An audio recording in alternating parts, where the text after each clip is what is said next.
I can smell rust. No trespassing. No exit. Look, he's got the axe he uses for killing people there. Two pickers roll up and then are never seen again. Oh, you live in here? I do. You're a sick man. Well, that's a supreme compliment, isn't it? Exactly.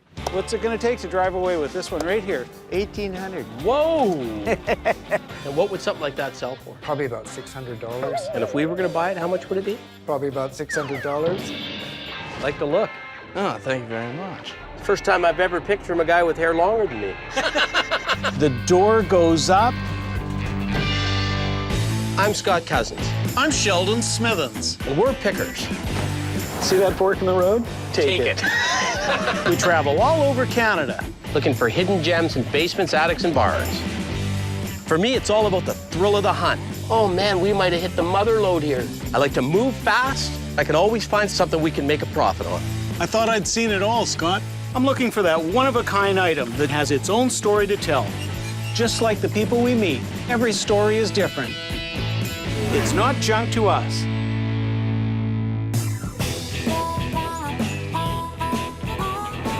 Shell, we got way too much stuff. Look at the crap we got everywhere. We need more space. What does your underwear and socks do?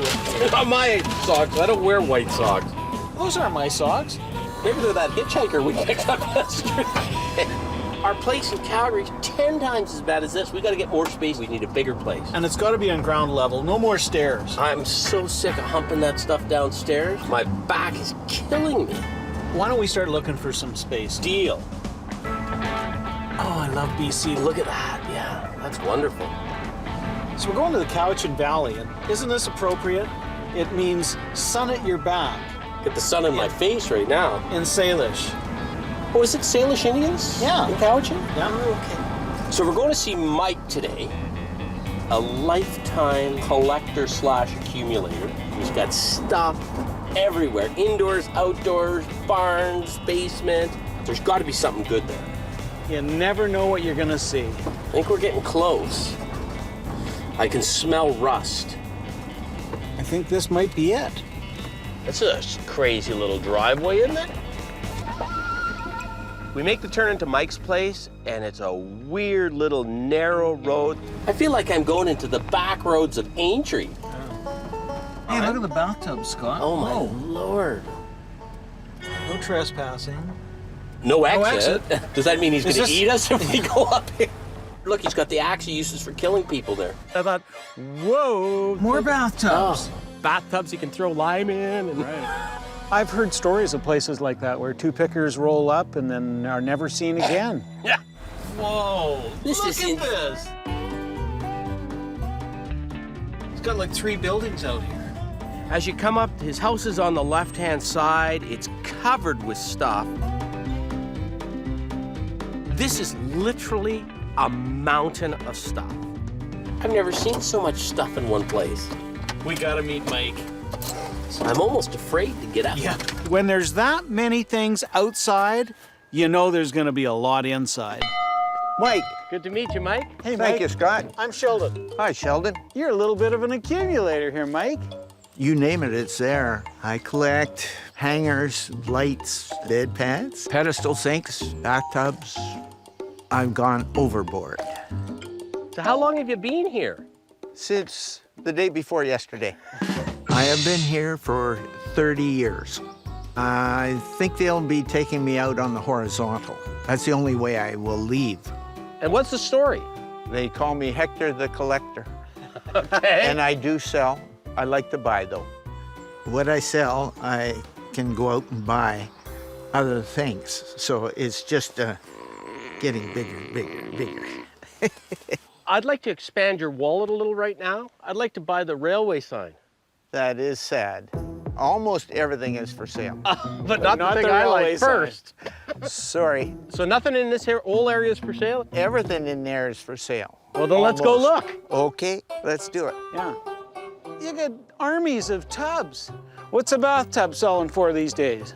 Which one would you like? This little 5-footer right here. That's not a 5-footer, that's a 6-footer. Size don't matter, but Size does matter. Sheldon thinks he's 6 feet Take too. a look at that. that's a beauty. Nice condition on the inside. All right. What's it gonna take to drive away with this one right here? 1,800. $1,800, Mike. I would take a bath, wouldn't I? He wants an astronomical price. Wow, Mike, you get a kick out of this, don't you? I enjoy it. This is my life. You got collections of collections. Yeah, there are a few lights there.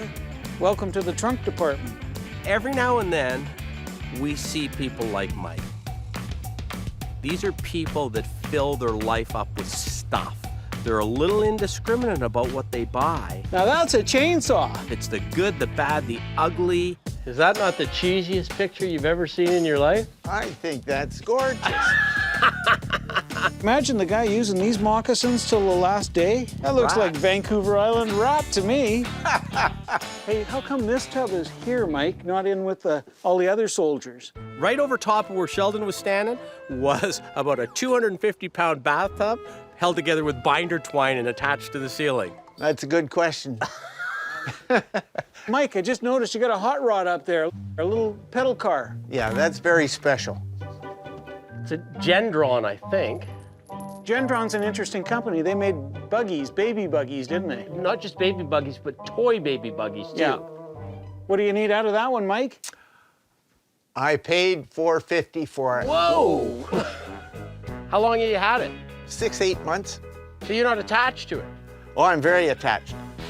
Mike is a guy that really likes to accumulate, but doesn't like to deaccession his collection unless he gets a really high dollar for it, and in certain circumstances, money's not an object. So why is it hanging in an outbuilding instead of in your house? I don't have any room in the house. That's why I have to put it out here. Have you thought about stop buying? You're as honest as my wife.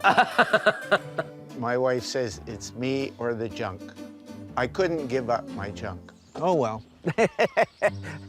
I was out the door. I don't know what to say. Here's a guy that worked hard all his life. He has a pension. He's single. He lives frugally, but he goes to 4 auctions a week. There's your auction receipt. Hey. You bought it in '97. What are you doing, aging this thing? Yeah. That's what he loves to do. He can survive that way. Yeah.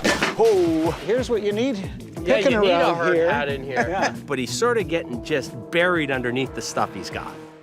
Mike, I know what my partner would say. What's that? He would say, you're a sick man. Well, that's a supreme compliment, isn't it? Exactly. The truth is out. What about that oak stool? 200. Ouch. What would you want out of the little tricycle? 85. Whoa, 85, man. Mike? I could offer it to you for more. It's real difficult to negotiate with Mike because A, he's paid too much, and B, he doesn't really want to sell. You're not really a seller. Like, you're not a Oh, dealer. I like to sell. Do you? Oh, yeah. But I'm not going to give it away. I wish I had $1 for every time I heard somebody say that. It's now time to change gears. Anything that's complete, he wants way too much for. So we're now looking at little bits and pieces that we can maybe marry with something we've got back at the shop and then make some money on it. Hey, Mike. Yeah, I just found a box that I think used to have a telephone in it.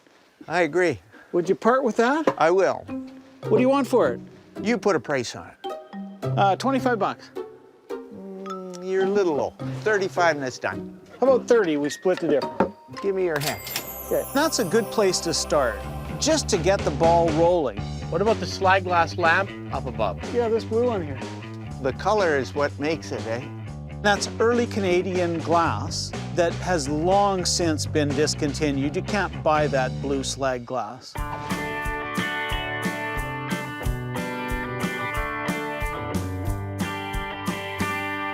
How about $50? We've got that fleur-de-lis lamp base back at home. We can marry that shade to our lamp and maybe triple the money we can get for the base alone. Why don't we keep breaking the ice and say 30? Eh? How about 40? We split the difference. You like splitting the difference. Let's do it.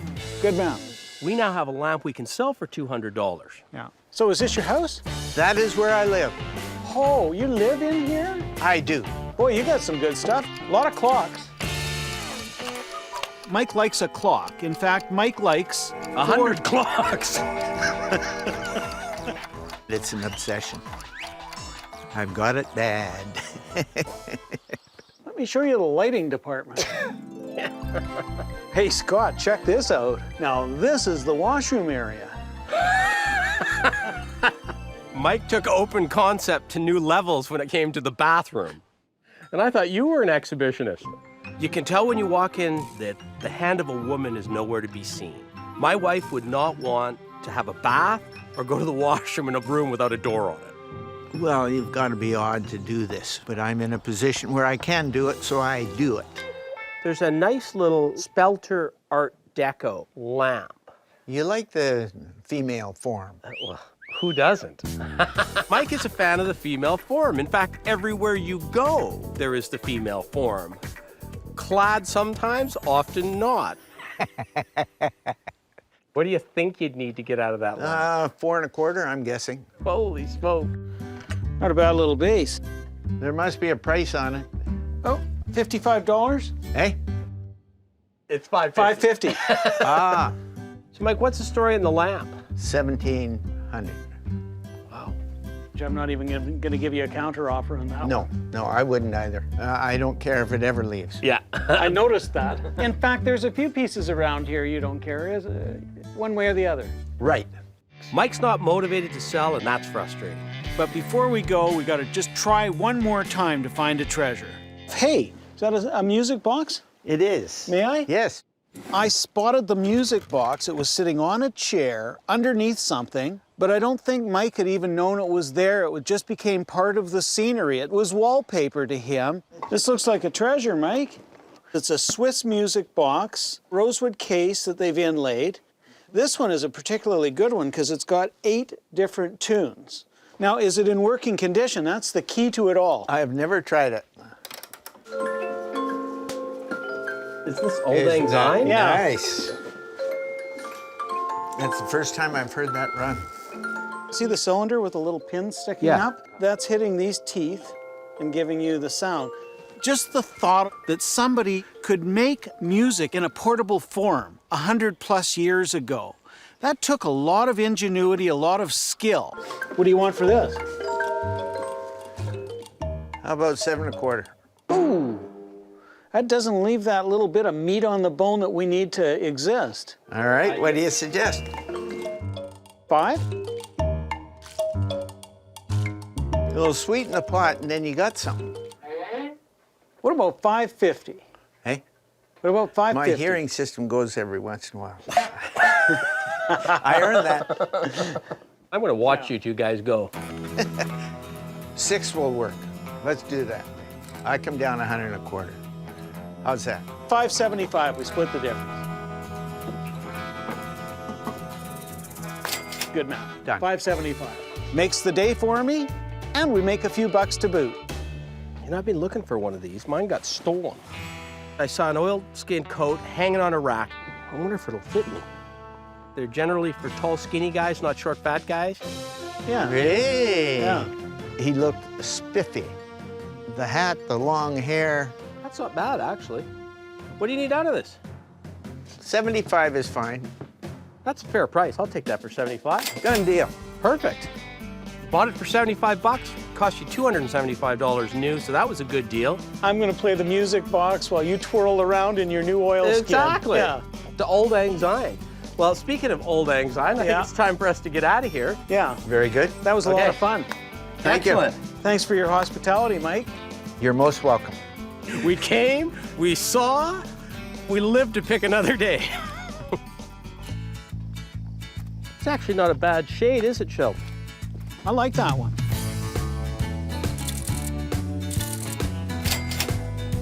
This thing, you know, it'll probably make a nice medicine cabinet. Love it.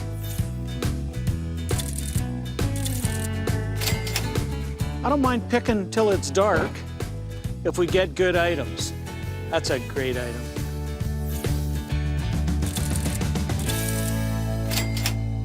Mike, thanks a lot. You're welcome. Thanks for showing us around. And if you ever decide you really want to lighten the load, we'll be back. Very good. Okay, thanks, Mike. Thank you. Come again. Scott and Sheldon had a good time.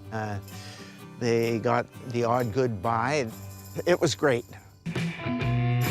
I'll tell you, if we thought we needed more storage space, he could outfit every home in Duncan with a cast iron bathtub.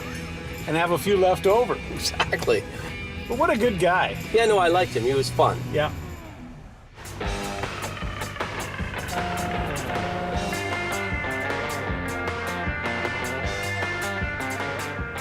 I love Victoria. I've been coming here for years. I've only been to Victoria once.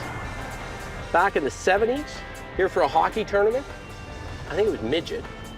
My most distinct memory of Victoria is having a couple too many, and then me and a buddy went streaking down Main Street. Streaking? Maybe just for old time's sake. No. We're going to a shop that's closing down, and the shop has been there forever. Forrest and his sister works in the shop too. Classic Victorian antiques. Well, that's going to be interesting. That's not something we usually do. Well, we'll find out how motivated Forrest is, but I'm excited because he's got to be out of there, I think, at some point. They've sold the building. Quaint little street. Great little house. Wow, this is the place, isn't it? Good morning, guys. Hey. Here. Scott, how are you? Forrest. I'm Sheldon. Nice to meet you. We were just admiring the house. How old is it? This house is actually from the 1860s, 1862. Wow, really? And there's only about a handful of homes this old in the city still standing. Pre-Confederation. Yeah. Wow. Yeah. My family opened this store in this location back in the 1940s. And I'd like you to meet my sister, Heather. Hello. Hi, I'm Sheldon. Hello, Sheldon. I'm Heather. Hi, I'm Scott. How are you? Hello, Scott. meet you. I'm Nice to Heather. meet you. Oh. I've just made some Isn't tea, it so I hope lovely? you come and Yeah. join us. We had tea and biscuits. Now, that's the way you should pick all the time. I think I like picking in Victoria already. So are you two business partners? Yes, we are. That's unusual for brothers and sisters. You still like each other? Yeah. How many years you been doing it together? Over 30 years. This we inherited through our grandmother. I love a cup of tea and I love a biscuit, but I'm here to pick. He's quite happy with his dainty little cup and his biscuit. I was content. Lovely Earl Grey tea. My family was doing about the same thing. Yeah. We have all 3 generations in the antiques trade too. I'm sitting there, I'm dying.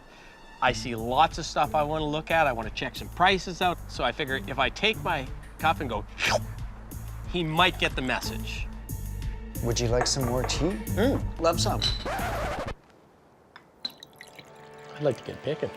I was getting a little impatient there. We've only got so much time. I want to see as many rooms as I can. I just can't help looking around. That's the problem. I can't get Well, comfortable. you're totally welcome to. Can I? Definitely. Start walking. Keep drinking. Well, I don't want to be rude, but as usual, Scott's got the jump on me. So I'm going to drink up and... Okay. Start looking. That's Yes. great. Oh, wow.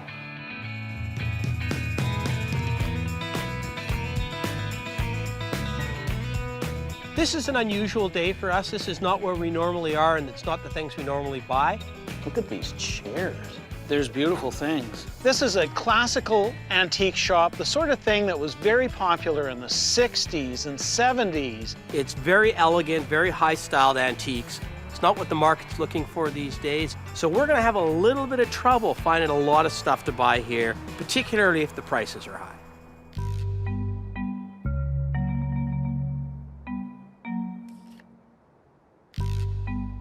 $4,500. Look at the price on that set of horns there.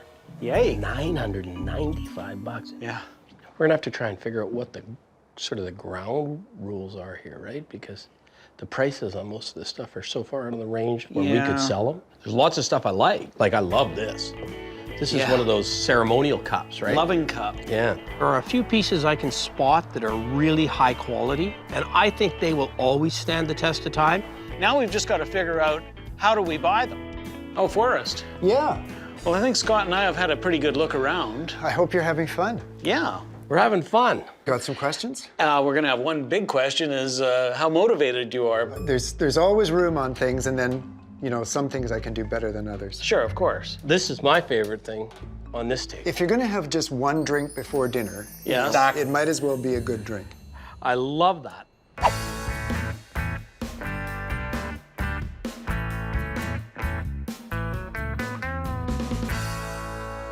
Lovely piece. You don't see them very often.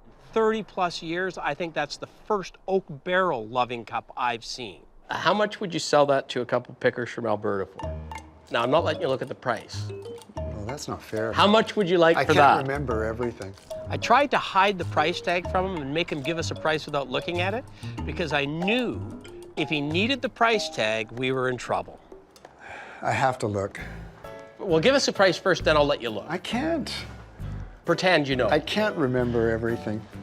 Unfortunately, that was an indication he was concerned about what he had paid for a piece, how much profit he was going to make, not what's a fair price today. I'd like to get 200 for it. Yeah, see, I think that's where we'd be at. Retail. It's retailing. Just too much money for us to make a profit on it. We're gonna leave that and maybe package it with something else later. I'd like to buy your cabinet. Those cabinets aren't that easy to find. And what would something like that sell for? Probably about $600. And if we were gonna buy it, how much would it be? Probably about $600. You're a hard man, Forrest. You're a hard man. He loves the stuff. He's loath to give anything up. So it's gonna be a little hard dealing with him, I think. Well, can I ask you about the Tantalus? Of course. There's another good quality. That's a really good particularly quality. nice one. The Tantalus is normally a 3-bottle liquor decanter with a little locking mechanism. But you're right. So that falls, and then that's just enough room. That's to keep the little hands away from the liquor. Yeah.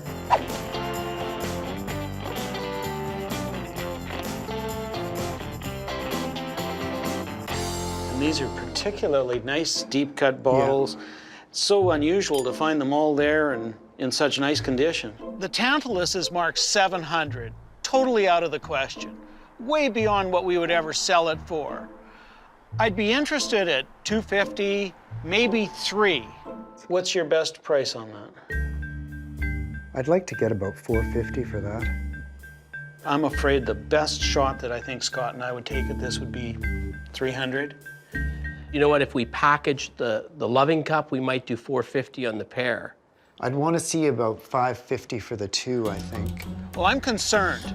I'm hoping that Scott and I are not wasting our entire day. We need to buy some things here.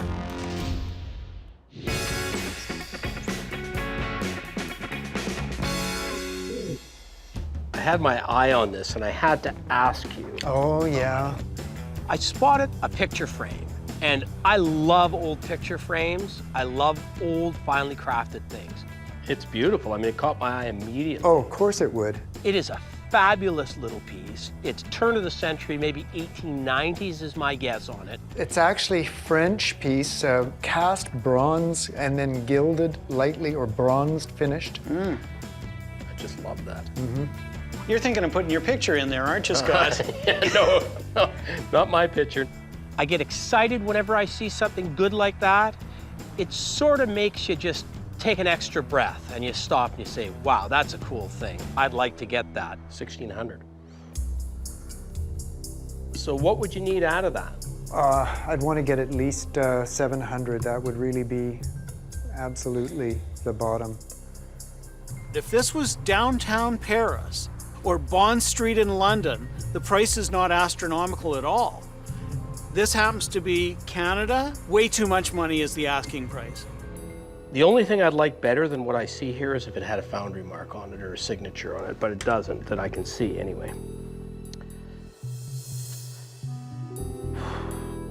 What do you think about a little package? What are we looking at? Well, I'm thinking about this frame, the loving cup, the Tantalus you were looking at. Those three pieces? Yeah. We'd be up to 1,200. I know what he's thinking. He's thinking 1,000. No. No, but I was thinking 1,000. How about if we did 1,100 on all three?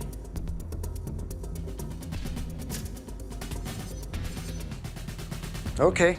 All right. Excellent. Okay. Thank you. Great. Thanks, Okay. Forrest. That's a fabulous picture frame. All three good pieces. Excellent pieces. I'm happy. I never have buyer's remorse when I'm buying really good things. That's right. That's one of the best things I've seen in a long time. Hey, that's great. What about a spot of tea? Oh, okay. Yeah, and this time I can take my time. Yeah, well, you know, this time you're paying for the tea.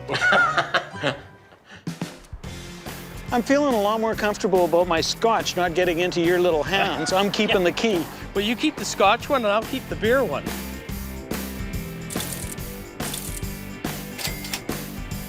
I love this little picture frame though. Man, it even looks better in the light.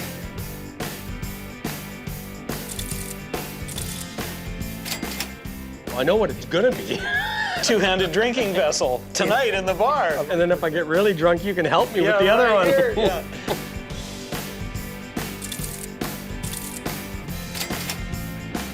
It was a nice diversion from what we normally do. We saw some really good things, we bought some really good things, and our clients will be happy. Okay, thank you very so much. much. It's been a pleasure meeting you. Than's, Forrest. The Thanks. pleasure Have was a safe ours. trip. Happy trails. All right. See you later. Thanks, Forrest. Say bye to Heather for us. I will. I'm gonna love that loving cup tonight because I want to have one beer per night. Now I can have a good-sized beer. We're midway up Vancouver Island, in Nanaimo.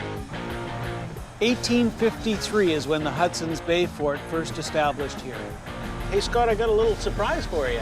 I picked up some Nanaimo bars. I love Nanaimo bars. Breakfast of champions. That's really good. Get them away from me though, because I'll eat them all. After we were talking yesterday, Sheldon, I made a couple calls, and I think we got a line on a warehouse in Calgary. Oh, yeah? Really? Big old barn-style place. Oh, I like big. Yeah, high ceilings, 2 levels. Well, let's check it out when we get back to Calgary. I'm really excited about it, actually. Going to see Rod and his son, Sean.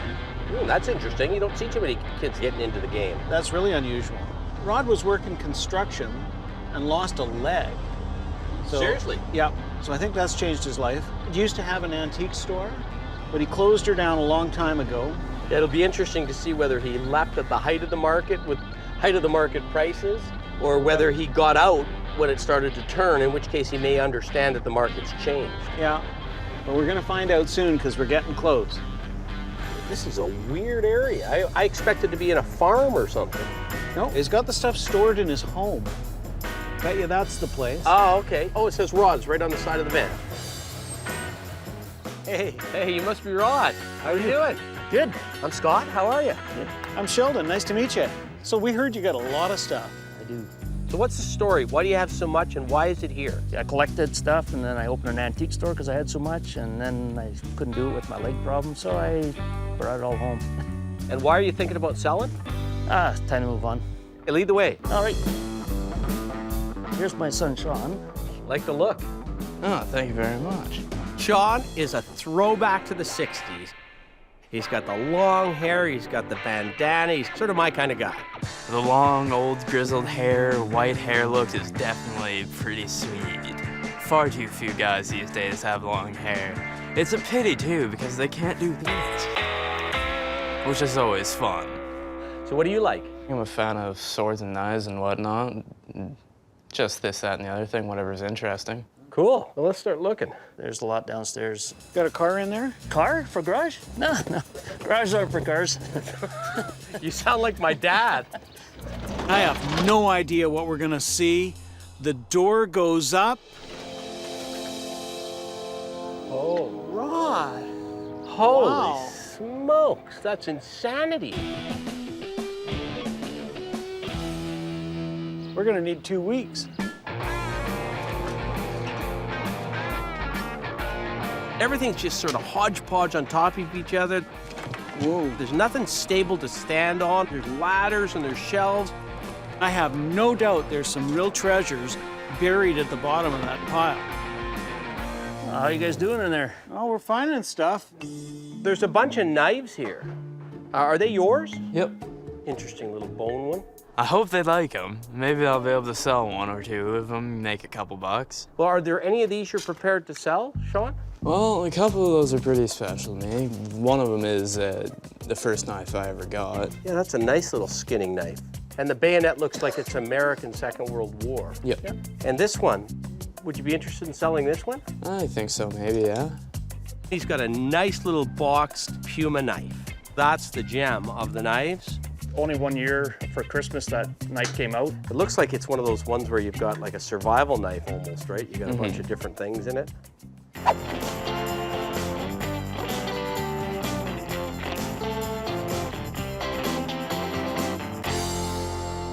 What would you be looking to get out of it?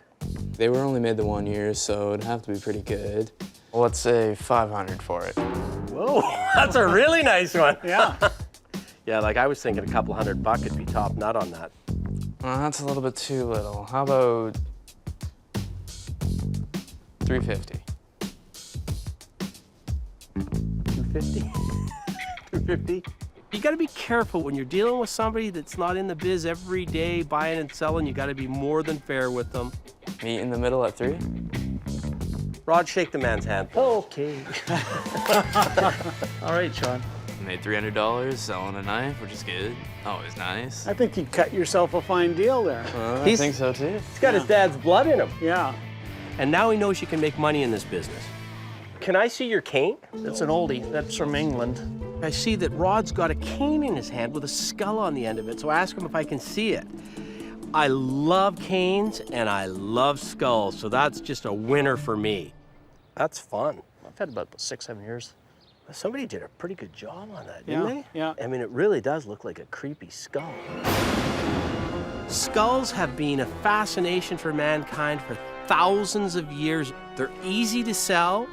There's a ton of people out there, both young and old, that want something with a skull on it. I love that cane. I want that cane.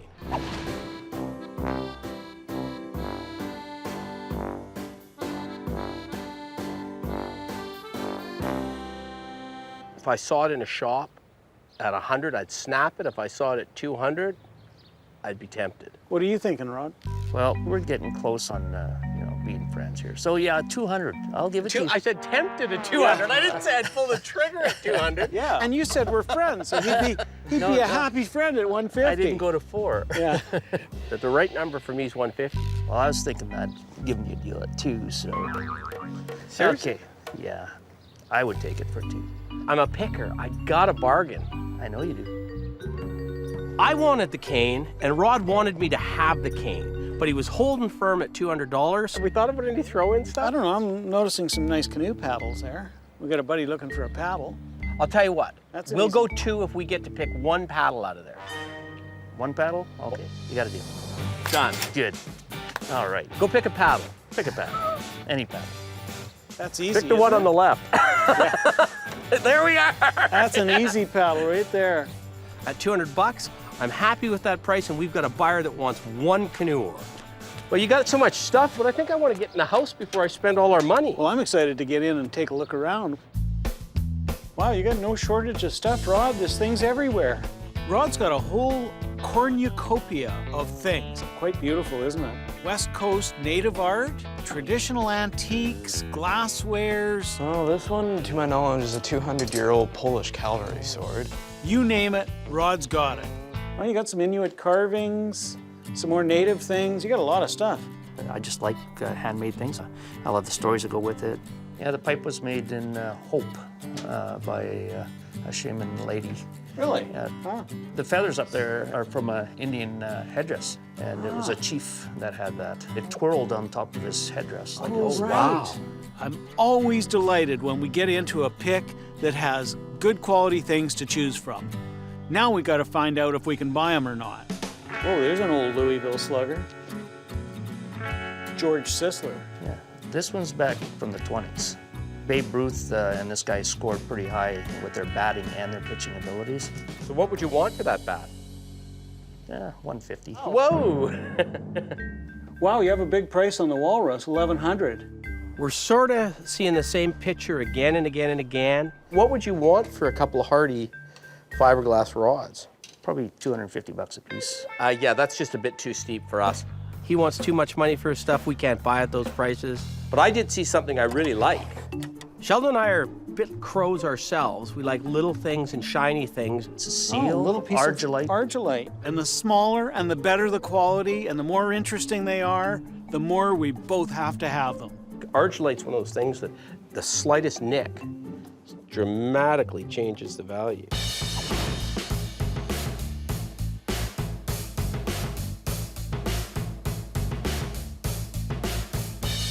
This is a lovely little seal, beautiful to look at, and I want it if we can get it for the right price. So what would you want for a little baby like that? Well, it had $225 on there, so what are you offering? Rod's referring to price tags from things from his store.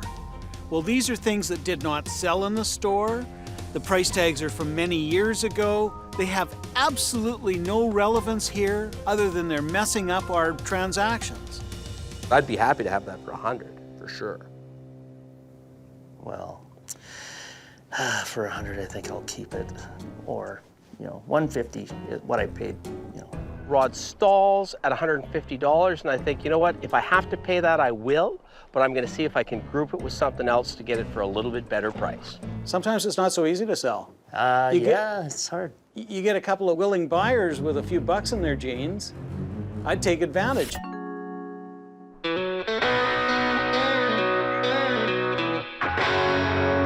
Rod's got a little bit of everything. He's got a lot of West Coast native art. There's a cute little guy.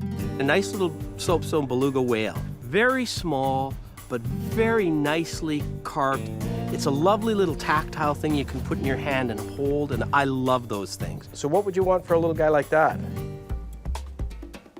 Okay, make me an offer I can't refuse. 200 for the pair. Done. Excellent. Rod's one of those guys that hates to sell. But once he started selling a few items, he got going and he was moving. The rolling stone gathers no moss.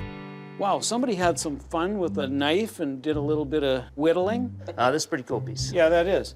I spotted a cane.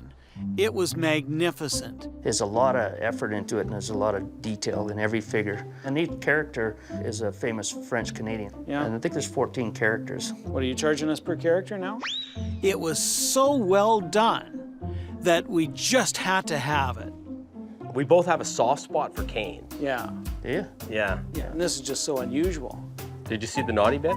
Your right hand's on it. Oh, jeez. There was a little nasty bit on there that was just put in there as a little quirky bit of fun. And frankly, that probably puts $100 on the value of that cane. That's fun. It is fun. Would a couple $100 do it? Whoa. Well, I think, Stepping up. yeah, you are stepping up, and I think because you know what it is, and it's a beautiful piece. So $350 is a good price. You really stepped up. You stepped right on top of me. You really stepped up, Sheldon. I was thinking like 10 bucks a character, and you're already at 15. It sure is well carved. So your best crack at it?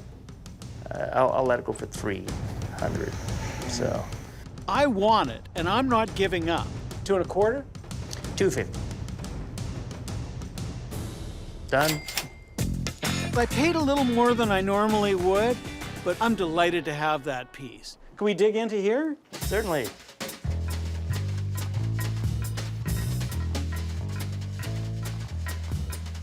Feel that. That's a dense piece of bone. Jawbone? Is that what it is? Jawbone or whale? What kind of whale? Be a beluga whale. There's a beluga whale on one side and a seal on the other, and the There's your beluga. Yeah. There's your seal. yeah, and the polar bears. And the guy really took the time to polish it nicely, didn't he? Oh, yeah. I mean, that took a lot of time. That's a beautiful thing. Yeah. When you see something that good, it's like a shiver goes up your spine, and it just feels good to hold it in your hands and to know that it exists in the world. It's in great polished condition, signed on the bottom. I want that piece. You got a downtown Vancouver gift shop price on it, though. $1,500. Yeah, it's one of those things that I don't think you'll find again because Yeah. they can't harvest the way they used to. We need to get that sort of the $500 to $700 price range, maybe flip it for $1,000 or $1,200. That's what we're looking to do, and I hope we can get there. I like it a lot, but I guess what I need to know is what would you sell it for? Well, it's $750 and you can double your money easily. You know that that's worth that. I'd be a lot more comfortable at $500 on a piece like this. I was thinking, okay, maybe it won't sell. And if it doesn't, I'm good with that. How about 7? We're that close. Okay, 700. I'm happy with that. That's a beautiful piece. I am ecstatic with that piece because you almost never see a good piece of Inuit art, let alone be able to buy it at a good price. You know, we haven't had one like that before. And I dare say we'll never find another one I again. don't think you will. No. I don't think you will. So that's great. I think others can enjoy it now. I've had my time with it, and you know, it's nice to be able to let go. Okay, I'm gonna put this here for safekeeping. I love canes and I love skulls. I've seen lots of whalebone, and so has Scott, but this piece is special.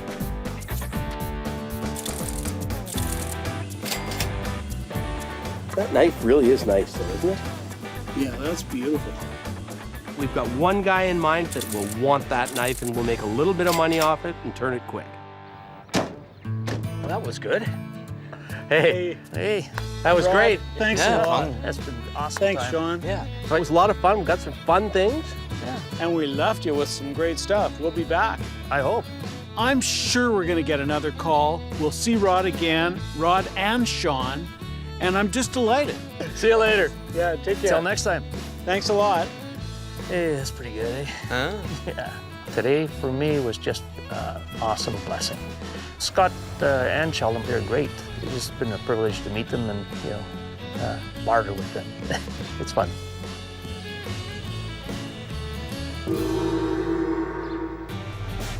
Well, that was interesting. I sort of liked Sean's look, didn't you? Yeah, that's a look I haven't seen for a long time. Right out of the Cheech and Chong movie. Yeah, and he carried it well, I thought. Yeah, no, it was great. First time I've ever picked from a guy with hair longer than me.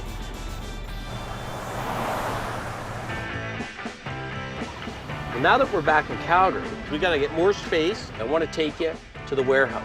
I think it's probably exactly what we're looking for. Hopefully we can rent it. Oh, I'm looking forward to that. Where is it? I'm not giving you any hints, but when you see it, you're going to be happy. You're going to be excited. I'm excited. The old livery stable. You got it, bud. I love that old building. She's a little rough and tumble. This has to be one of the oldest buildings in Calgary. It's got some character. It's got some great old bones. It's historic. I've been to an auction sale or two here. Yeah, I know. The McLeans, right? Yeah. Doesn't look like it's been touched for decades. I like the pigeons. You walk under, he looks like he wants to do something. You'd be good.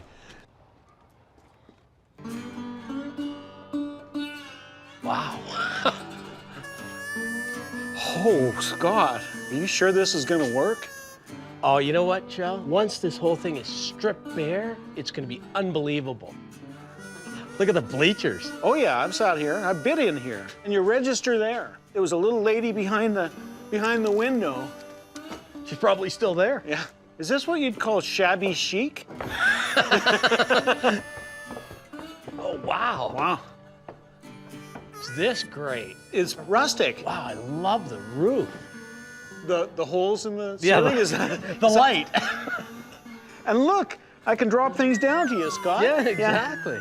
Yeah, we're gonna have to up the insurance policy. It's a bit tough right now. Yeah. But once they're done with it, it's got just the right look for us. It's got the right space. The cost is right. The free parking out front. I think we should make a deal on this before it goes away quick. I think this is a good fit. Let's do it. Great. How many pairs of jeans do you own? At any given time, I've got probably 3 or 4 on the go, because you never know when you're going to blow the crotch out of one of them. You got to have another one in line. If something's gonna blow, it's gonna be the crotch. That usually, that's a hard-wearing area. You ever watched an old Robert Plant video? Button fly. Always button fly. That way you're never trolling. I've been known to troll.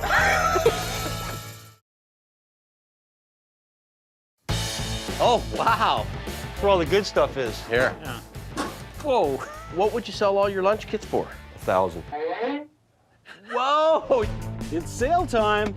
What we've done is bought all this merchandise from right across the country. Hey, go to it today, find a treasure. Good luck. Where am I going? I'm locked. This is insanity. We're gonna have to hire somebody for the new warehouse. Hey, I'm here for the warehouse interview. Hey, Keenan. Sheldon. Oh, there you guys are. It's hard to decide. Want the good news or the bad news? Bad news.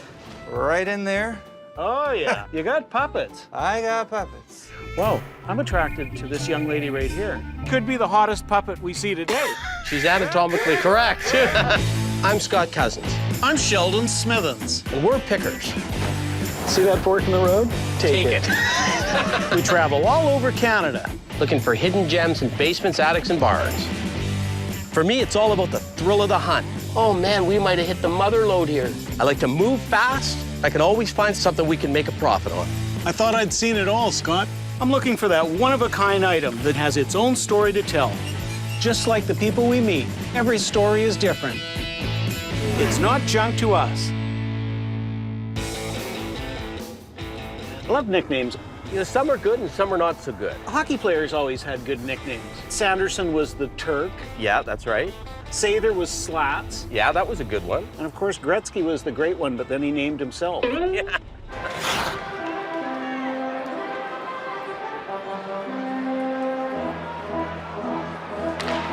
What did people used to call you? Did they ever call you Stumpy? No one ever called me Stumpy. They called me Pee-wee, though.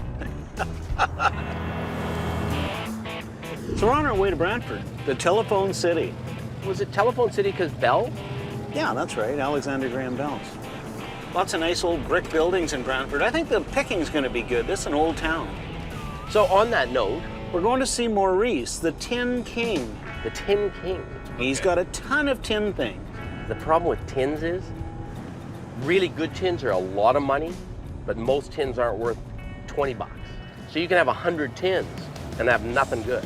And by good, they gotta be rare, some good graphics on them, but They gotta be good condition. condition. Condition is everything with tins.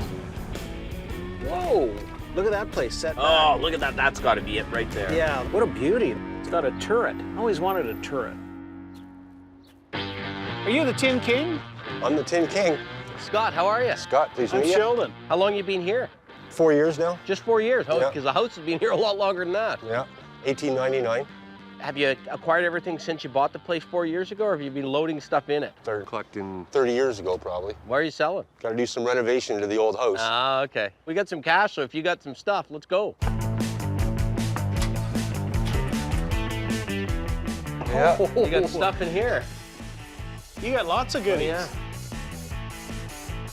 Wow. I can see why they call you the Tin King. You've been accumulating for a while. Almost every kind of tin. Tin buttons, tin toys, lunch boxes. I love tins. Is everything for sale? Pretty much everything. We have to dig through some boxes, that's for sure. This is a warehouse, not your average guy's man cave. And that means that we probably have a good chance of buying here today. Thirst knows no seasons. I think it's from the 50s. But you can tell it's right because of the back. That's the right back for this period of tray. The newer ones have a gold back on them or a black back on them. But that's not a repop, that one. The only issue is, can we buy it at the right price? What would you sell that for? 60. Yeah, that's what we'd sell it for, probably. They just don't sell like they used to. Jeez. We can't be buying it anywhere close to that price because we're selling it to the middleman who's then gonna mark it up to that price. 30 bucks would be max, and I would sort of hope you said no at 30. Yeah. Well, we can do that. We can say no at 30? Yeah. Yeah, exactly. No hard feelings. That's a good one, Land of the Giants. So what do you sell lunch kits for? It's in pretty good shape. Yeah, it's not bad. It doesn't have a thermos. Not bad. Yeah, so what would you want out of that one? Well, that's worth 150. We find people come up with pricing in all different ways. Some people look on the internet and see what somebody's asking for something, and that's the price that they'll think it's worth. Well, this is a $100 kit with the thermos, but it doesn't have the thermos. But the reality is, it's worth what the market will pay for it. What about Evel Knievel? I was just showing my son. He'd never heard of Evel Knievel, and I showed him all the videos of him crashing at Caesar's Palace and crashing in London and doing the Snake River Canyon. This is Snake River Canyon.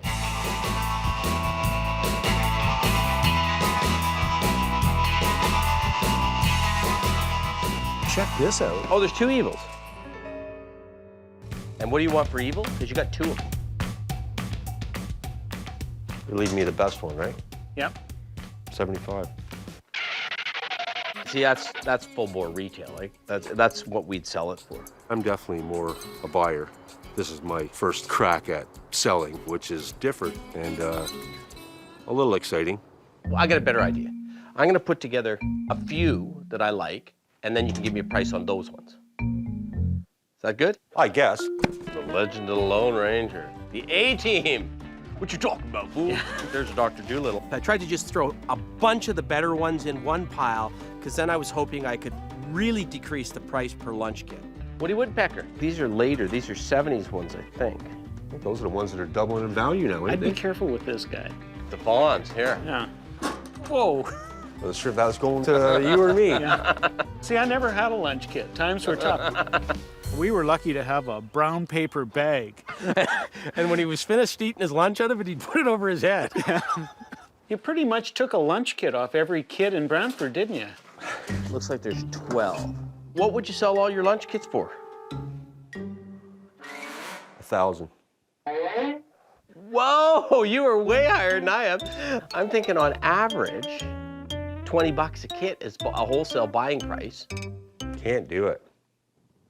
I love them too much. 800? Are you serious? He wasn't letting them go cheap, so then I just reevaluate, pick out the ones I want. Yogi Bear, I'd go 50 bucks for these two. Woody and Yogi. Okay. Pay a reasonable price for those and leave the rest. Yes. Are you happy? Yeah, I'm happy. I'm keeping them. If you're happy, I'm happy. Are you happy? I'm happy. It was painful a little bit too. All right, Scott, get picking. I know they're gonna go for the gold, as I call it, but at least I got variety, so they can't clean me out of anything. Especially my tins. Oh, look at this. He's got tins in here. Looks like you drink a lot of tea, but do you cook in here? Not much cooking going on. This is definitely not a working kitchen. This is a storage facility. You open the cupboards, full of tins, right to the very top shelf.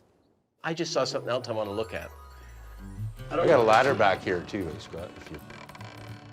He had a full color tea tin with a boat on the front of it. You want to hand that to me? The most exciting thing for a picker is when you stumble onto something that is incredibly rare. But this green one, you just don't see that as often. For every 100 red ones you find, you'll find one green one. Okay, so take a look at the condition of this one. Price? For the pair of those, my crazy price. No, we don't need your crazy price. We want your down-to-earth price. And the graphics being the, nice. 120. How about we do 100 on the pair? Boy, that sounds good to me. 100 bucks on the pair. And that's only because I like them a lot. 110. I 110. can't believe he's negotiating with me. Yeah. At 100 bucks. See, I gotta be honest with you, if that was mint, that's a $250 tin if it's flat out mint. We can go 110. It's a rare tin. These are rare tins to find these days. So I'm feeling happy because it's been maybe 15 years since I've seen a green tea tin with a boat on it. Okay, I'm gonna look quickly at some of these tins. I'm gonna put together a little collection of them. He has a nice little set of needle tins. So I pick out all the little ones that are the most interesting visually. I just took the ones that appeal to my eye. All my gramophone tins? No, I didn't take all of them. I left a couple. I really like the little babies Beautiful. on these. Yeah. Right? You see the RCA Victor needle tins all the time, and you generally see them with a dog. This one has a baby on it. So what would you want for the lot? 1 1/4. We're close. I was going to go 100. 120. 115. Done. Done. Perfect. Good. You can get $10 to $15 for the standard one with the dog on it. But with the baby, we'll get 40 to 50 bucks for each of those tins. So do you have anything else to show us? Yeah, we got a couple more floors we can check out. Let's Follow go. me. Maurice started a little bit cold, but as we bought a few things, he started to warm up. Oh, we're going straight? I saw something I like. We're going in here. Is this your bedroom? Yeah, lots of goodies in here. I got my new negotiator. I'm always looking for that negotiator club that I can carry around with me. And I could tie a rope on that and hang it from my waist. What do you need for a negotiator? 15 bucks? Done. Done. It might get me $5 here or there. It usually pays for the cost of the negotiator. I think we got some great tins in here. Lots of good little things. Zigzag. That's probably a 60s one, it's my guess. This one I think is a little earlier. Of the 1940s, 50s, 60s era tobacco products, zigzag's the most desirable. Frankly, the reason it is because that was the marijuana rolling paper of choice.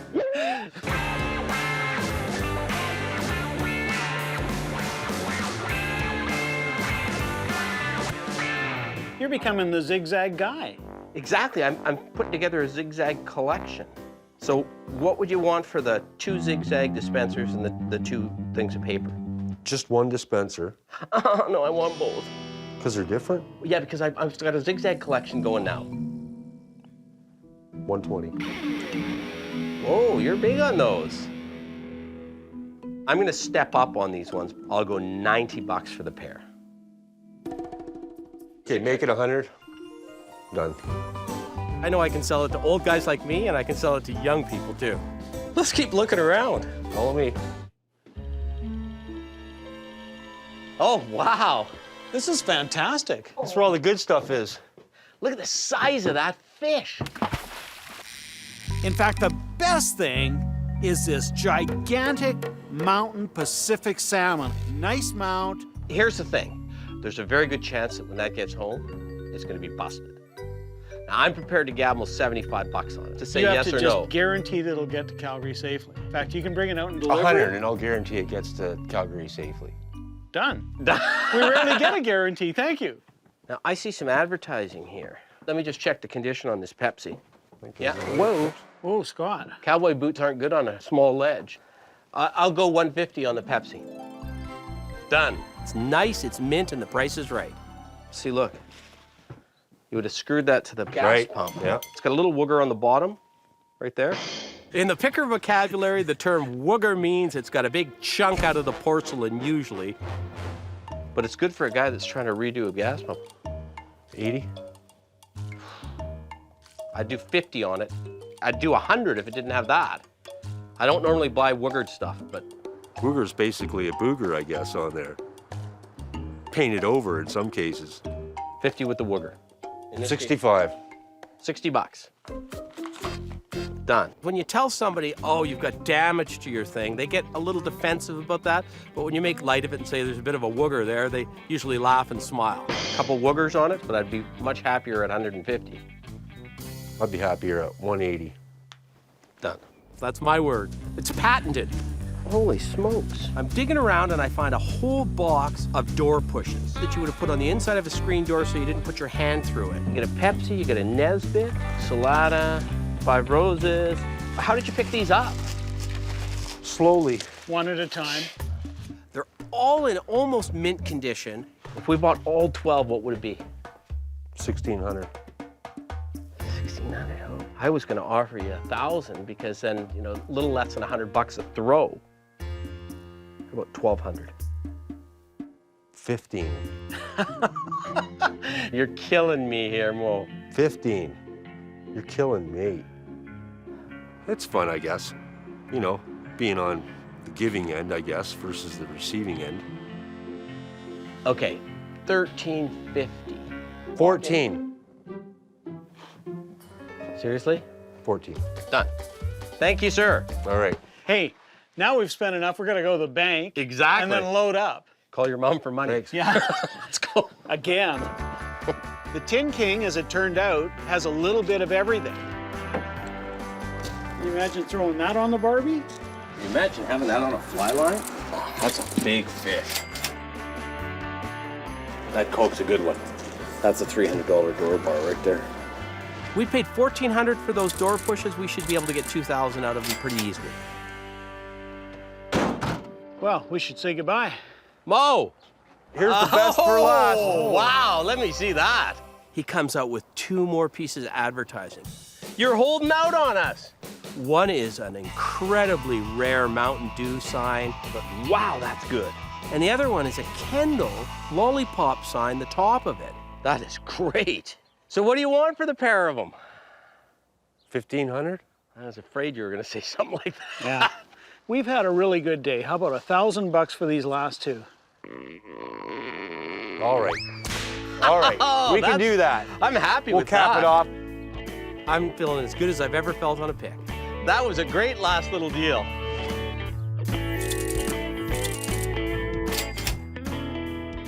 guess I had to break out at some point and get rid of something. Today was the day. Get out there and find some more. All right, Okay. I sure will. All right. Thanks a lot, Mo. All right. Wow, was that the icing on the cake or what? That was just great. I didn't know what to expect, but the Tin King came through. Oh, like royalty. These are getting worse every time.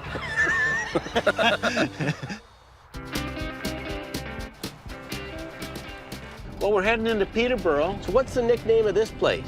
the Electric City. Electric City. Yeah. Why is it called the Electric City? Because it was the first town in Canada that converted from gas lights to electric. Seriously? Yeah. Pretty little town, Peterborough. It is. Nice little church. Yeah. Where are we going? We're going to see the Prince of Puppets, a guy called Bronson. Oh man, puppets can be so creepy. Don't go screaming like a little girl to me. I don't think I'll be screaming, but I might be having nightmares tonight. You would be a good puppeteer. As a sort of quiet, humble guy like yourself, your real inner self could come out in another form if you were a puppeteer. You're a funny man, Sheldon.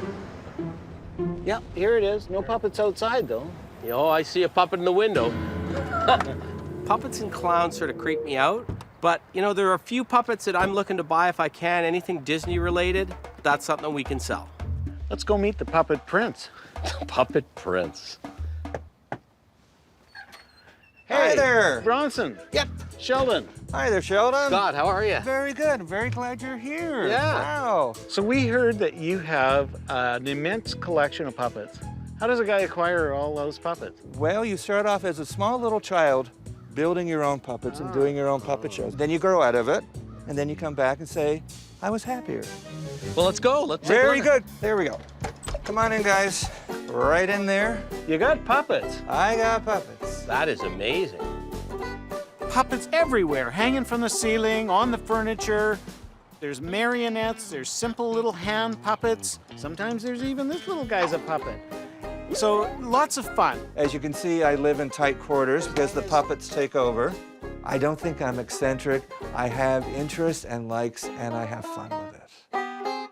Are you pretty talented with a marionette? Oh, yeah. Oh, yeah. When did you first start to be able to operate a marionette? 8 years old. Really? Yeah.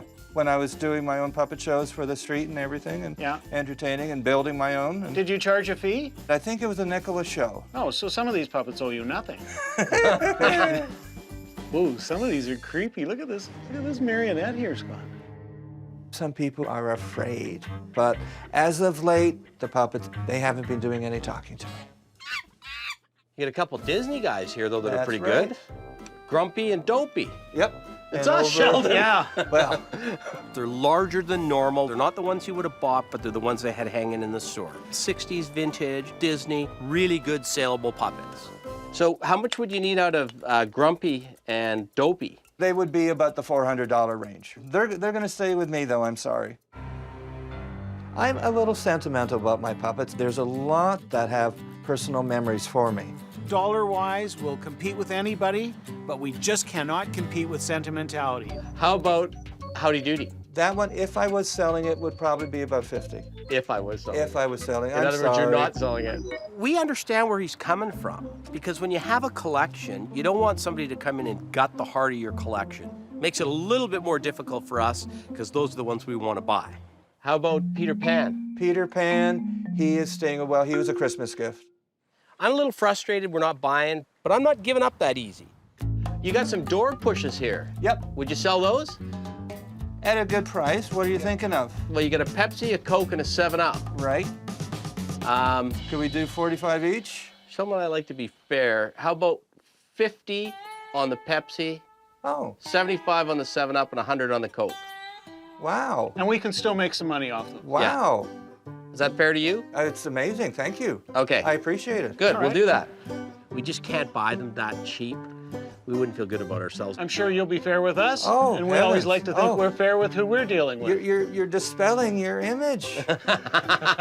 Well, that blew my socks off. I've got a little Stife here. I don't really know who he is, but I know who made him. I can tell immediately by the tag on his chest that he's a Stife. And Stife was the best German manufacturer of teddy bears.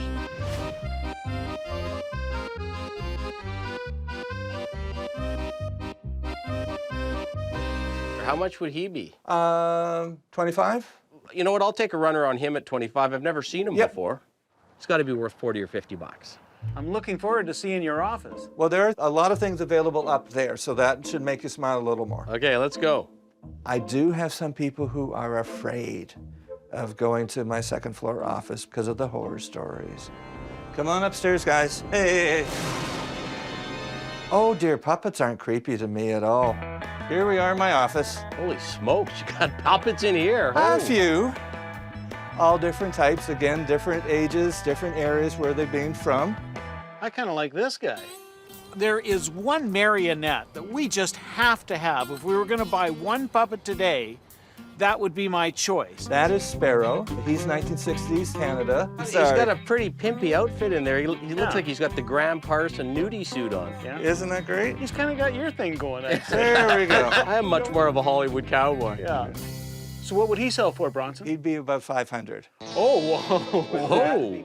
Move along, little Douggee. Find yourself another puppet. Wow, I'm attracted to this young lady right here. She was a burlesque creature. She's anatomically correct. Don't look, Leo. She is very, very well endowed and detailed in the upper chest region. She's covered up so she doesn't embarrass any of the other puppets. She could be the hottest puppet we see today. Well, I have to ask, would she be available? Unfortunately not, I'm sorry. Because she's so unique. She's not for sale today. Next time through Peterborough, you never know. See anything else you like, Sheldon? I keep noticing that cowgirl puppet. She's a Pelham. She's a Pelham puppet. Yeah. With that type of detailing, probably made in the early 60s. She could bid on an auction sale. Could she be available? Could we do 45? Could we do 35? Raise your hand if you want to be sold. There we go. You're having Thank to you work very against much. me. So, Scott, Very good. I'm so happy. All right, a mascot. Yeah. It was kind of a Ginger and Marianne sort of a thing, and we're going home with Marianne.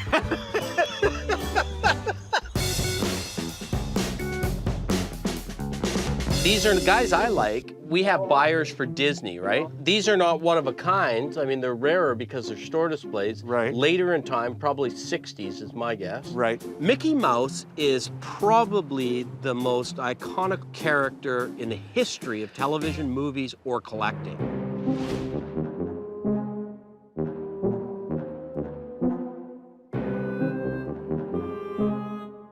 The guys that step up and pay for Disney only care about Mickey Mouse. Right. That's all they want. They don't want Minnie at all. Right. They're big, they're bold, they're bright, they tell a story. So we want those two. Are these ones up for grabs or not? They'd be $250 each. $250 each. Yeah. You have any room to negotiate on those? So we're saying, what, 500 for the both of them? What are you thinking? 4 would be an offer we would make on the pair of them. Really, we're paying most 300 for Mickey Well, and that's- 100 for Minnie. Yeah. We can go with that. 400 it is. Yeah. Oh, well, that's good. Mickey and Minnie, does it get any better than that? Well, it does. 2 Mickeys. How much for your push puppets? Oh, dearie me. Hopperoo I just got. So you don't want to sell them? What do you want to give me? Not much. Then I want to keep it. Well, let's see if there's anything else we got here. I start looking around for different things. Fish out of water, something that doesn't belong here. You've got Sticky Fingers. Sticky Fingers, Rolling Stones album. Yep. But the only reason this one's got any cachet other than the regular album is because it's an Andy Warhol cover. That's right.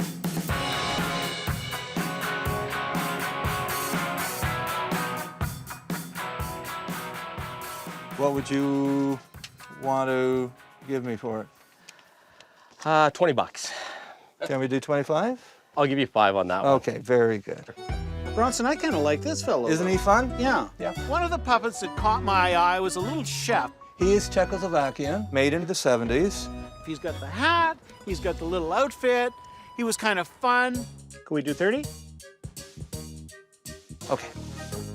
At $30, he would be a good one to go home with today. Thanks very much, Bronson. Oh, This has been very special. Oh, good. Hey, Well, it's I'm been glad you got great. to enjoy and the room didn't scare you or anything. No, I might have nightmares No. tonight. I don't think I've ever seen that many puppets in one place, and I'm not sure I ever want to see them again. Come on, Minnie! I'm coming, Mickey! We got a new home! You can't keep a job, we're always moving. I'm really happy with Mickey and Minnie. I am too. Hey, Sheldon. Oh, Scott. How do you like it so far?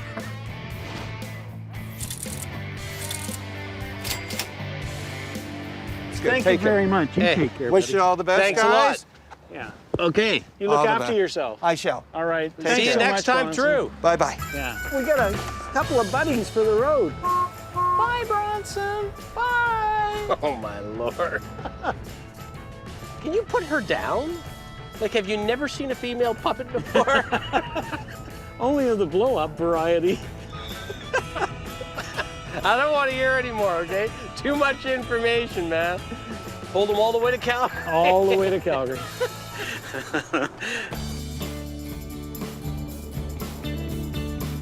We got too much stuff, Scott. But I don't really want to move it to the warehouse if we can unload it before then, so maybe we should have a sale. Why don't we rent a community hall, get the word out that there's some fresh merchandise in Alberta? We're gonna have to hire somebody. What do you think we should get? Hey, I'm here for the warehouse interview. Well, because I'm a musician, anything music related is huge. I actually used to work in a warehouse. Hey, Keenan. Sheldon. I grew up around antiques with my father, and I know how to handle them, I know how to move them, I know which ones are fragile. Yeah, it's hard to decide. I think we should hire Keenan. Call him up and tell him he's got the job. No, let's not call him. Let's go right down to the gym and tell him in person. I'm pretty happy with this choice because Keenan is a young, strong guy, and he's going to make me not have to do any lifting. Hey, Oh, there it is. Impact. Oh, perfect. Nice positioning. That's why I drive.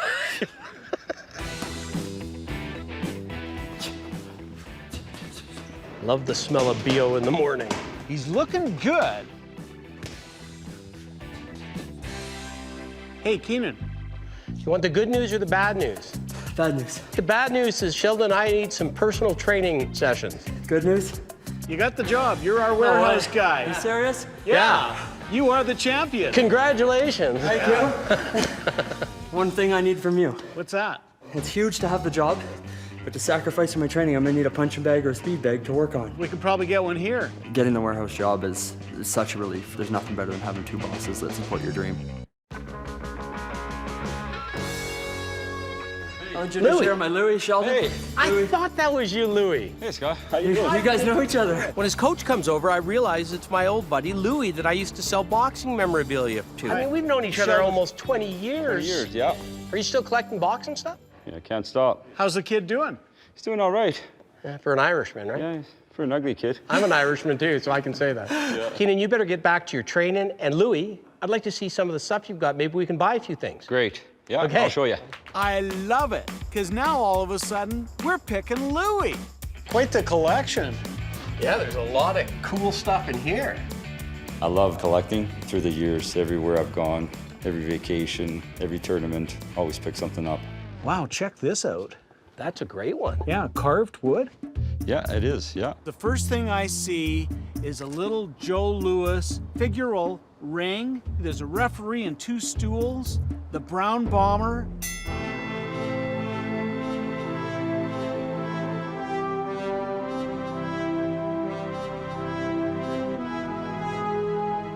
For sale? Yeah, it's for sale. What do you want out of it? $150. I've seen it go for a lot more. Well, I don't think you're going to see another one of those. No, not Joe Louis. Well, you know what? $150. Sold. That should loosen him up. It'll be a little bit of a warm-up for you guys. Yeah. Man, you've got some cool things here. Do you mind if I put a little pile together? Go ahead. That's neat. And these Sugar Ray Leonard boxing gloves. I mean, Tommy Burns, Canadian. Look at that. Oh, wow. I'm grabbing the old pamphlets, the old books, some signed George Chevallo programs, a Joe Louis little big book, a Joe Louis pin. And I got one other thing that I spied that I want to throw in this pile. That. The best thing of all was the Irish Fusiliers boxing robe from 1952.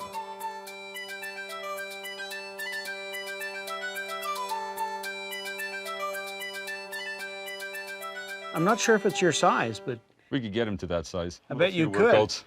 Okay, Louis, I'm looking at the Muhammad Ali doll, these photos, the Tommy Burns photo, the little Joe Louis book, and the Joe Louis button, all this paper, the Sugar Ray Leonard boxing gloves, and the Irish Fusiliers. Probably the whole, on the bunch, probably 350. And that's a good deal because some of these old photos are...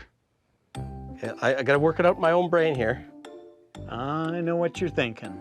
I'm thinking 250 sounds better to me. About 275. Not arguing for 25 bucks, bud. For 25 bucks, not gonna argue with an old friend. And let's go over there and look at some of that boxing stuff. We'll take your recommendations on Right what on. we need. Okay. I got some stuff that you can take for $200. So what do we got? We got a heavy bag, uppercut bag, and a speed bag. That'll keep Keenan busy on lunch breaks. Is that all he needs? That's all he needs. Perfect, done. 200 bucks. 100 bucks. Good. Great, guys. Thanks, Coach. I got the speed bag. Scott? How did I get left with the big one? Oh, Keenan, get over here. I need your help. All right, grab it. Oh, perfect. Keenan, we got a sale coming up. I think we're gonna need you for that too. Doesn't get any better than that. We go to hire Keenan, and we get a pick out of the deal. Best of all worlds. Man, I love the way you work, Keenan. More importantly, I love the way I don't have to work with you. What I'm here for. Package them together, and I know we can sell for a really good price. Thanks, man. Thanks, Coach. Yeah. Make sure he protects himself. I will. Yeah, thanks for all the deals, and we'll see you at the warehouse to unload that thing. Welcome to the team. Welcome aboard. Working in the warehouse, I have no idea what I'm going to be doing. I could be cleaning, organizing. I know they mentioned something about a sale I could be helping out with. I'm open to everything. Well, that was amazing, wasn't it? We bought stuff at knockdown prices. Have I not told you not to make puns? I know, it's below the belt. Don't box me in a corner. All right, I'm throwing in the towel. My God. It's the night before the sale. I think we gotta go check it out. We've got a lot invested. You're telling me. Oh, they've started without us. Oh, there's Keenan there. Let's get in, see what's going on. We show up and it's craziness. Good work, good work. Keep going. Tables are getting set up and moved around. The stuff is coming off the trucks faster than we can deal with it. Things are getting unpacked and placed. It's crazy, but it's a good, organized crazy, I think. This is like a Canadian joke, right? How many guys to unload a canoe? In winter. Yeah. Man, that's a beauty, eh, Scott? This sale is kind of interesting because it's a reflection of the barns and attics and garages we were picking in. And secondly, it kind of reflects the things that are appealing to us. Whoa. Oh my God, oh my God. You might be picking by yourself next year, Scotty. We gotta turn it over. Make it into cash again so we can go out and pick some more. There's a lot of stuff here. I'm also totally nervous because I don't want to take this stuff back. I've enjoyed bringing all this stuff in. It'd be sad to see it go, but I'm excited to see this place empty. Well, I think we got her. Let's see what happens tomorrow. Good luck.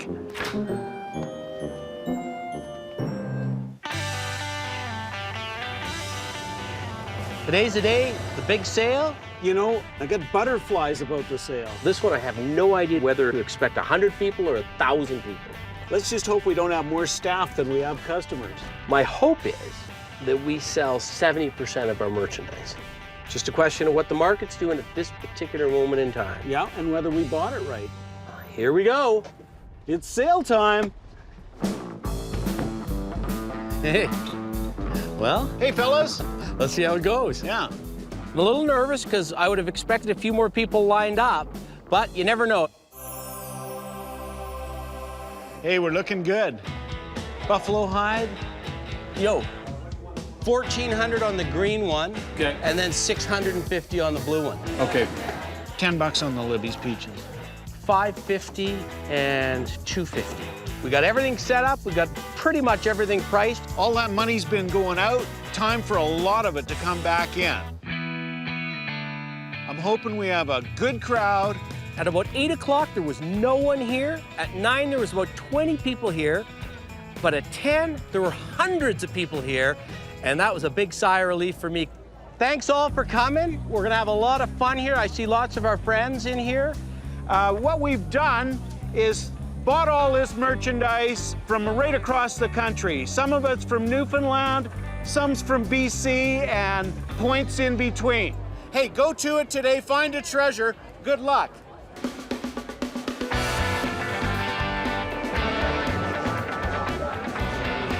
$40, and that's a steal on that thing. 60 bucks?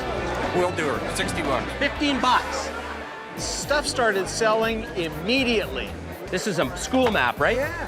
40 bucks. You're asking $350. I already bought the cabinet over there for $850. 300 it is. I'll walk it over to the cashiers and tell them about it. Okay. Where am I going? I'm locked. This is insanity. We did have a bit of a kerfuffle. This one came out of BC, okay. And this one came out of Saskatchewan. How about 425? 425, loaded in the truck? Loaded in the truck. Awesome. Why would you take 250? Done. Done? 250 it is. Thank you. I dealt with a guy, Scott dealt with another guy, and when it came to for one of them to pay for it, we found out that we had a bit of an issue. Oh no, this is a kerfuffle. Okay. Yeah. Scott and I were in deep trouble.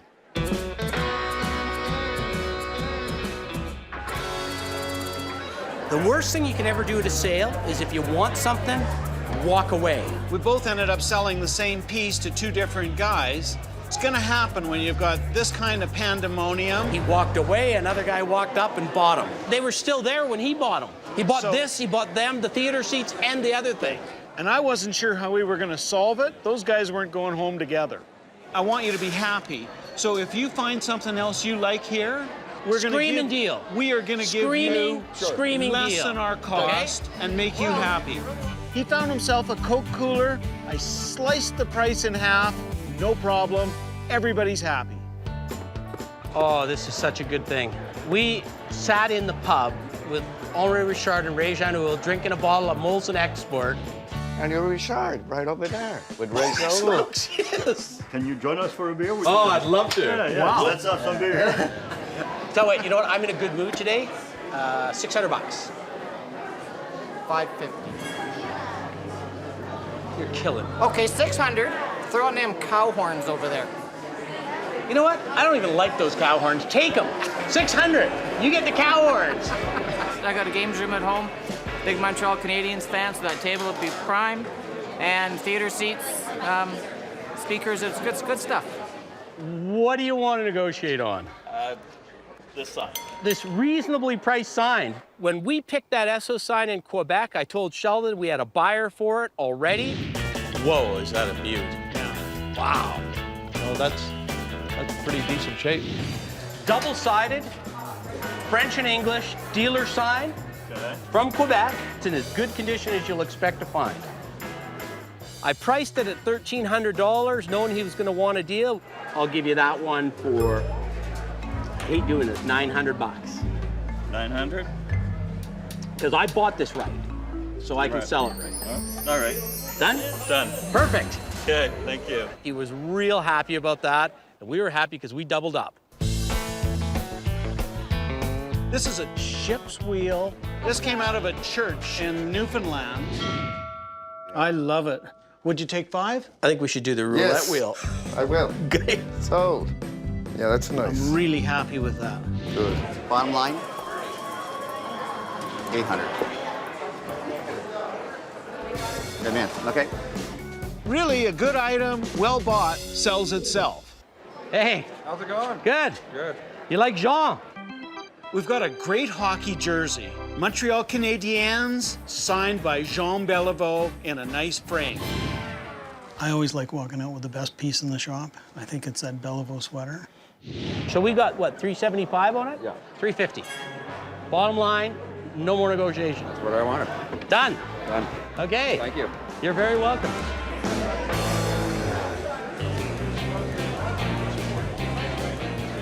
We're midway through the sale. It's been really good.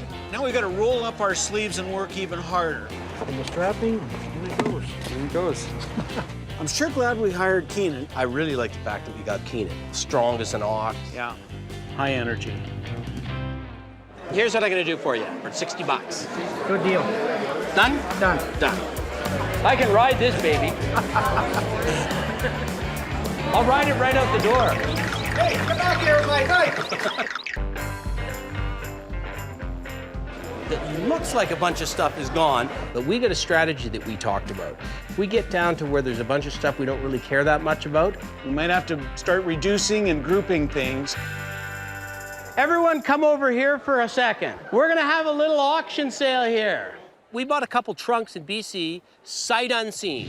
You have to buy them first before you look. I've got to do the Vulcan mind meld.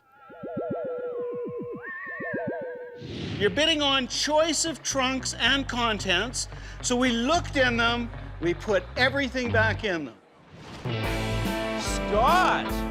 Probably got 200 bucks worth of stuff out of here. And we got the trunks. Exactly. You're bidding sight unseen, you're taking the picker's word for it.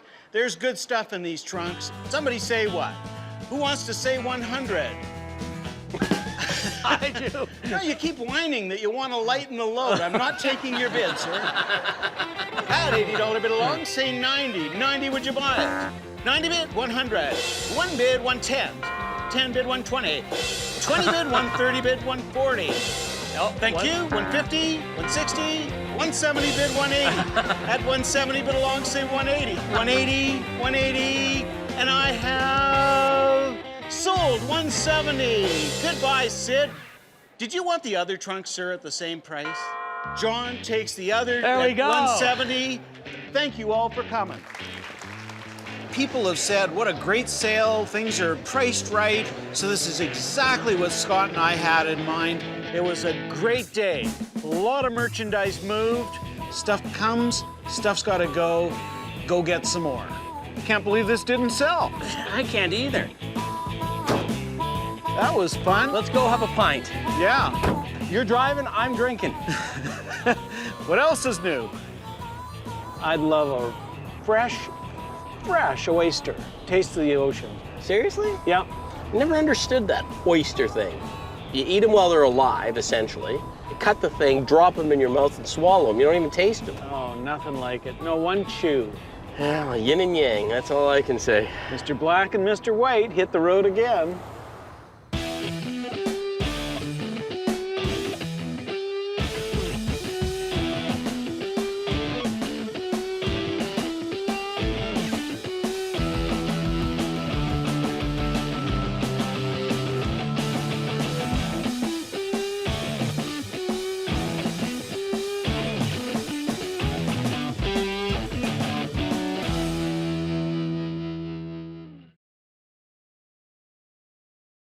Whoa! That is so ugly, it's almost good. We'll have a little contest, see who can find the most macho item. I like that. I do too, because I don't even really know what I'm looking for, but I know it when I see it. Whoa. Nice catch. Thank you very much. So what would it take to walk one of those home? 6,500. Really? Hey, Keenan. Yeah. You got our appraiser set up? I was out at one of the bars one night. I met a girl. Come on, Cozens, I want a piece of you. Oh, jeez. I'm Scott Cozens. I'm Sheldon Smithens. And we're pickers. See that fork in the road? Take it. We travel all over Canada. Looking for hidden gems in basements, attics, and barns. For me, it's all about the thrill of the hunt. Oh man, we might have hit the mother lode here. I like to move fast. I can always find something we can make a profit on. I thought I'd seen it all, Scott. I'm looking for that one-of-a-kind item that has its own story to tell. Just like the people we meet, every story is different. It's not junk to us.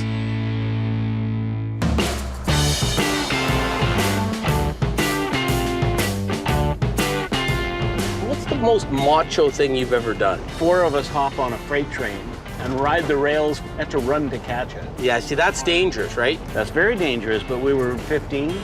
I don't know if it was macho or stupid. They generally go together. Yeah. See, I did so many stupid things when I was younger, I'm not sure which one of them I could pick as the stupidest. So a friendly wager, who can find the most macho thing in the next few days? All right. Your basic Ernest Hemingway take on life, is that what you're saying? Yeah, I like that. I do too, because I don't even really know what I'm looking for, but I know it when I see it. So we're on the way to Armstrong. Famous for a bunch of different things. Cattle. Cheese country? Exactly, cheese. Yeah. They're super famous worldwide, I think, for their cheese. A couple of cheese balls going to cheese country. You got it, man. We're gonna go see Al, big time collector in country store, advertising, oil and gas. I've heard how good his stuff is, but I've never actually been there. So this will be a first for me and for you, and I think we're both gonna enjoy it. Go slow, I think we're close. I think it's right up here on the right. Look at the old car. Yeah. Let's go see Al. Yeah, you can tell this is the place. All the stoneware. Hey, Scott, how you doing? Good, Al, how are you? Sheldon? Hi. So this is the place. This is the place. You guys want to go take a look in the shed first? Whatever you suggest. Just follow me. Oh, we can't go in there. Yeah, do not It's my enter. place. Signs all over the place. Yeah. I've been a collector for about 45 years. There's some beauty in this stuff, especially the advertising things. They got character. I like bullet holes. I like broken, kicked. My guess is, given that this is outside storage, this is the lower quality stuff that we're gonna see here. I guess we can start here. Hey, how about her? Wow, you've got some great stuff in there. I don't even know where to start. You got a little bit of everything here.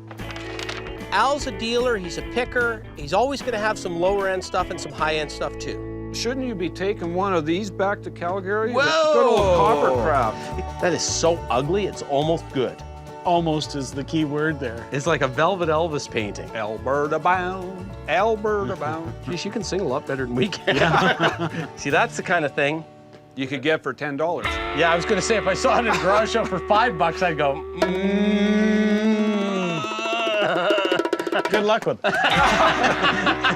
You got some trolley card signs, it looks like. Oh, they're all Wrigley's. Those are good. Those sat in the old trolley cars up high, didn't they? This might have been later in time, it might have been in a bus as opposed to a trolley cart, because I think the trolley carts were a little narrower than this. Yeah, and longer. Yeah. So what are you looking at for some trolley cars? $20 for the works. Done. Can't argue with that. Yeah. Okay. Wrigley's is a great name. People love Wrigley's. We should have no problem at $20. Hey, that's kind of good. Yeah, that's off probably an old gas station clock. What it is the face of an Art Deco clock. Does it work? Yes, it does. Huh. Had more pieces surrounding it originally and sometimes some advertising on the bottom. What would you want for that, Al? $45.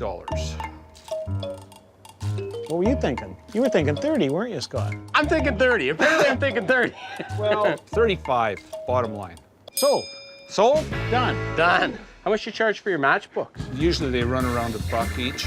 I spot a whole bunch of matchbooks, and of course on some of them are pinup girls. If I took a bunch, would you go 50 cents each on them? Sure.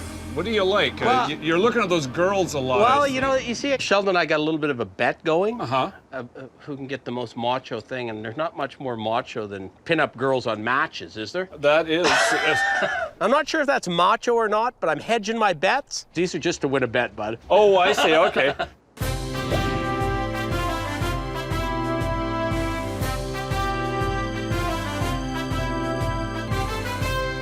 I think I'll take a few of them. What are you doing, Scott? Hey, I think I got something to win the bet. Matchbooks? Sheldon and I, we don't always agree on what we're gonna buy. To me, the matchbooks are cheesecake. So I put on a 1970s hockey helmet. Come on, Cozens, I want a piece of you. Killer. Oh, Killer number 11, right on the back. That's macho. And I got a breastplate to just in case you get a shot in. Oh, jeez. You know what? You try to be macho by putting on a hockey helmet, you better be prepared for a macho response. I'll get him back. So Al, when are you gonna invite us into the house? Why don't you come take a look? Some things are negotiable, I guess. Perfect. I'm really optimistic. I know we're gonna see good things. Whether they're for sale at a price that we can do something with, that remains to be seen. You take your jacket off if you want. I don't know if there's anything you like. Wow, look at this. We're walking in the house, and of course there's advertising everywhere as we walk in. Holy smokes. Well, I like the high-end things. Yeah, Scott really likes the same things that I do. It's impressive. There's no doubt about that. He's a sick puppy like I am for this stuff. Wow, some good things in here. Sheldon really is into the glassware more, you could see, and the finer things in a house. Scott is after what we would have thrown in the dump. One man's junk is another man's treasure. I love that table. The Broadway Hotel, what a great logo. That's Vancouver, right? That is Vancouver. 1930s, 1940s era, can be used as a side table in anyone's house. What would it cost me to buy a Broadway hotel table? Well, 400. 400 would take it out of the house. I'm not sure if we could get much more than 400 out of it. I had a kind of a macho suggestion, though. I thought we could have a little bit of an arm wrestle. Could either be 3 or 4, depending on who won. Wow.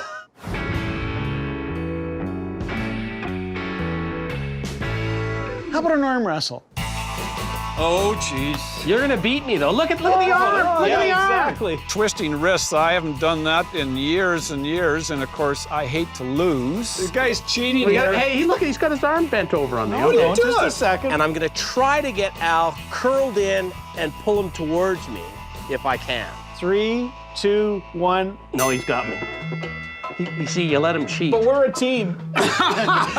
Al was a lot stronger than he looks. He's a skinny guy, but he's got pretty good biceps. All right, why don't we call it a draw? 350? 350? Good. 350? 350. All right. Okay. We were done. We've saved $50 and I didn't lose face. I gave in. That is so good. That's 1909. Atlas School Supply Company, Chicago, Illinois. I just love the way it's got all of the peaks on it. It's a little rough on this edge, is where all the kids were playing with it, but it's great. So are you telling me you're interested? Well, my wife would love that. She loves maps. What do you want for it? 350. Yeah, that's steep. So I'm not saying it's unreasonable. It's just, do you have any room? The best I could do is probably $50 down, so 300. And that's probably what I'm into it. I'm done. At $300, it's a bit steep, but I know if we can't sell it, my wife's gonna want to keep it. I'm on a shopping trip for his wife. And you're paying half the cost for And everything. it's only costing me half. It's beautiful. Hey, where did the glass come from, Al? The yard sale. Painted glass. They've got 2 good macho images on them. Let me put them up against the light here. Yeah, they are just awesome with lighting behind them. Hey, but that's macho. Look at that guy coming over the falls. He's got the square jaw. Exactly. And he's doing something really stupid. He should be yelling and screaming right now.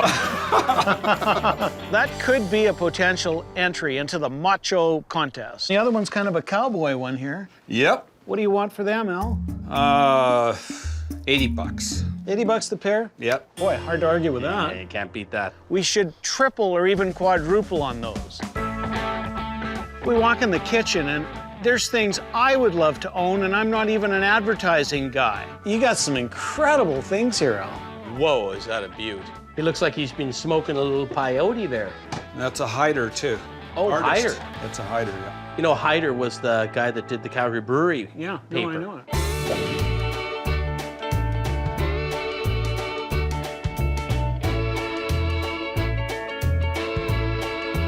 Never seen that 5 Roses flower sign.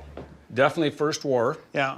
He's pointing back, saying, buy this flower because this is what we send to our troops who are fighting for our country. Appealing to your patriotism. But that's what I always say about advertising. The reason I love advertising is because it tells you something about what people were thinking at the time they made it. And that tells an interesting story, that one. Man, that is such a tempting piece.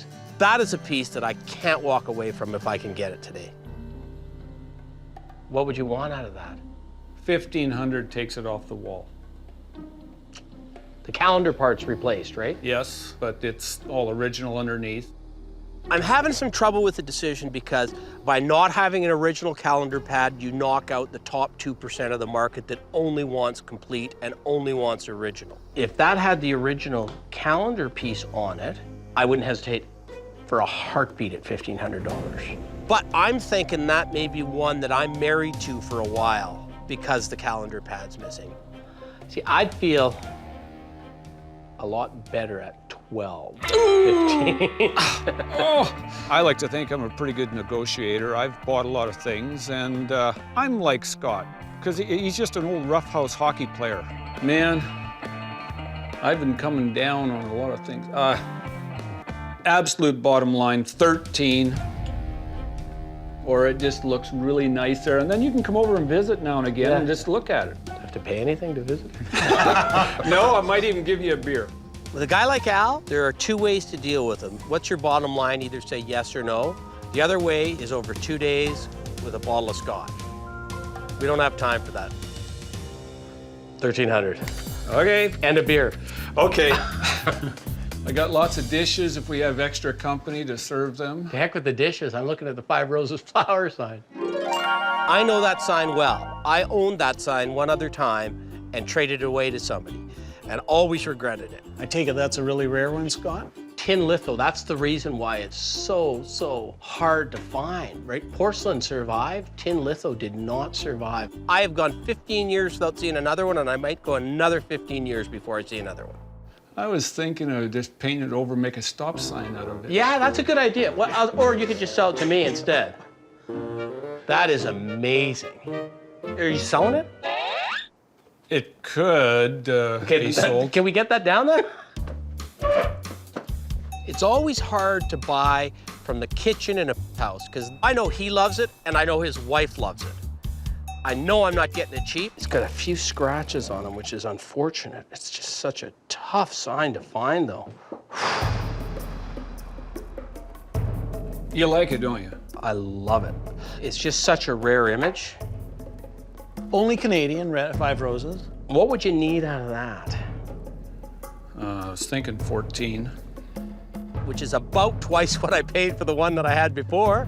What would your rock bottom price be on it? 12, absolute bottom, 12. Rock bottom. Oh. All right. I'm gonna have to live with it. I know it's my only chance to get one, probably again. I knew we were not leaving today without Scott having that sign in his arm. That's a little more than I wanted to pay for a sign in that condition, but you just don't see them. That's a keeper for me. We're not selling that. And Sheldon paid half of it. Now we're buying for the whole family. We've made some great purchases. I think we should go get a little packing, maybe load her up. This one's got a little deco to it. That's a good deal for Scott and I. We should easily be at $65.70. We should have no problem at $20 selling those for $50, $60, $70. That is so good, isn't it? I'm really happy about that. You know what? I think we should get somebody to appraise this. I'm curious to see what it's worth now. Great day for me. Got some fabulous items. Al, it's been great. Thanks a lot. Good to meet you, And I Al. hope you guys make something on this. Good guy, good dealer. I'm really happy. New friend for me. It was sure a lot of fun. Next time you can come to my house, and I'll take advantage of you. Do I get a beer? Yes. Okay. I wasn't quite expecting them to take as much out of the house, but they did pick some pretty good items, and I hope they do okay on them. See you in Calgary, Al. Have a good trip. Okay, thanks, Al. I always love it when you can buy stuff off the wall of a guy's house. And the guy going over the falls in the canoe, as macho as you get.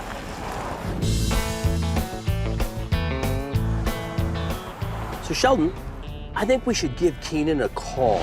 Do you really think he had everything set up in the shop? Hard to say. We should give him a little test. See if he can find us an appraiser for that 5 Roses flower sign. He might surprise us. Hello? Keenan, this is Scott and Sheldon. Hey, how's it going? We bought a few things Out in BC, and we need you to find us an appraiser. We picked up an old 5 Roses flower sign from about 1920 or so. Okay. See what you can round up, and then we'll Talk to you when we get back to town. Okay, sounds good. Hey, Keenan, how are things? Looking at the warehouse. They're good. We're getting a little bit of progress. Yeah, are you working hard? I'm busy. Perfect. Do you believe him?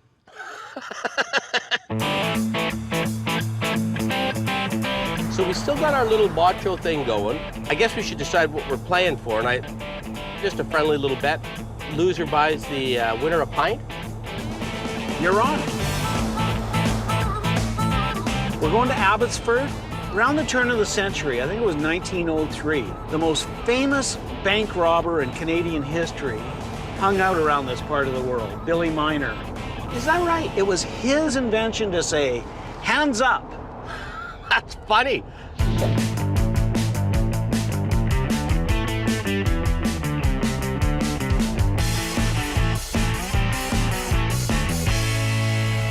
We're going to Dave's place, and he's gonna have a ton of stuff, all kinds of oil and gas things. Oh, okay.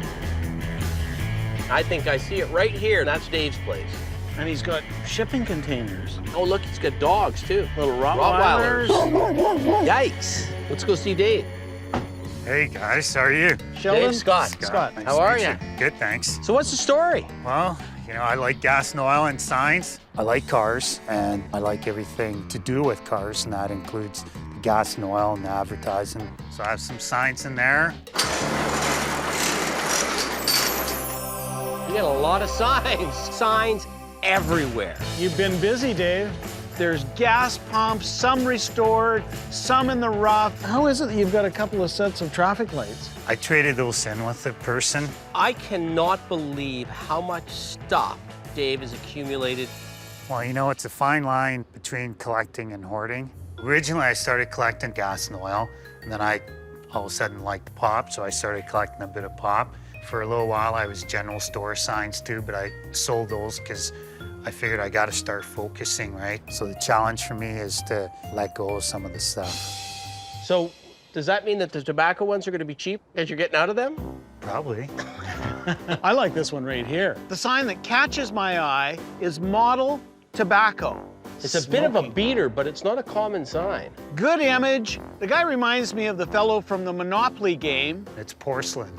Yeah, you usually see those in tin. That's a great sign. The condition's not as big a problem because of the figural nature of the sign with the old man on it. What would you want for that one? $150.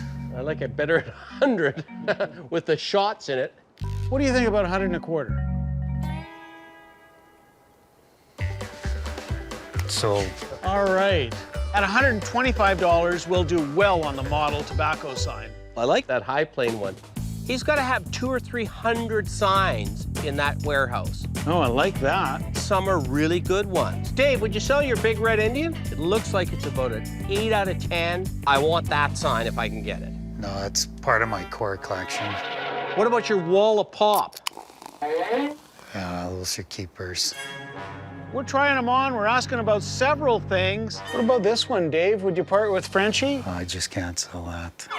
Not for sale. Dave, you got a couple big Texacos. Are either of those for sale? No. I guess you're a Texaco guy, aren't you? He's a buyer, not a seller. It's tough to sell just because I've paid probably full retail for an item. I'm concerned we're not going to get anything good out of here. Good red Indian there. I just upgraded, so that used to be the centerpiece before. Yeah. We might get the occasional double today, or maybe some oddball thing. This one got shot with a machine gun. Sure, looks like that. I mean, red Indian is one of the rare ones where condition is less of a factor than some other things. Well, it's the most collectible Canadian gas and oil company. What would you need out of that one? Probably around 15.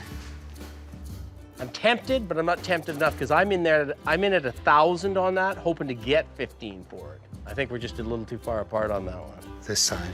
This time.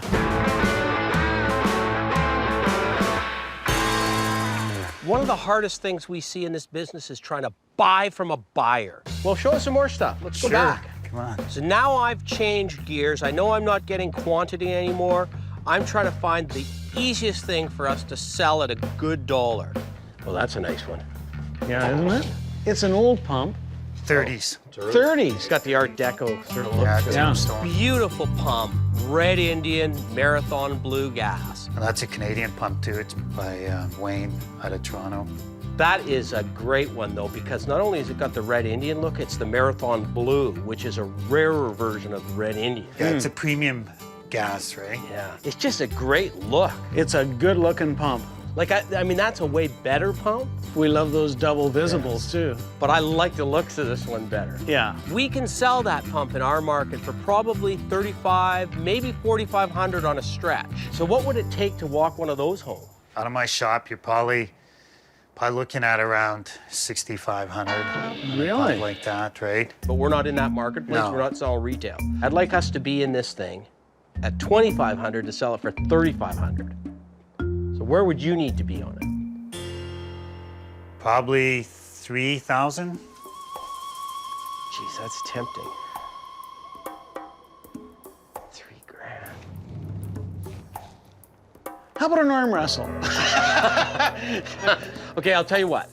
We'll go 3 on this one. You be nice to us later on. That's a deal. Okay. All right, I'm Perfect. happy Thank about you. that. I have over 200 gas pumps, right? So it was a little bit easier for me to give it up.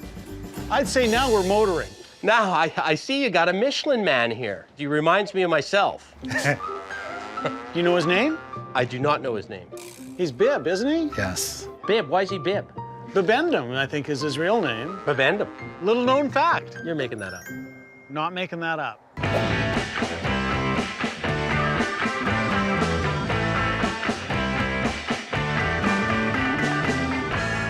What would you want for something like him? Around 600. I can't grind you too hard on that. How about 5?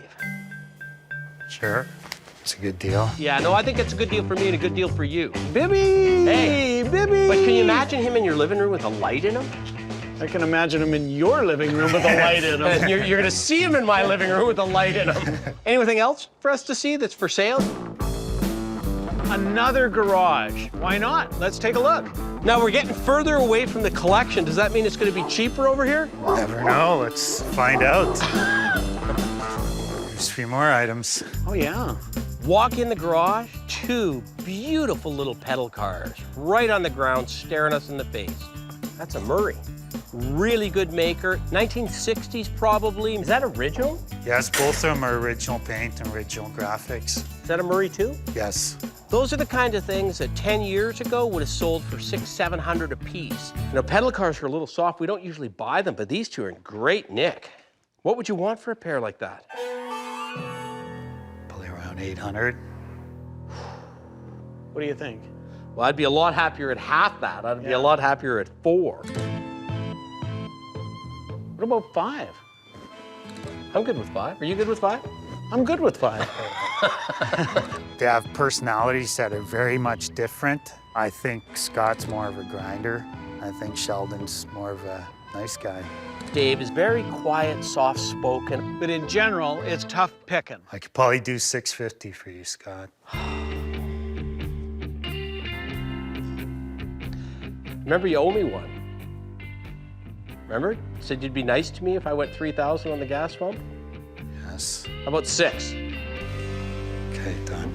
Good, I'm happy with that. We're paying some good, top-notch prices today, but we're buying top-notch merchandise. Hey, Sheldon, I got something neat to show you.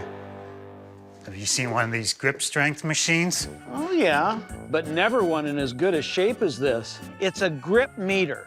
The sort of thing where a couple of guys would be at the fair and say, okay, I'm gonna show you how strong I am. Can I try it? Does it work? Yeah, just drop a penny in there. Yeah, that's a macho item. I need to own that. I'm just about to squeeze it. Dave, what do you need out of it? When I see Scott over there talking to Dave. Probably 500. 500 done. Sold. What do you mean sold?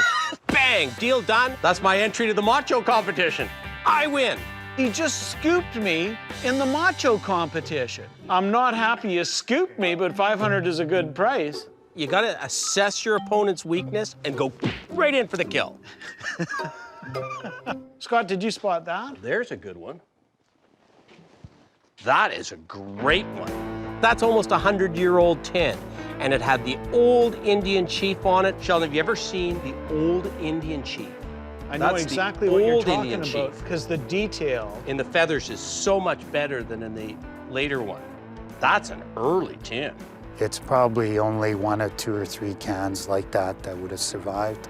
It's as good a red Indian tin as I've ever seen. That's the best of the best. If you're gonna own one red Indian tin. It's the nicest can I have. Would you be interested in selling that? That's a keeper. What about $750? I just can't sell that. What about $850? That's a keeper, thanks. Oh, you're killing me, buddy. A man of his principles. My worst fear whenever I see an oil and gas guy is that I'm going to see a red Indian piece I can't buy. Yeah, that tin's very important to my collection, Ray. It kills me, it kills me, it kills me. Well, I'm happy with the things that we did get. I think we should go get some packing material and maybe start packing her up.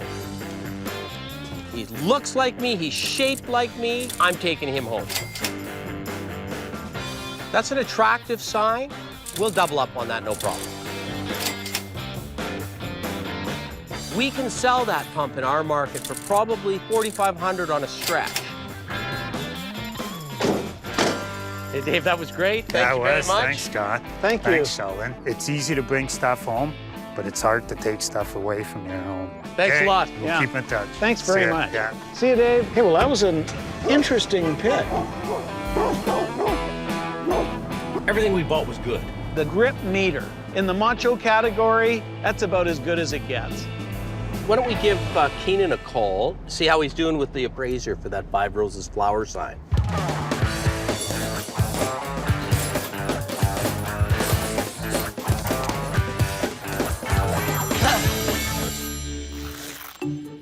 Hello. Hey, Keenan. Hey, how's it going? Goes great. How are you doing? Just working around the warehouse. And are we getting some work done there? Oh yeah, busy. Have you had any luck finding the appraiser? I spoke with a few people, but I'm still tracing down a couple leads, but I'm on it. Who do you have so far? Do you know their names? Well, I spoke with a lady, I spoke with a gentleman. I have their names written down. And you're getting some work done in the meantime there, Keenan? Yeah, I'm just trying to get as much done as I can for you guys till you're back. Hey, Keenan, nose to the grindstone. Yeah, I'm giving it. Okay, we'll see you when we get back to town. Awesome, sounds good. All right, thanks, bye. Bye.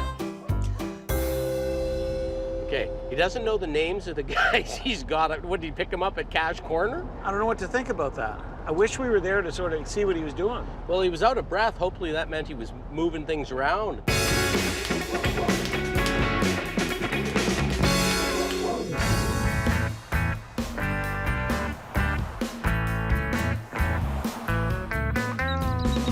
Take a look at that. Oh, beautiful. That's one thing I love about coming to this part of the country is how many eagles you see. So we're off to Mission, right beside the Fraser River. Beautiful part of the world. That's wonderful. So guess who we're going to see? Attila. Attila? That's a pretty macho name, though, you gotta admit. Absolutely. We're going to a brew pub. A brew pub? We're picking a brew pub? Yeah. I knew you'd be happy. I love it. So we still got our macho competition, but I think we gotta let somebody decide it, and who better than the brewmaster? Good idea. Attila. So this is Mission Springs. Here it is. Oh, look at the bottle right on the top. Fire truck? I'd like to buy that fire truck. Yeah, exactly. Let's go see what they got. A little early for a pub, isn't it? It's never too early for a pub. Hey. I'm Attila. Scott, how are you? Good to meet you, Scott. Sheldon. Sheldon, good to meet you. This is incredible. You've got tons of stuff just walking in the door. The owner of Mission Springs really likes his antiques, and he manages to fill this building up with all this stuff. Is this stuff for sale that we're seeing here? There's definitely things here that we can look at. Wow, what a great barn. Never seen so many taps in one place. What is that? Can I take it down?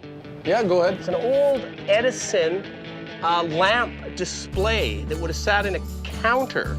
Mazda lamps, Edison lamps. Good country store collectible. When the light bulbs went out, you'd go in there at the store and you'd go buy one light bulb. 1945 lamp specification chart, so you can date it right to 1945. It's got that sort of deco look to it as well. Would you consider selling that? That would I'd have to take a few minutes. Got to make a call on that one? You betcha. You got to look a list. You got to talk to somebody. Yeah, something like that. I'll be back in a minute. Okay. Hey, Norm. What I'm hearing here is Attila's here to sell us some stuff, but he really doesn't know what it's worth. So when we express interest, he's got to go chat with someone to see what it's worth. I'm just trying to think here what that would be worth. Gee. Okay, I'll be back. Okay. Thanks. Well. So, what's the story? It's definitely a possibility. That means the price is going to be high. $475. Whoa! Almost double retail on that piece. I'm in this at $100 and a quarter to $150. We've had one better than this that we sold for $350. Yeah, well, I won't be going any lower. We're up.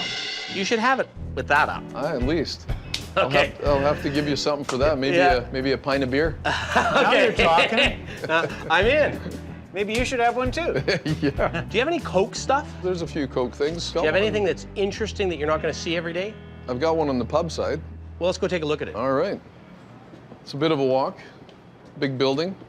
Oh, there it is. Yeah. I am shocked because when I walk down the steps, I see a super rare Coke sign. That's not one I've seen very often before.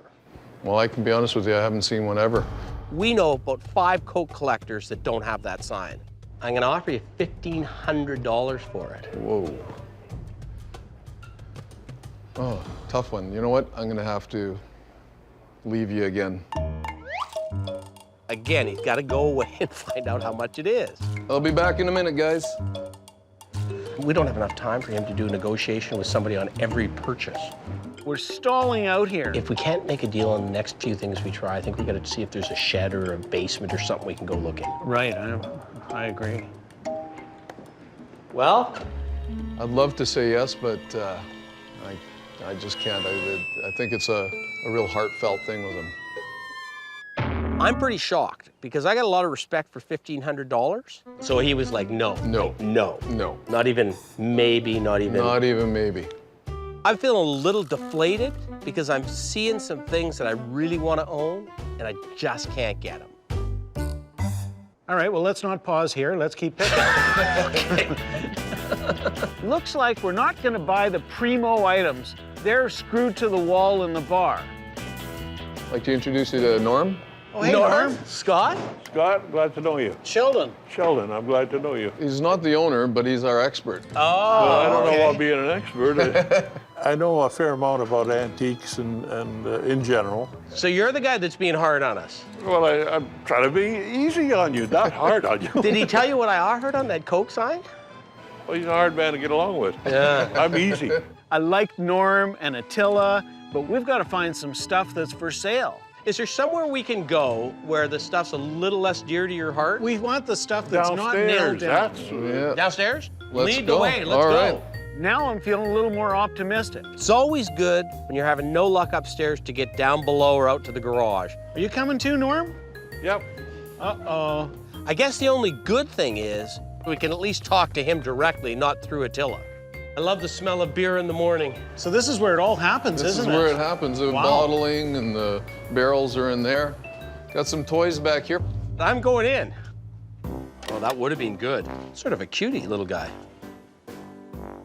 I go into the next room, and there's a leather helmet. It's a football helmet, early one. I think I found the ultimate macho piece. I love it. I thought at first it was a reproduction. I was so surprised to see it.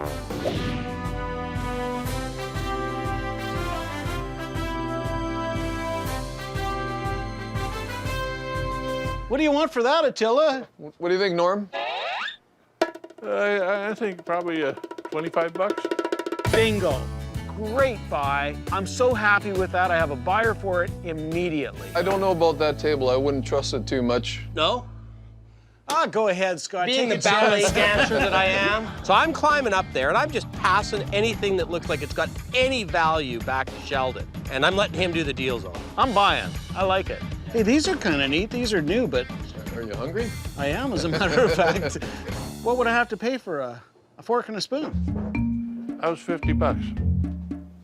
Done. Not even going to argue with you guys on that one. Way to go. 50 bucks? What a deal at 50 bucks. I was too busy climbing and handing things down to Sheldon. I didn't even notice the stupid fork. Not every single thing we buy has to be old. You got some instruments up here. Wall hanger trombone for a bar or something? Oh, yeah. And a crappy little, I think that's a repop. Scott's passing me good stuff. A couple wall hangers, though, that'd be good. I'd pay 30 for the trombone and nothing for the little one. But I was thinking 30 and 10. How about 35? That's good enough. All right. Now we're making Now some we're headway, moving. guys. Yeah. Oh, only if it's dirt cheap. like I said, you're gonna catch it when it comes. Nice catch. Thank you very much. I love an accordion simply because Scott hates an accordion. 25 bucks for that. Done. I was gonna say 10. Look at this shell. It's like a little hobo. And that's tramp art. Yeah, it's a little Is it hobo really? thing. Yeah. Oh, wow, okay. 1923. Yeah. Huh. Somebody's odd idea of a stringed instrument. It was some sort of musical implement. What would a fair price on that be? 50 bucks. Sort of thing I'd pay 20 for. Yeah, because it's Or just... would you pay 25? 25 it is. All right. Screaming good deal. Oh, Bohemian made, still full. Yeah, We could probably drink those. Those are made from 1950, and I wouldn't dare drink them. That would be a macho thing to do. There you go. That would be a macho thing to do. If you did, I think you'd have the skitters for a week. I'm not really sure what skitters are, but they can't be good. Hey, well, we did a little damage in the corner here. Can we go up and have a beer now? You betcha. Hey. Cheers. Cheers. Good fun, you guys. Lots of fun. But you're gonna have to help us with one last thing. Name it. Scott and I have had a little bit of a wager going the last few days, and we're looking for a macho item. I think I got the winner, but you tell us which is the most macho item. Ah.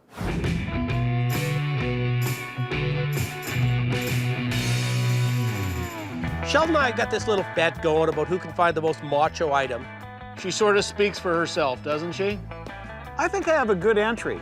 It's a late acquisition, but a leather helmet, no mask. We're talking a really macho piece here. All this wear right here, every little chip represents two guys butting heads. No, that was probably a field goal kicker's helmet, okay? I don't get the macho bit with that helmet, and it's a little sneaky to buy something off the judge and then have him judge the contest. The guy that scooped me on the gripper is calling me sneaky. I didn't scoop him. I did it right in front of him. I'm gonna show you something that's truly macho.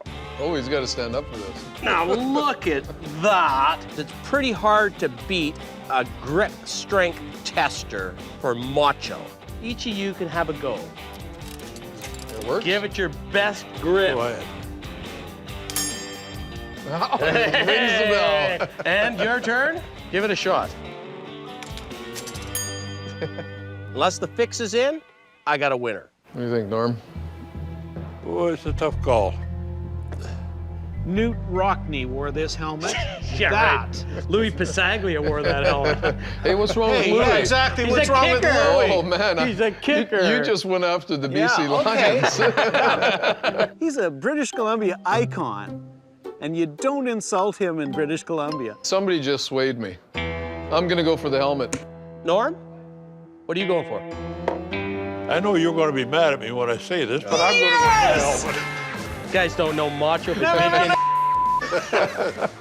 Thanks a lot, guys. This has Oh, been a great thank you very day. much. Thanks for being raw. Awesome. Thanks, Norm. Whoa, you got a grip on you, man.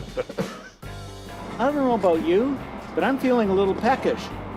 That fork and spoon is too much money at any price.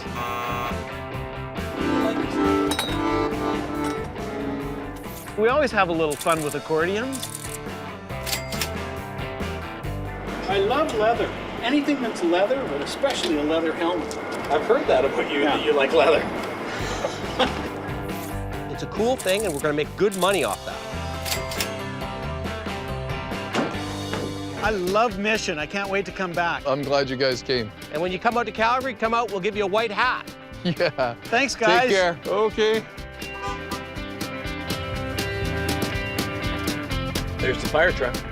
I like that fire truck. We could use that. I think we got to take a shot at it. We noticed her when we drove in. She's a beaut. Yeah. What is it, 42, 43, 44? 42? I love everything about that fire truck. I love the look of it. It's got the great 40s Dodge look. So what has she got, a big water tank on it? Yeah, it's a water pumper. Yeah, and Scott and I talked about it. We'll just fill it full of beer, and then we can serve them right here. How many times are we buying a fire truck? Let's give it a try. What do you need out of it? We're talking 8? $8? Oh, that's just a bit too much. No, at 8,000, guys, I don't think it makes sense to us. What would you think about, and don't be offended, but to us, and we've got to move it back to Alberta. Okay. What would you think about 4? That's a little low. 5 would be more in order. That's up to you. Excellent. I'm really happy at that. I love this thing. Thanks, guys. All right. Thanks, Norm. This is the best thing we've bought in a long time. We've been looking for something like this for, what, 5 years? And when are you delivering it? No, that don't include delivery. And I'm guessing we're going to get an offer for twice what we paid for it real quick.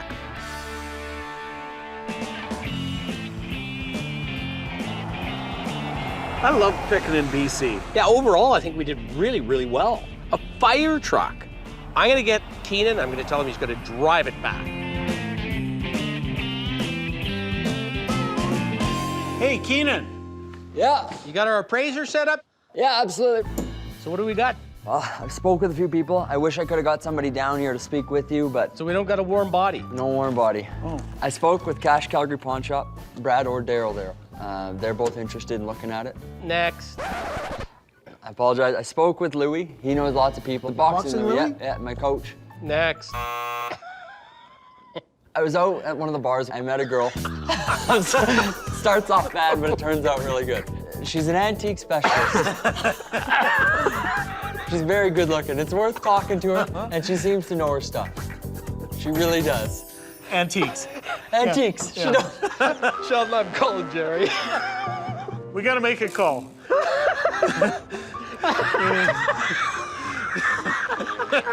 I have to give him credit for getting the phone number of a really good-looking girl in a bar. At least it wasn't on the back of a cigarette package. That's right. Maybe we need Jerry. I think we better go. Yeah.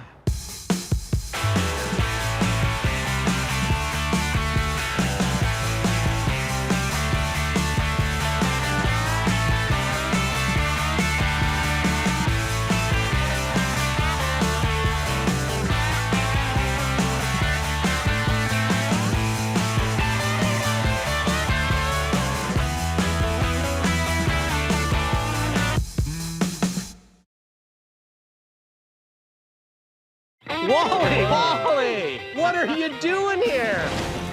Whoa, look at that. Here, I'm getting the hang of it now. Can you give me a hand and grab my legs as I come down? No. I need help.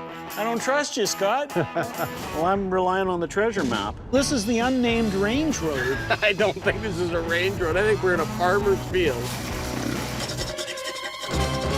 Hey, what are you doing? There's some tape on some of the stuff. I'm Scott Cozens. I'm Sheldon Smithens. And we're pickers. See that fork in the road? Take it.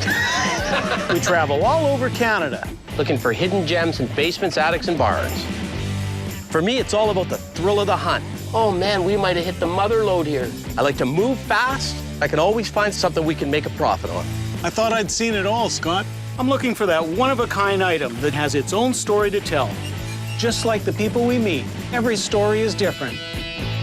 It's not junk to us.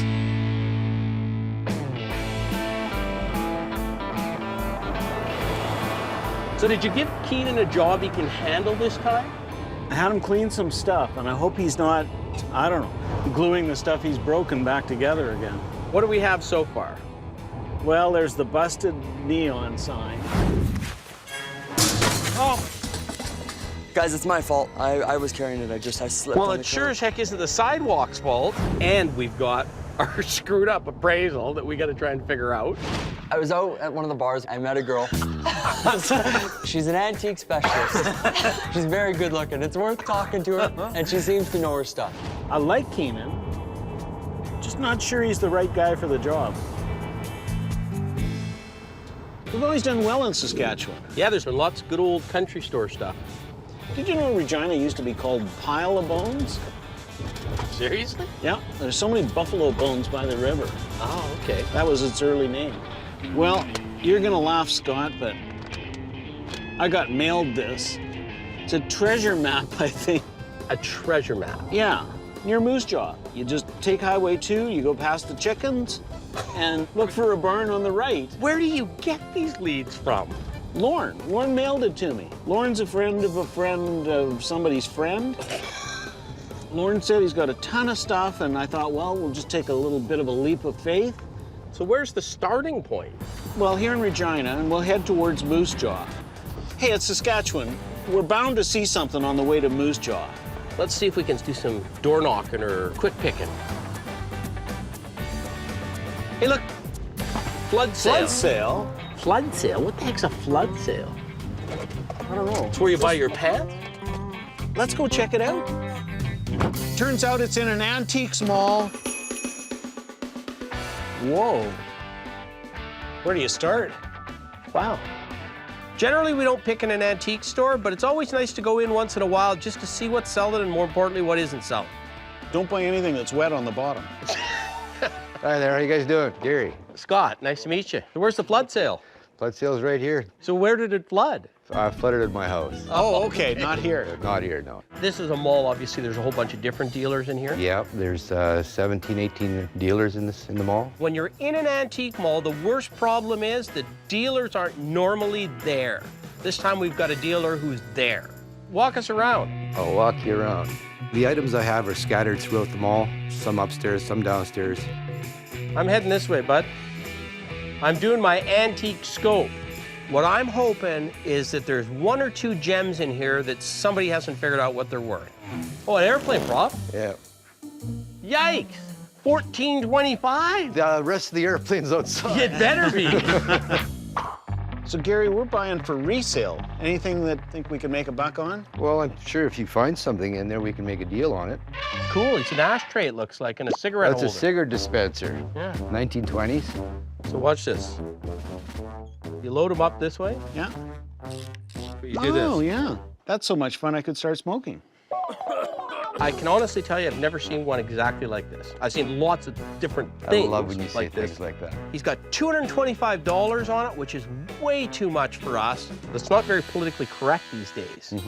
I do $100 on it, and I'm going to try and flip it for 150. When do we go 1.5? I'll tell you what, I'll go 100 1/4. That's all I can do on it. Why don't we come back to it and see what you got for later on? Okay, I'm 100 1/4, but that's my bottom line on that. Let's I can't sit do on that. anymore. Oh, he's got a red Indian. There's something I wouldn't mind like taking a look at, the red Indian quart, yeah. McCall Frontenac Red Indian quart oil bottle. We're always looking for red Indian. It's the #1 seller in oil and gas.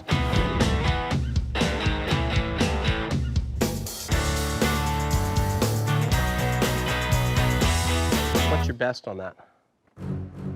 So, 1.5? I want the McCall Frontenac bottle no matter what. So I'm at 100 1/4, $250 for the pair. We package the little elephant and the McCall Frontenac bottle. My fear is we're gonna walk out with nothing. I'll do 300. I am going low on these things. 275. You hate that 300 mark, don't you? 275. I gotta make money on this. I understand. Yeah. Let's go 295. Done. 295. 295. Okay. All right. It's hurting me, Sheldon. Show us some other areas. There's treasures everywhere. Sheldon, look at the motorcycle. That's a Harley Davidson.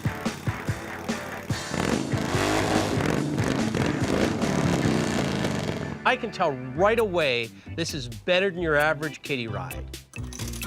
It's got the old 50s look. It's got a 50s Springer seat on it, 50s gas tank. I don't think it's a Harley Davidson. I think somebody made it into a Harley Davidson. Harley Davidson. Harley Davidson. Yeah.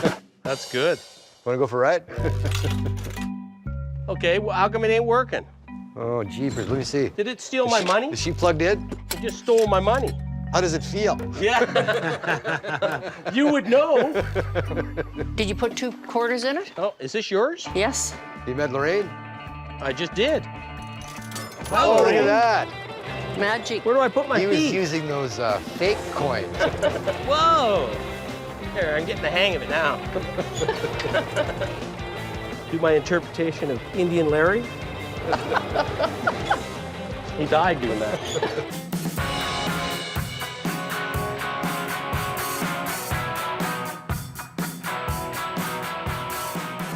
It's a good one, but yikes, 3,500 bucks. That's worth it. $3,500, which is way too much for us to pay. Sharpen that pencil, Lorraine. Yeah, what would be your knock 'em down, drag 'em out price? 25. Well, I know these fixed up and all complete are about 5,000 in Vegas.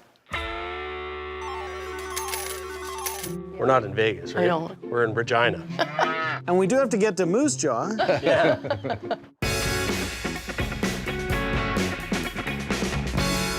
You see, I love it, but I can't just buy with my heart. I gotta buy with my head too. Thank you. Who's that guy? I think I've got to have 2,500 for it. I'm thinking that it's a good unit, but I don't want any part of it at 2,500. Okay, I'm gonna tell you where I'd like to be on it, and I know you're not gonna like it. I'd like to be in it at 15. Got to go higher than that. Well, I don't like negotiating with myself. Where are you at? 22. That's my bottom price. That's a good buy. You wouldn't just jump in and say 2, a nice even round 2? No. 22 and we'll help you load. I got an idea. You got lots of stuff in here, right? Right. How about if we give you the 22, but you give us $200 credit on something else we can find in the store that you don't have as much money into? Oh, that's an interesting twist. Still only getting 2. Well, it depends. You might have $1 in the things that we take from you, right? I've been doing shows for a long time, and I know that when I'm selling, I'd rather give more stuff to get the same amount of money than give a discount on the money. So how about that? That's a compromise. You're getting a good coin. You've had it for a while, had some entertainment out of it, and we'll see if we can move it along for a few bucks. We'll ride this baby out of here. Deal? All right. Thanks. Good. Okay. Thank you. All right. I got my $2,000. Let's go look and see what you've got. Okay, well, look around. I'm looking There's forward stuff to this. everywhere. All right.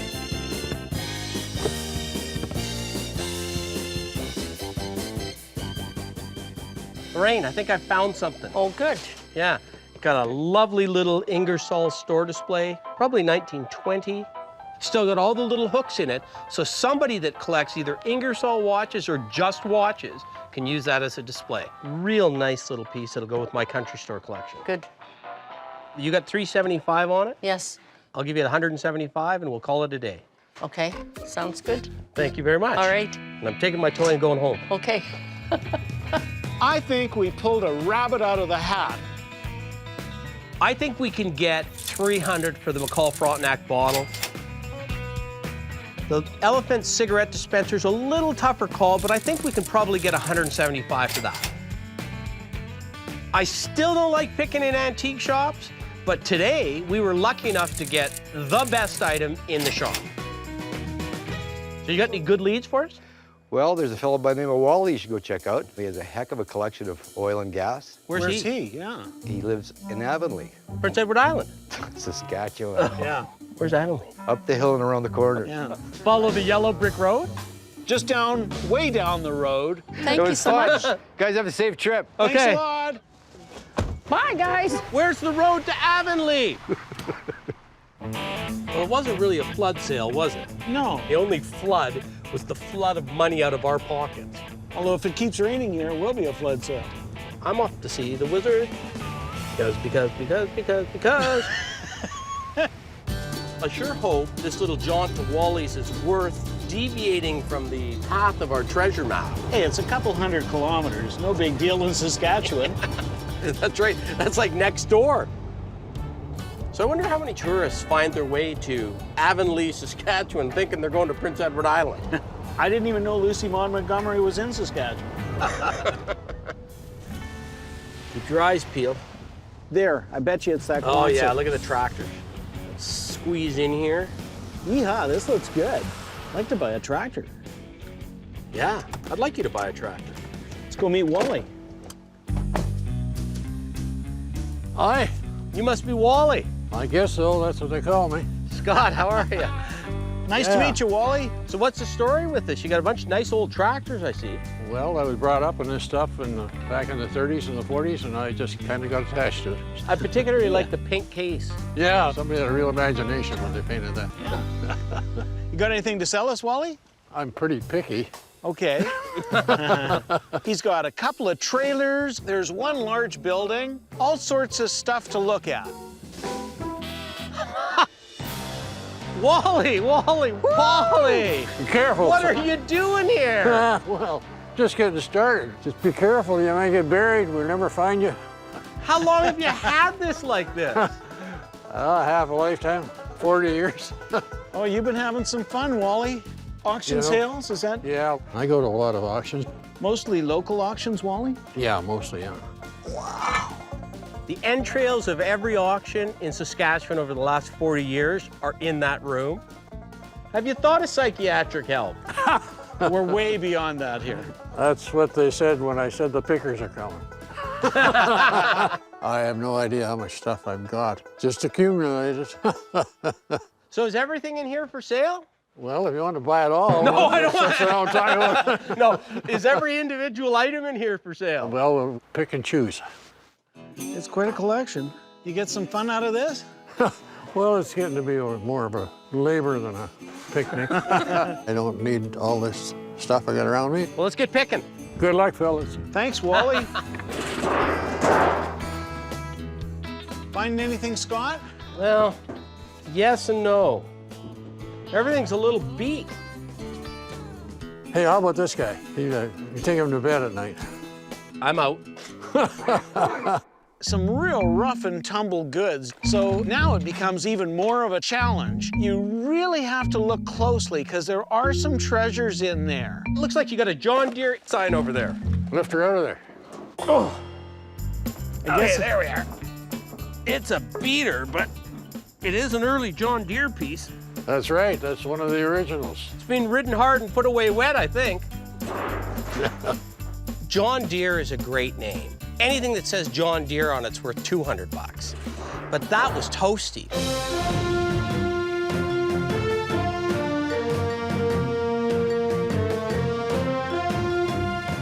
Yeah. So somebody's bent it over.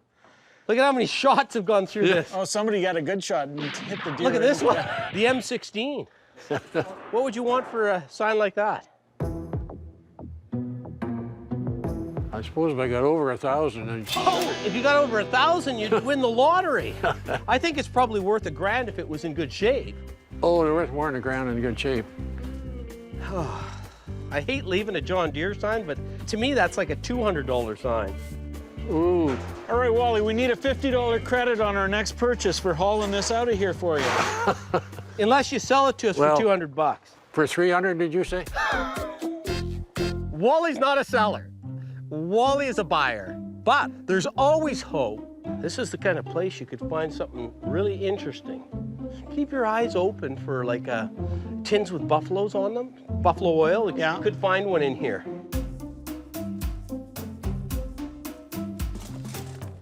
Oh, look at the mobile oil crate. That's where I was heading.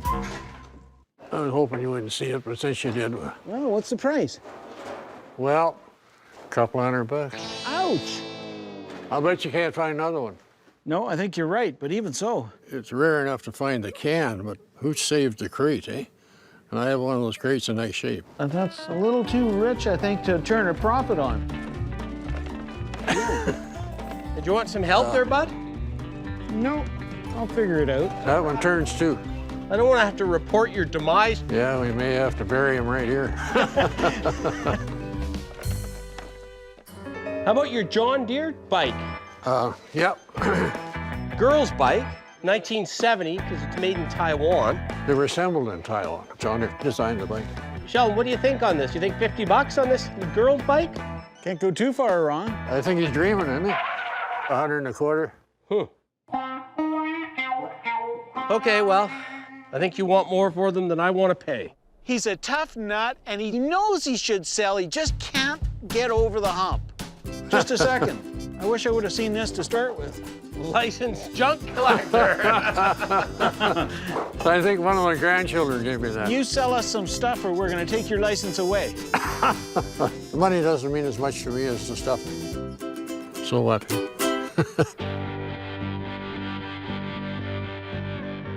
You got a collection here, Wally. This Minneapolis Moline, that's just it. You like that, don't you? I do. Is that one that you'd part with? If I had 1,800, you could have it. But you'd have to get it out of here. Wally's one of the guys that we like. We may not buy much off him, but he's got a good heart, he likes the stuff, and he's fun to be around. Well, you might have a landslide. Man, I'm heading towards the Husky oil tin. I knew you want that fox. Send the can out this way. Okay, well, first what I'm going to do is try to figure out a way to keep this fox from Yeah. falling. When I was going for the Husky tin, it was propping up an old stuffed fox that was riding a bike, I think, or something. Oh no, the fox is going, Scott! No! No, no! Save the fox! He did. I saved the fox. Good job, Scott. When you're looking at advertising, the thing that grabs everyone's eye is the picture on it, the visual. Husky oil has a great husky dog on it. Well, anything under $40, and I would leave it there. Not a nickel less than 50 bucks. You said 40. So it's 50. Here, catch. That's just the price of the can, hardly the price of the can, but that's what No you get. charge for the dust, right? All right. Done. I would normally expect to buy that for $15, $20, $25. We had to pay double that to get it from him, but we'll get $100 for it, no problem. Here, Scott. Fill up a basket with some goodies there. I'm trying. There's tins galore here. Just a little too far gone, it looks like, most of them. Most of the stuff's just average stuff that we can't sell anymore. There's no market for it. I don't know if we've wasted our time or not, but it's not looking good. Okay, let's go to the next little area. Oh, here we are. But when we get into the back room, I spot an old box of tins. That's a nice tin. Rare, rare. So I start pulling them out, and there's a couple really scarce buffalo oil tins. That one's really rough, but it's a rare one. Early Canadian company, Winnipeg, Calgary, really tough to get. Good visual with the buffalo. 1, 2, 3, 4, 5, 6 tins. Okay. What would you do for the lot of them? $1,000 bucks. Yikes, $1,000 bucks. Yeah, that's. You can't just go out in the street and buy those. Well, you're right about that. Buffalo Oil, that company's been out of business since back in the 20s or 30s, and everybody wants them because there isn't enough to go around. You got 6 tins, $600. $650. That is a deal. Okay, done. All right. And that should cause Wally to not sleep tonight at all.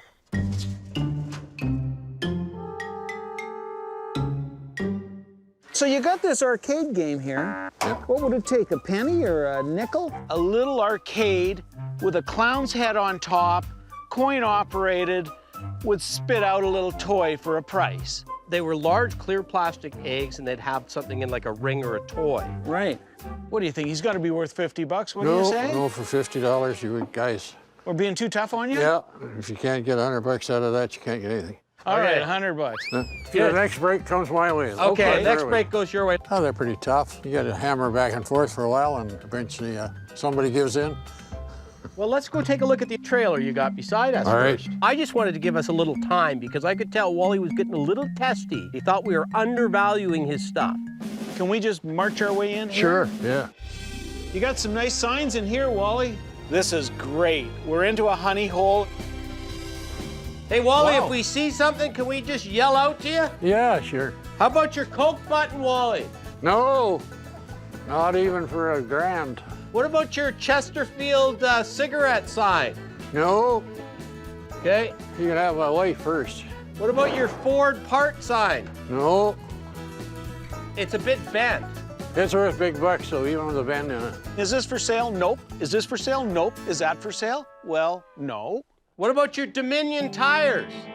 They're hard to find nice, yep. So what you're saying to us is you want to sell us the stuff you don't think is nice? I mean, if they were taking a lot of lower grade stuff, I'd have been happy as could be. But when they just want the top stuff, I'm not enthused. What's your price on it? 700. Ooh, 700. Pretty quiet in there. You need some help in there? We need to find something that you'll sell us. Would you part with an anvil, Wally? I just paid $250 for one yesterday, so be careful. What would you want for that? About 100 and a quarter, Boy, that's not bad, Wally. 150, somewhere in there. That's cheap at 150. How much does he want? 150. I thought he said 125. He started at 125 and he's working his way up. Yeah, you're paying for the stand now. I think you should shake his hand at 125, though. 125? I think that's about as much as I'd spend on that. Is that right? Yeah. 125 it is. Good. It is. Well, yeah, they're persistent. Okay, what about your big shell? This old tin one. It'd probably come out of a junk pile. But that's an oldie. It's a whole lot older than you are. A really, really good old sign. Overpainted, but I think we can get that paint off that. It's in rough shape, but I've never seen another one. No, neither have I. So what would you sell this one for? 300. 300 bucks. Shake the man's hand. 300 bucks. 300 bucks, sir. That's a deal. I'm pretty happy about this place. Yeah. When you start adding up what we bought, we actually did buy a fair bit of stuff, and we'll make some good money off the stuff we did buy. I didn't think old Walter would part with this one. That's a really, really good old sign. At $300, snapped it up. We should be able to double up on that, no problem. I'm really happy with these buffalo tins. A couple of them aren't worth 100, but a couple are worth several hundred. We should turn that $650 into $1,200 pretty quick. These are always fun. It's got a good look to it. Should get 150 for that. Hey, Wally, it was fun. Oh, yeah, that was a different day. It's been a really good time. Thanks a lot. Come back someday, I might get rid of some more. Keep You in still touch. owe me 50 bucks on those tins. Everybody went away happy. You know, I really enjoyed meeting Wally, spending some time with him. We were lucky to get a couple good things out of him, though. I'll say. We should have done a blanket deal on all the tractors. I like the way you think, Scott. You think big. Just like Saskatchewan.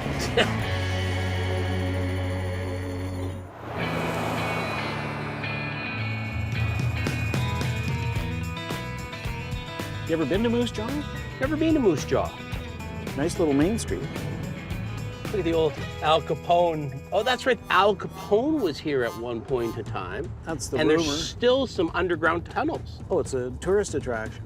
Seems like a long way from Chicago. Yeah, I think he was hiding out here. Prohibition, right?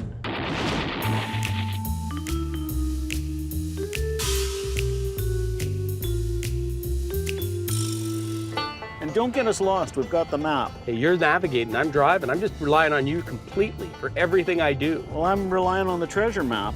We got a map with a treasure chest and some directions to how to get to the treasure chest. And that's how we've ended up here today, right outside Moose Jaw.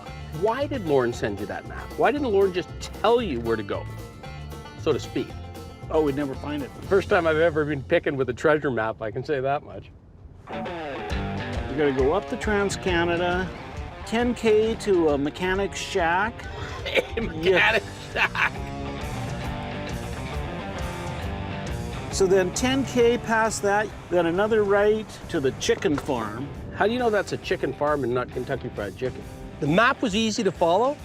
Sheldon's instructions weren't that easy. When we find a house in the barn at the end of a gravel road, we'll know we're there.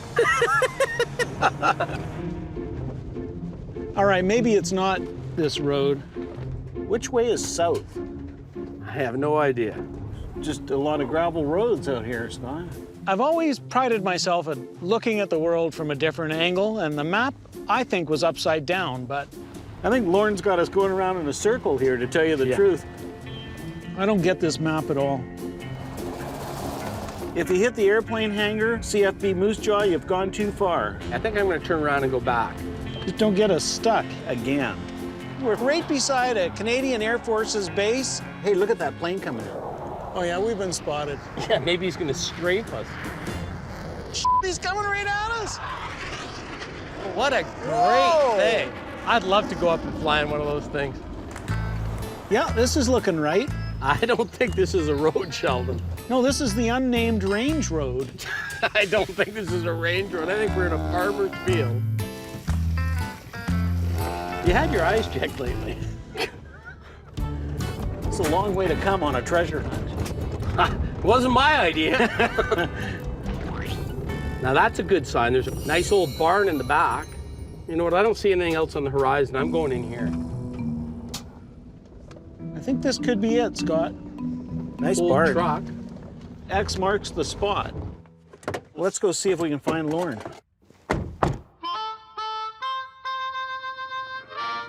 Hey, I bet this is our guy right here.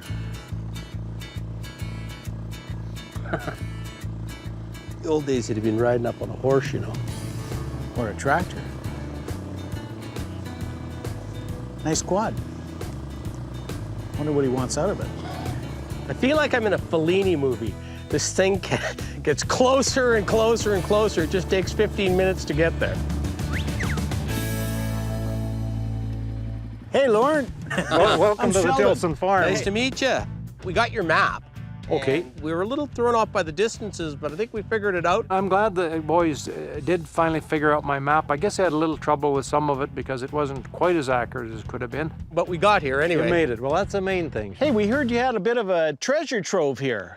I was a Texaco distributor for since 1967, so things accumulate. You know, some of the things that I accumulated back in '67, I guess are antiques by now. Is there stuff in all these buildings? Just about all these buildings have some stuff in it. I'm sort of a pack rat, I guess. I've got to give up some of it, and I felt you guys were the best ones to take a look at, see what I've got. Show us where you want to go first. Okay, we might as well go down to those two sheds down there first. Might as well jump on, have a ride. You won't go too fast then? Well, I got good brakes, though. Onward. Come on, hurry up, hurry up. I wasn't very impressed with the fact that Sheldon decided to plant himself right on the front of that ATV. I don't usually get a chance to beat Scott to the punch. So what you got in here, Lauren? Well, there's quite a few little goodies in there that you can make use of. I don't know about goodies, but let me take a look. Can I climb on here? If you break it, you buy it. So far, I haven't seen anything to buy. Uh-oh. Some seats out of an old vehicle here. That's an old windshield. That's a Model A windshield. Yep. Some old wagon wheels there, Shell. Yeah. Anyone buying wagon wheels anymore? Well, I'm concerned because we put on a lot of miles on the treasure hunt and we need to buy some things here. No treasure in here, I don't think, Lauren. If you stand out of the way for a sec, Lauren, I'm going to swing out. Okay. Oh, boy. Lauren says he's got other stuff in other buildings, so I'm willing to give it a chance. You still a Texaco guy? Well, yeah, I am Texaco at heart. I love getting in the garage. Well, there's quite a bit of stuff in here. This is where it all happens, eh, Lauren? Just go ahead wherever you want to look. You got If I break it, he'll buy it. Sure. I'm searching for something that's a little bit harder to get to, something that maybe hasn't been touched for a while. Ah! I find a little Sky Chief sign, and I know that's a pretty good little sign. Hey, what about that, Lauren? Oh, yeah, you found it, eh? Huh, she's a little bit dinged, but it's a nice sign. There are a couple versions of that sign. This one is a very flexible one, which tells you this is one that was actually screwed onto a gas pump.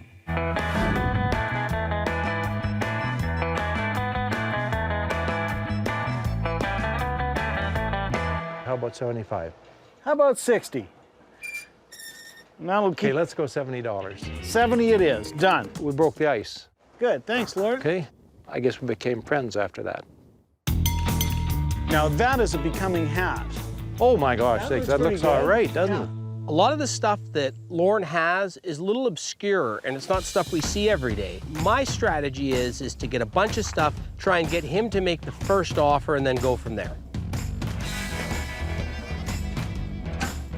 You got some old oil bottles here, it looks like. Yeah. The first two bottles I pull out are no names, and then I'm starting to dig a little deeper, and I find a wire basket. This is fantastic. Hey, Scott. What? I think I got something you might enjoy. A McCall Frontenac pint bottle and another McCall Frontenac pint bottle. And the pints are always harder to get than the quarts. So I plunk them down, and we're starting to get a bundle of things. Always like to look up at an attic just to see if there's some long-lost orphan up there. Ugh.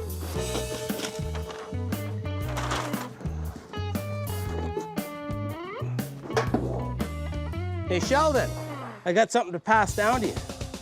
Oh, yeah? It's a killer Texaco sign that's made to look like it's three-dimensional. I've been doing this a long time, and I've never seen that sign. Isn't that a beauty? Texaco motor oil, that was discontinued in '67. They were just changing over. I think that might even be earlier than 50. Yeah. Well, let's see if there's anything else we got here. And you know, I've sort of forgot about a lot of them because I don't get up there that often. I hate to leave a shed or a barn without checking every inch of it. I saw something over here. Hey, Sheldon? Yeah. I'm coming down. Can you give me a hand and grab my legs as I come down? No. I need help. I don't trust you, Scott. They're not real, Scott. They're just... What happened to the top of them? I don't know. I never did find the top for them. That's what I was waiting for. That way. As I'm coming down, Sheldon's bringing boxes of more stuff out, and I spot a couple red Indian tins and an old Haveline tin on the shelf, and I put them in the pile. Okay, we got a bunch of stuff here, Shel, that you pulled out. This whole box of stickers, I don't think it's all real old stuff, but I figured we'd just take the good, the bad, and the ugly. So we're talking about that bundle, Two red Indian cans, two red Indian bottles, a Haveline, the box of decals, and this metal sign. Yep. Now we've got a critical mass here. What are you going to offer me? What about 500 bucks? We got to do a lot better than that. What do you think? There's about $3,000 worth of stuff there. But I'm looking around going, where? Where did that come from? I can't figure it out. Okay, what do you value most? Like these signs here, what would you Well, there's pay only for one Sky Chief, though. The rest of them are generic stuff. Well, even if you value them at $2 a piece, you know, there's quite a few of them in there. He valued that box of stickers way more highly than we did. He was looking at those as being dozens, maybe hundreds, at $2 a piece. But you know how long it's going to take us to get our 200 bucks back out of them, let alone make any money on them? That's right, yeah. What I'd rather do, frankly, is I'd rather just cherry pick the 5 items I want than pay more money for the rest of it. Why don't we leave this one separate? Well, I wanted to do it in a bunch. I made, we started off, but we're too far apart. He's not going to let us parse it out. He wants to sell the whole works. So we're going to have to do some thinking. These here, that's worth a lot of money, eh? Yeah. You're going to get a lot of money out of these ones. Well, that's why we were offering you 100 to throw on. Go ahead. I throw out some figures. You throw out some figures. We're a long way apart. I'm trying to get the most I can out of it. I know they're trying to get it down as cheap as they can, but I pretty well know my bottom line. Okay, I'll recalculate. So. He does this often. He recalibrates. Yeah, I hope he's going up. So here's where I'm coming from now. 8. Whoa. Hey, you're stepping up there. I come up to $800, mostly because of the 2 McCall Frontenac pint bottles. Well, I'll tell you what, you go $1,000. You see, you're hurting me here. Lorne's a tough negotiator. We got to try and make money off it too, right? Well, I know, you're in it to make money. I'm still uncomfortable at 1,000, but I take another good look at that old Texaco sign, look at the markings on the bottom, and I think that sign might be a 1930s sign. So let's make a deal. $1,000. Okay, you got it. Done. Oh, that's a good deal. Well, they're good negotiators. If I were in business yet, I'd be trying to hire them to set up some dealers for me. Anywhere else we can do any more damage? Yes, I got one more shed you can look at. Lead away. This is where we've got quite a bit of old stuff in here, too. There's got to be a diamond in the rough there. I see something I want to look at. Oh, they're pigs. Yeah, they are. Oh, my God. They're complete, eh? What are you into there, Scott? There's a couple smaller Texaco signs. Sweating like a pig, but I find 2 good Texaco light-up signs. What would you sell a couple of Texaco signs like that for? A couple $100 a piece. Would you do 3 for the pair? Seeing your shit's nice, guys, I'll do 3 for the pair. Shake the man's hand, Shel. I thought on some things Lorne was more than reasonable. Let me ask you about that Ford truck in the corner there. Okay, that's a 28 Ford truck, and that was the first year that Ford made the Model A, or it's an AA, being a truck. I'm not getting anything done on them. When you say them, you're talking about the other truck that I Well, walked both by. of them, yeah. That other one's a 31. If you guys want them, you get them for $2,500 apiece. What about a matched pair, Scott? S and S. Don't even think about it. Lauren knows a lot more about cars than we do. He's selling it to us at essentially what he can get for it, which means that's all we're gonna be able to get for it. We're out on those. Sheldon, I found something for Keenan. What's that? It's the Minimum Wage Act of Saskatchewan, 1977. Every boy. employee shall be paid at a rate of wages not less than $3 per hour. Perfect. We didn't buy a lot of things, but what we did find, I think we're going to do really well on. Thank you very much. Thank you, guys. Next time you send me a treasure map, I'll know exactly where to come. I like these boys. I'm just trying to figure out how I'm going to get out of here without killing myself. You got in there. They're going to make money on their purchases, but that's what they're here for. T for Texas. We got the pair for $300. That's a screaming deal for us. What am I going to do with it? I might as well go with somebody that can do something with it. Those little red Indian pines are so hard to find. Well, the whole pile together, $1,000, that's a screaming deal for us. We'll come back and take another look up there. I think there's stuff I haven't seen yet. There may be, sure. Well, you're welcome back anytime, you guys. Golly, it's been a good day. It's been a really good day, yeah. Take care, guys. Hey, well, as it turned out, the treasure map was pretty good.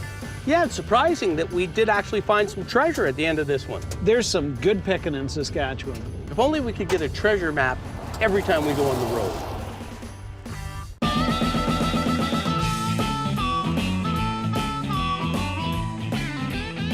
Yeehaw. Just be careful, bud. Let's see what this baby will do. You got your Class 6 driver's license? We bought this motorcycle kiddie ride in Regina.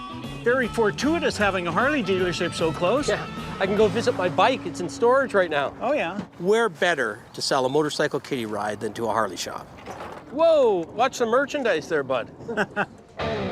This should be fun. Okay, Keenan, thanks. Hey guys, Yeah. I'm gonna head back to the warehouse. I got some things I can work on there. Excellent. I like you showing initiative. Thanks a lot.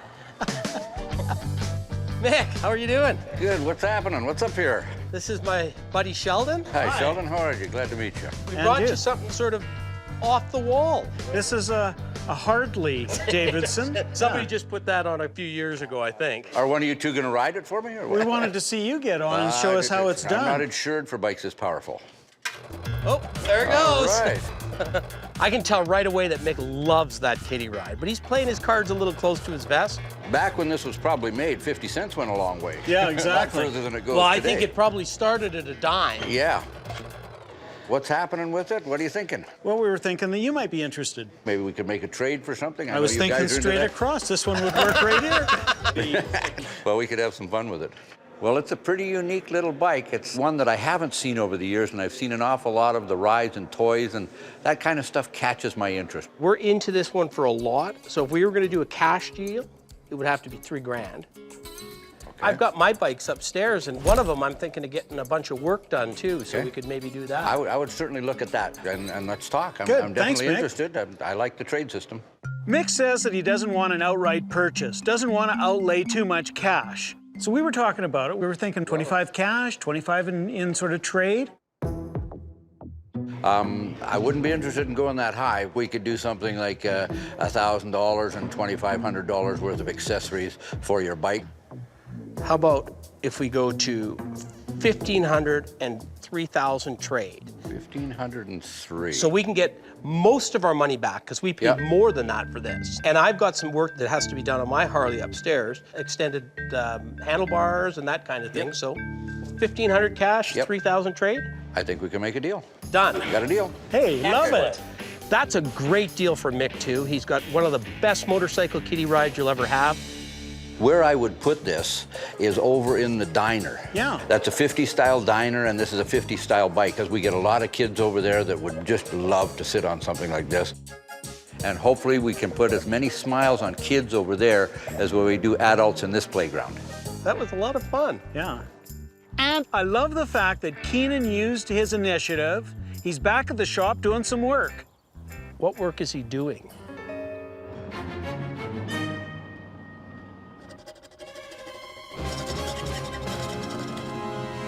Hey, Keenan. Hey. What are you doing? Well, there's some tape on some of the stuff. And What is this whatever stuff? I could find, I just found some stuff that looked like degreaser or whatever. I unpacked the stuff and... Wear safety glasses and chemical-resistant gloves. What were you thinking? I was trying to, I screwed up the last task and I was trying to show some initiative. I need to know what's... That's what that's worth now. Oh. Well, Keenan showed some initiative. I look upon this as Scott's fault for not giving him the guidance. Come on over here, come with me. You're gonna let me hit you? I got one thing for you guys for the road. They help me a lot. They're just a stress ball. So what do? You just squeeze it and around? it just... Okay, I'll tell you what. Here's the deal. We'll squeeze these. Don't touch anything. Nothing. Inventory, but don't clean Unpack, anything. inventory, work Don't out. oil, don't sand, don't saw, don't break. Can you believe what Keenan did with those tins? Try it, just Keenan. Keenan. Keenan. Keenan. Keenan. Keenan. Keenan. What if he got a good tin?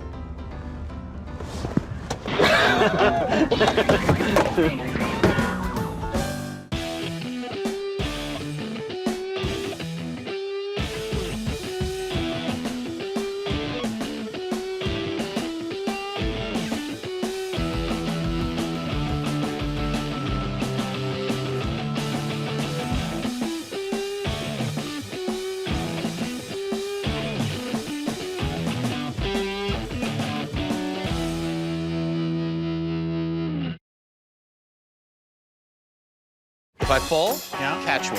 Don't kill yourself, Scott. I'm afraid I'm gonna go right over on that sofa. What would these decoys be worth? $25,000. Come on, Keenan, pick up. Ray. I wonder where he is. What were we thinking, Sheldon? What were you thinking? This must be where he stores the bodies. Where is he taking us? This is called toilet paper for the bush. You know that security camera we had Keenan install? I think when we check it out, it'll prove that he's a hard worker. And I think it'll prove that he's hardly working. I'm Scott Cozens, I'm Sheldon Smithens. and we're pickers. See that fork in the road? Take it. We travel all over Canada. Looking for hidden gems in basements, attics, and barns.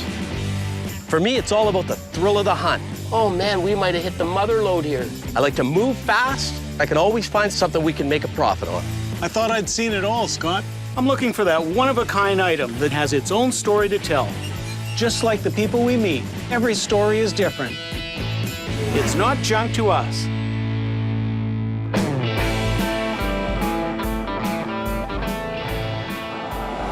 How'd you sleep? The problem for me is I was tossing and turning a little bit because I was thinking of what Keenan might be doing while we're gone. Why don't you give him a call? You're betting red on the roulette wheel, I'm betting black. He isn't gonna be there.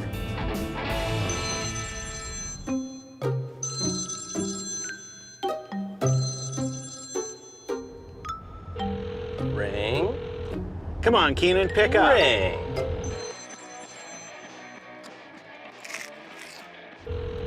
So you have to be there to pick up the phone. Yeah. I wonder where he is.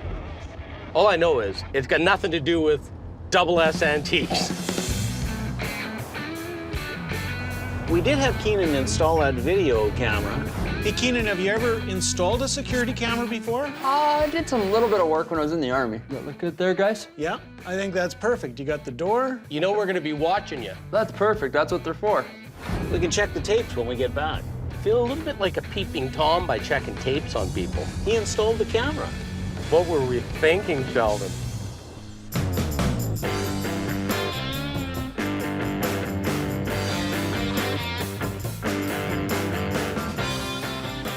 Spring and cottage country, I love it. I've never been to North Cottage country. I've never been here either. Just look at all this rock sticking out of the ground. Yeah, there's a ton of it. Oh, look at this lovely little pond. This is really a sort of group of seven-ish, isn't it? Beautiful. We're going to see Roger. Roger has salesman sample canoes, salesman sample kayaks, and salesman sample paddles. Oh? Oh yeah, Roger also collects decoys.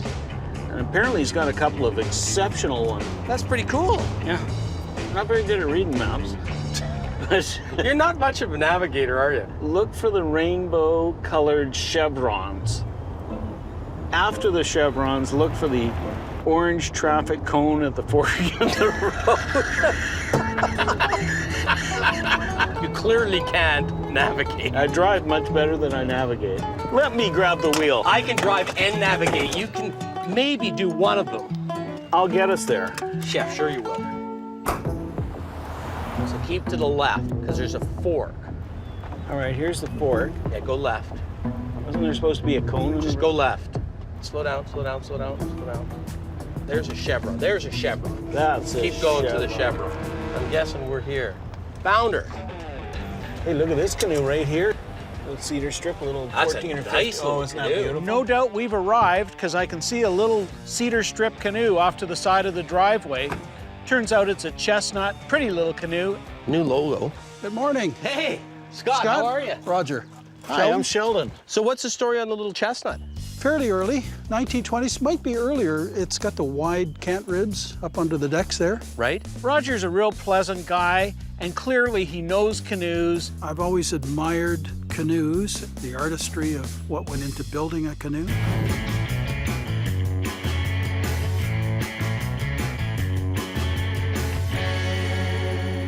I'm selling it. I almost sold it a couple of weeks ago. So what'd you almost sell it for? $1,200. Just so happens he wants a little too much for resale. I was noticing you've got a couple canoes in the garage I here, do. too. In here, I've got an old courting canoe from Oh, about 1915. It's beautiful. I love the mahogany. Your lady friend would sit here on pillows with her parasol, and the gentleman would paddle and sing to her, or she might read poetry to him. This was all the rage 100 years ago.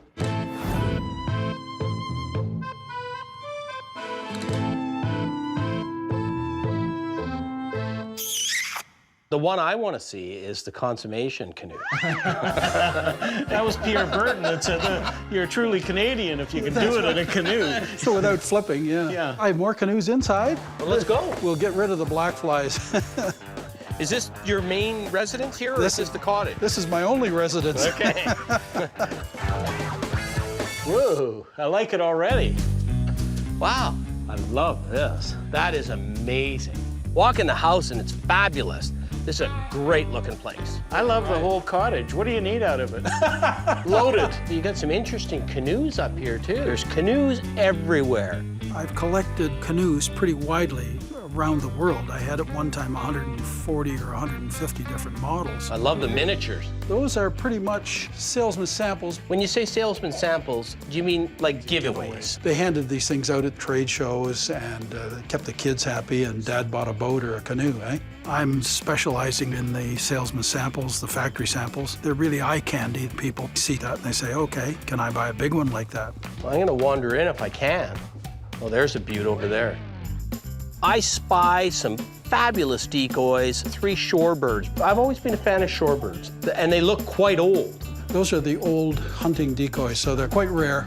See, shorebirds were banned from hunting in 1917 with the Migratory Birds Act. Right. So they didn't make them afterwards. Like most people who collect decoys, I got addicted. I bought quickly and rashly, and I soon owned about 75 decoys. And it was about that point where I was bidding several $1,000s to buy a decoy. So what would these decoys be worth in today's market? A lot of money. I want to know. I'm just curious. The larger 2 up there would probably bring, give or take, 25 each. And we're talking 1,000, not 100. Yes. Holy shit. But when he tells me they're worth upwards of 25,000 a piece, we're out. So do you have anything else to show us? A few more canoes and decoys. They're in the back room. These are done by Sam Hutchins. That's pretty pimpy.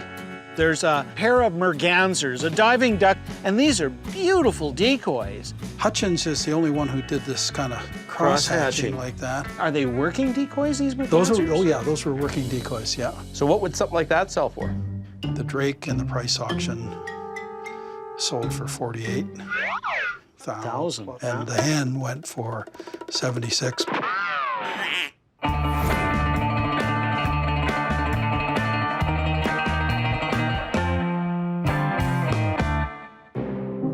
My concerns are sort of playing out. I see lots of things I'd like to own, but I can't afford them. We've got to find some stuff to buy.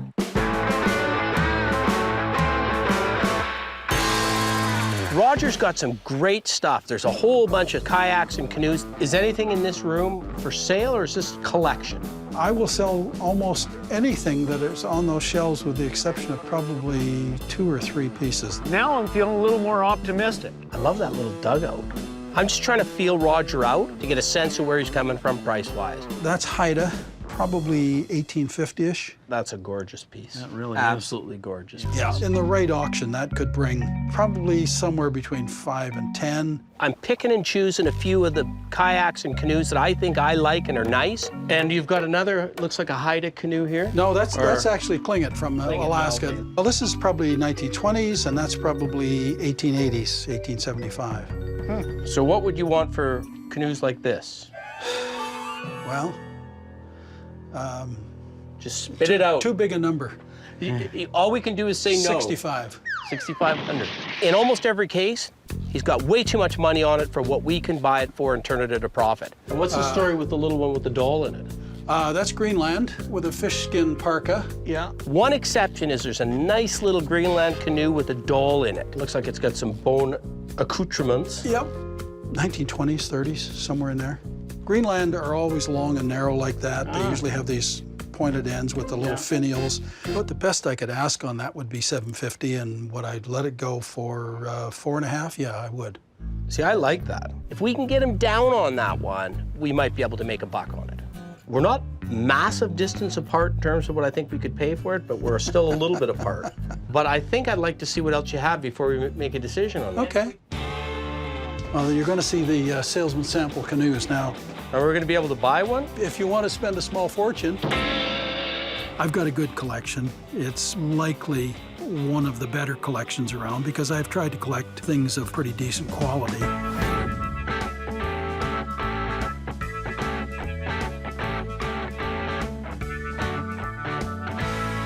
Oh, these are great. Oh, I just love the model canoes. I think they're jewelry and wood. And it takes about 80% of the time to build a big one to make a small one. The scale is just so beautiful. These are museum pieces. There's an old town that's extremely rare. That was the model of the full size that they made for the Boy Scouts, and that's the only known. And I have that on consignment to sell for the owner at the moment. And how much does the owner want? He'd like to get a little over 20. I might take a little bit less. But you see, to me, that's just like, that's so far beyond the realm of what I think that I could ever get for it. We want to buy the $1,000 canoe for $300, flip it for $5, and let somebody else worry about making the hard $5. That's what we want to do, and I don't sense that there's a whole lot of those deals going on here. But it doesn't. Okay.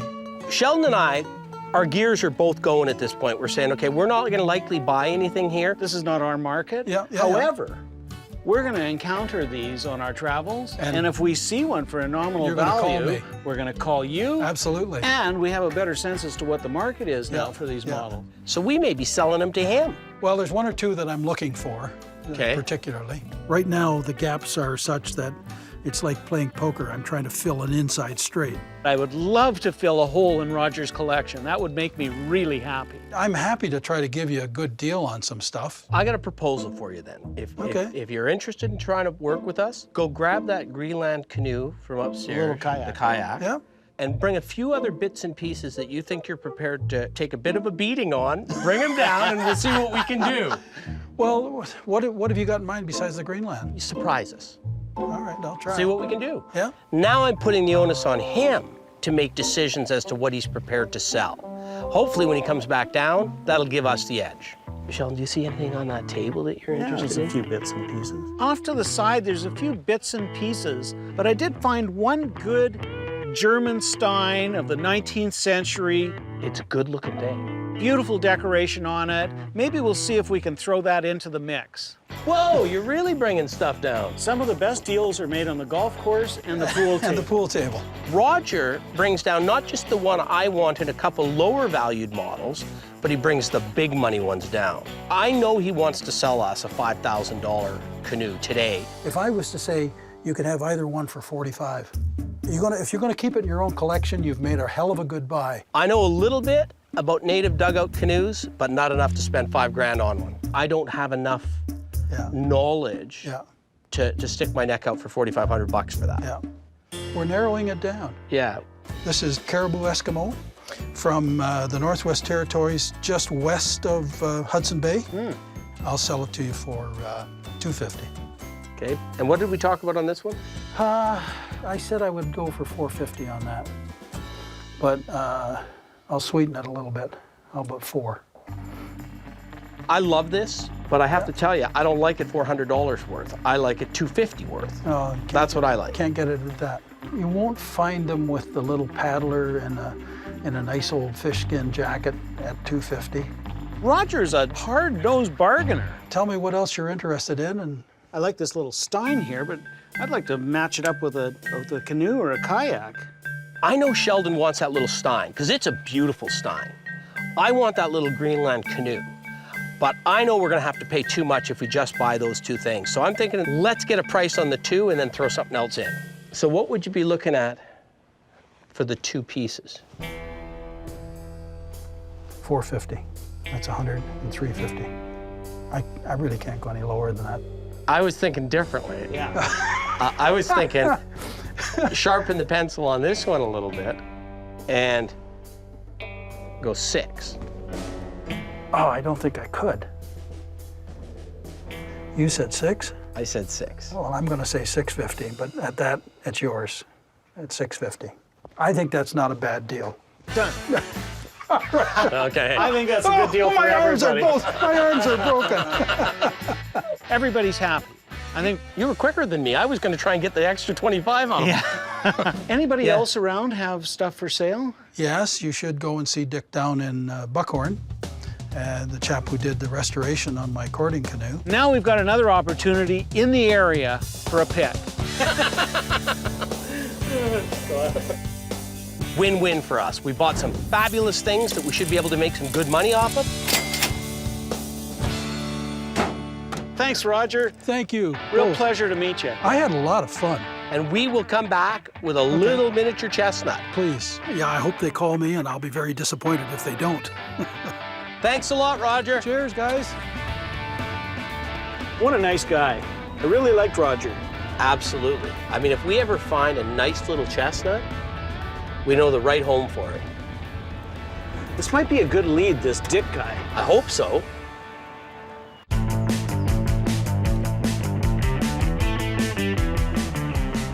Maybe I should give Keenan a call. I'm sort of scared to give him a call.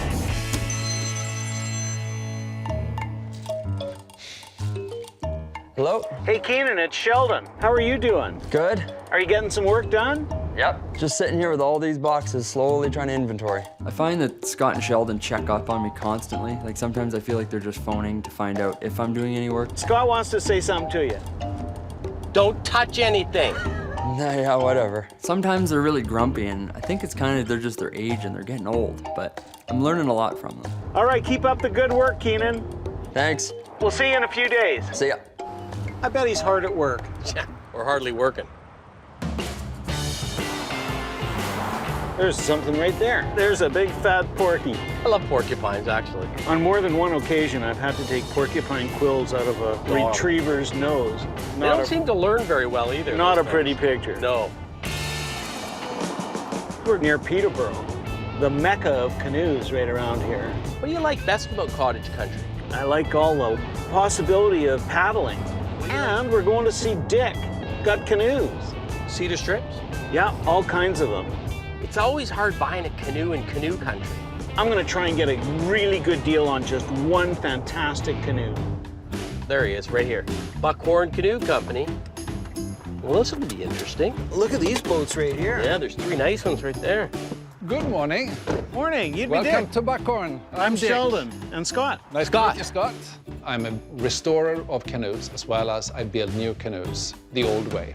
I want to look at this canoe. This looks like an old Peterborough. It sure is. Probably 1930s. And would this one have been one that was not canvas covered? Yeah. No, it's a pure cedar strip. Man, that's a beaut, isn't it? Yeah, that is beautiful. And it's going to be completely restored, of course. And that there, what's that? That's a lake field, about the 1930s. Where was Lakefield, in this part of the world as well? Yeah, about 10 minutes down the road. This is the birthplace of the modern manufactured canoe. It all started 1859 in Lakefield, and the same thing happened in Peterborough as well as in Rice Lake. Dick's an encyclopedia of knowledge on canoes. Anything you want to know about a canoe, he'll tell you. He knows the history. What I'm dealing mostly with here is much older canoes, and that's what I'm focusing on, especially the older shapes, the older styles. The way it's constructed, it's just so precise. Yeah. Even in this condition, you can see the quality. You can see it. They were so different from the canoes we are seeing built today. Is this a repair? That is a repair. Early repair. They have built it up with steel and wood behind, just to hold that. Will you leave that in? Just yeah. It's part of the history It's of this, part of the history. this canoe. Yeah. Beautiful. What would a lake field in this condition be valued at? I would say about $2,000. Finished, 6.5, 7. We love canoes. We'd like to buy canoes. The problem is they're worth more money in Ontario than they are in Alberta. I'm not sure we're going to get much today. What about your ship's wheel? It's from Nova Scotia. I thought it was a mascot for the shop, but I thought, give it a try. Is this for sale? It's for sale. Huh? They're hard to find, hard to replace. I was surprised he was going to sell it. What would a ship's wheel from Nova Scotia sell for in Ontario? I'm asking $400 for that one. Hey, well, just to get things rolling, would you take 3? $350? Done. Good. That's a good way to start the day. Let's go by the shop. Step in. Oh, wow. I love it. We walk into the main shop, and if you're at all interested in paddling, this is a candy store. There's canoes everywhere. They're on the ceiling. Great old cedar strip canoes, bunch of different makers. Who made this one? Odette. He was a builder for trappers in the area. So he built a lot of small, short canoes. They had 3 keels, so you could push it up on the ice or up on the bank and drag it over beaver dams. Yeah. When I look at the canoe, I look at the shape. And I think that's what excites me most. I mean, a canoe is like a leaf on the water. What about this one here? I'm fascinated. It says Rice Lake Canoe Company, Cobourg, Ontario. I've never seen that before. I don't know if you have, Scott, but they must be quite rare, though. They're rare. Rice Lake. I have only seen 2 canoes in complete shape of that kind. This is essentially a wall hanger now, right? It is. So what would a wall hanger of that size cost me? $2,500, $3,000. I'm hearing pretty much what I thought I would hear. Everything we like's in the $2,000 to $2,500 range. My gut tells me these are very reasonable prices, just not our market. That one, I take it as potentially you would work on that and bring it up. And I would like to finish that one off. Yeah, and it could potentially be several thousands of dollars. Yes. One of the things that amazes me is how Dick can take a 75-year-old canoe, redo it, and it looks like it came out of the shop yesterday. The most difficult part is to actually build a new part the same way as the old part was made. I got a funny question for you. Right. We got this kid Keenan, and I'd like for him to learn a trade. If he was your apprentice, would he be able to build a canoe? He would pick up a few things, but there's a lot of tricks skill- of the trade. What you're trying to say nicely is he'll learn enough to screw up a restoration project on a good canoe. Yeah, that's a good way of putting it. So what's the story on the bookcase you've got here? It's an old Huron canoe from the Quebec area. Right. Yeah. Interestingly, Dick's got a canoe bookcase. Now, I know Dick. He would never cut a canoe apart to make a bookcase out of it. But in this case, it was in so poor condition. So I made a bookshelf, but mostly to describe the construction process. That's really interesting. It shows you how canoes are made. If you were going to sell this one, what would you want for it?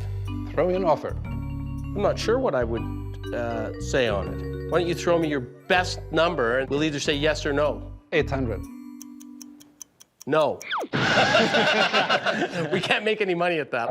Unfortunately, it's worth more to him than it is for us to buy and resell. Do you have any other canoes you can show us that might be for sale? I do. There's a number of canoes below here. Oh, okay, let's go. There is a couple of really old ones in here. All right. Here we are. This must be where he stores the bodies. Where is he taking us?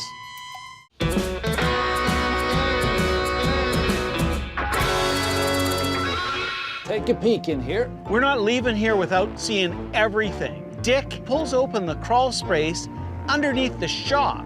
What do you find? More canoes. What you're looking at is a Strickland, time frame around 1895. Wow, really? Yeah. Well, that paint looks like it's from the late 1800s or the early 1900s. When it came out of the barn, I mean, the dust was this thick.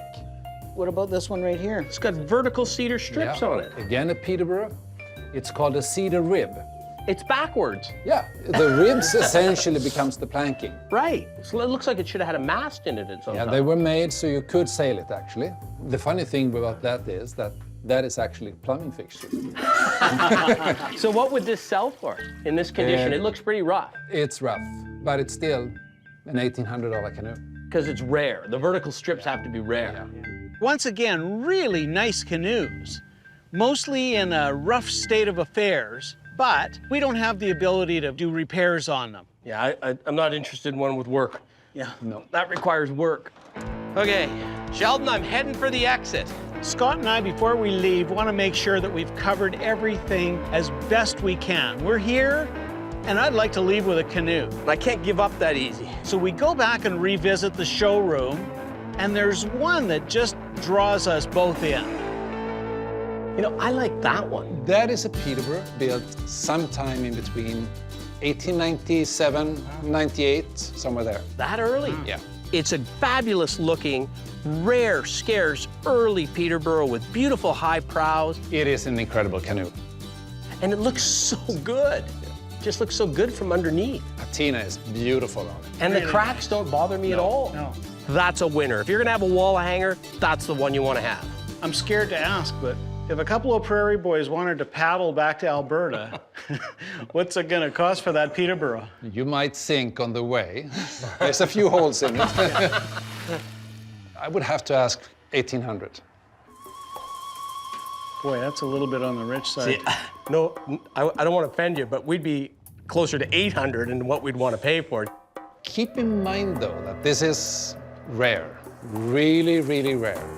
When I hit him with 800 after he's hit us with 1,800, I'm just trying to ground our position. I'm trying to bring us a lot closer to our number than to his number. 800, no, I can't do that. What about 1,000? Nah, 1,500. Do you have any old paddles? I do have a few. Tell you what, top nut for us, 1,100, throw us in a paddle. So we're not without a paddle in our boat. Well, you traveled a long way. You got a deal. Okay. Fantastic. Excellent. That's wonderful. Thank you, Dick. You're welcome. I'm real happy with that buy, and we're taking a canoe home to Alberta. What's the paddle? Is the paddle a Peterborough paddle? It is a Peterborough paddle, beaver-tailed paddle. Fantastic. The paddle alone is worth many hundreds of dollars. Are you going to throw in a couple decals? One for this and one for that? I sure will. Excellent. That is a great deal for us. You were really fair with us. We'll go get some tie downs and we'll be back. That is a beaut, Shell. That's a good buy, easy, quick flip at 500. Hang it from the ceiling and put not for sale on it. Because I think we can get 3,500 for it if it's not for sale. Dick, it's been a real pleasure. And an education for us. Thank you. Just a great day picking all around. If you come out our way, come see us, but we'll be back to see you. Love to see you guys. It was really great to deal with them. It was fun. I had a great day. I'll send you a couple pictures after we turn that into 2 good bookcases. Wasn't Dick a wealth of information? Wow. Yeah. But I gave him my best shot on the joke about turning it into a bookcase, and he just gave me the straight dead man stare.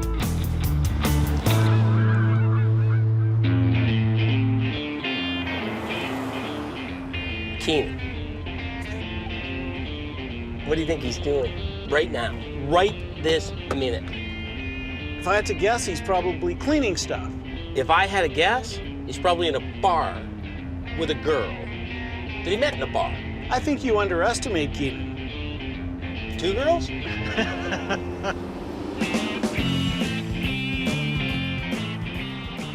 Pretty hospitable here in southern Ontario. We always do well here. We're going to see Andy and Linda, and apparently they are auction fanatics. Now they've discovered they got too much. Well, this should be a little bit of a different take. We've been doing nothing but really canoes while we've been here. Andy likes a musical instrument, so you might find that interesting. Well, maybe he's got a couple guitars for sale. Am I heading in the right direction? Go left here.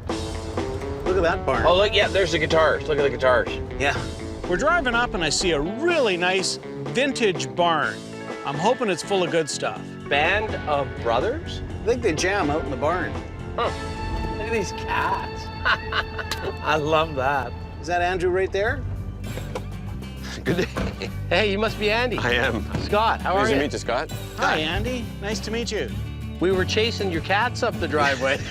Don't worry, they'll move. This is my wife, Linda. Hi, Linda. Scott. Hi, Scott. I'm Sheldon. Hi, Sheldon. So do we have stuff in the house and stuff in the barn? Yeah, there's stuff in the basement and in the kitchen and lots of stuff in the barn. So do you want to head inside? Sure, yeah. Show us what you got. Come on in. Oh, wow. I like your old house. It's great. Thank you. This was 1925. We go into this nice old farmhouse, and they've got lots of stuff. Yeah, I've been collecting for a long time. I'm an auction hunter. Oh, yeah? Local auctions? Yeah, actually, there's quite a few in this area. Camera as well. That's in my background. I've been in film and video for a long time. I've been a photographer all my life, so I collect a lot of cameras. Got any Leicas? No. I've got an old Kodak, 1904. We see those quite a bit, actually. Yeah. Cameras are a real tough item. Good cameras are worth good money. Low-end cameras are worth nothing. We took a quick look, didn't see anything that struck us as being exceptional, so we just moved on.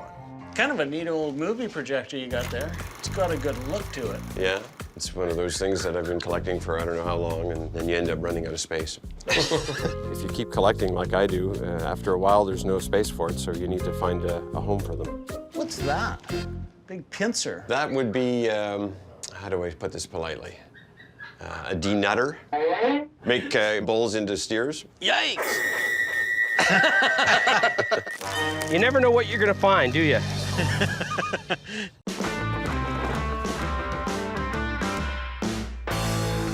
When you're in a house that's 100 years old, sometimes you get lucky and find some old pieces.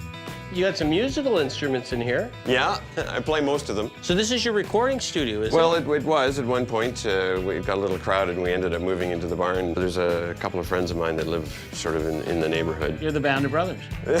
Well, yeah, I guess. I've been a musician most of my life, so any kind of antique instrument of any type always catches my interest. As an Epiphone. Yeah, is it an old Epiphone? It's probably 60s. 70s. It's sort of a knockoff of an ES335. Yeah, exactly. Beautiful red Epiphone guitar. It's in real tough playing condition, but it's a good-looking wall hanger. I paid $400 for it about 10, 15 years ago. Yeah, and this is probably a $400 to $600 guitar now. If it was a Gibson, it'd be a $4,000 to $6,000 guitar. Yeah. Scott certainly knows musical instruments, and I do appreciate that. I mean, he really knows his stuff. So what would you want for that if you were going to sell it? I'd be willing to take what I paid for it. $400, eh? I'm gonna think on that one, but Okay. because I'm not thinking about price. I'm thinking about whether it's gonna crack before I get it back to Calgary. Well, I'll tell you, it's dry in this house, so. Is it dry in here? It is dry in Because this it isn't dry outside. It's No, humid. not today. Yeah. I'm putting that in the back of my mind because I'm not sure I want to transport that to Calgary for that price. What's the story on the old banjo?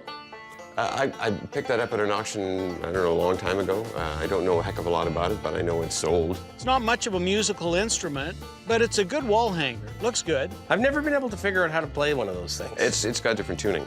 You know, it's not like a guitar. Yeah. It's more like a mandolin and banjo are You all. can play a banjo, you are a true picker. Yeah. What would you want out of that? I don't know, I would say, I don't know, $100? Way too much for us for a wall hanger. I think you like it a little more than we do. Okay. We'll think about that and maybe package it with something else. Well, let's look around. Let's see what else you got. Sure. And he's got some odds and sods, and I'm hoping that we're gonna find a gem there that's just hidden. More That's guitars. a pig, isn't it? Yeah, you have to have strong shoulders for that one.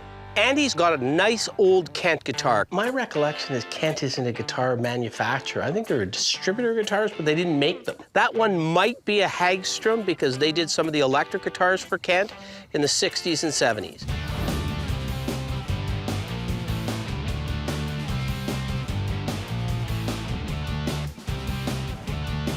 So what would you want out of that?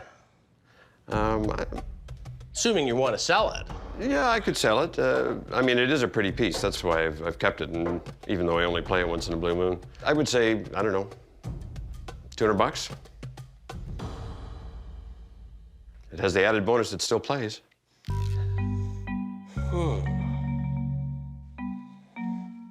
I got to try you on at 150. That's my job. Well, maybe we'd have to combine it with something else. What would we combine it with? I don't know. You're looking at the banjo. Oh, he tried to package us. I don't know whether I'm the best of negotiators. I do know what I pay for things. I'd go 200 for the pair, 50 for the banjo, 150 for this. Deal. Good. I think that's a good buy. I'm okay with that. Well, let's keep going. You said you had some stuff downstairs? Yeah. Lead the way. Mind your head, it's sort of low clearance down here. Yeah, we're both low clearance permanently. When you're in a house that's 100 years old, you gotta get into the basement. It's always worth a look. You're a bit of a crow. Yeah. This is called toilet paper for the bush. Ouch. And he buys at auctions. He buys box lots at auction. Every now and then, a box lot has a treasure at the bottom of it. Are you into Christmas decorations? Old ones, absolutely. Some unusual shapes and designs in them, you know? We know people are always looking for Christmas ornaments. You can put them out at a low price and people will buy them. Nothing too starry yet, but you never know. A couple little bells in there that are a little bit better. Birdies. They actually used to use real feathers on these. Is that right? Yeah. There's the best one right there. Your figural seashell. Ah, okay. That's the best one there. That one's worth more than everything else put together. Who knew? So what would you want for the box of stuff? Oh, I don't know, 20 bucks? I knew we were gonna have to pay at least 10 bucks just for the one ornament. Yeah, we can do 20. This is great. I needed to clean up my basement anyway. We'll sell the rest of the box for 40 bucks and the one ornament for 10 or 15. So there's a little profit in there. Yeah, little is the operative word. Every now and then, we just buy stock. We're not always buying the top end, and we know here we're gonna have to buy a bunch of little bits because we're not getting anything spectacular. No more musical instruments down here? I've got an old amplifier. It's a bass amp. So acoustic, who makes that? Is it Japanese? No, it's California, Van Nuys, California. Okay. I'm not saying I want it. No. But if I did, what would it be? How much would it be? 50 bucks. Because you got to have the speaker to know whether it works. Oh, it does work. Yeah? We can plug it in down in the barn, actually. Well, let's go down to the barn. Sure. Good, I'm looking forward to seeing the barn. Nice house, but there's not a whole lot in here for me. I'm wishful thinking on the barn. That's a great barn. 1887. It's an oldie but goodie. Yeah, like your boat. Sort of the raccoons. Don't go thinking boat, Scott. They're not in Alberta, so I don't think we'd make many friends introducing the raccoon to Alberta. Come on in. Wow. This is beautiful. It's an old post and beam barn, gorgeous construction. But can you imagine climbing on there? It's like 60 feet high. Yeah, that's an old barn, and it's filled with stuff. We might find something there. Lots to look at here. This is our stage. This is where we play in the summertime. It's a barn jam location where friends and family come over and play music. I'd love to be there and listen to those guys play. I have a feeling that barn just shakes on a Good Friday night. We say that the only animals we have in our barn are party animals now. This acoustic amp head. Right, this is the one we saw downstairs, right? Yeah. So this is the one you wanted 50 bucks for. Yeah. And I see you brought back the Epiphone. You're trying to get me on that, are you? Well, it's a beautiful guitar, and I don't play it. I'd love to see it go to a good home. Oh, we're out. Hey, what are you talking about? This would feel very happy with my other guitars. When the Epiphone was in the house, Andy wanted $400 for it. That was a bit too rich for me. Give it to us, Stumpy. Isn't It's out of tune badly. When we got it back into the barn, I asked him again, what would your absolute rock bottom bests on it? Because it's not a real good guitar. I'd say 350.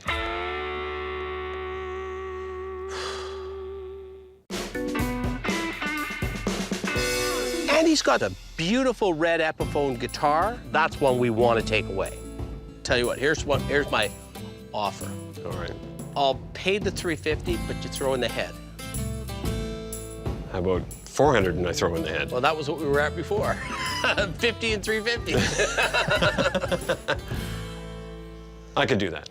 Okay. I could do that. All right, let's pick. Yeah, enough guitars. Yeah. I like this thing.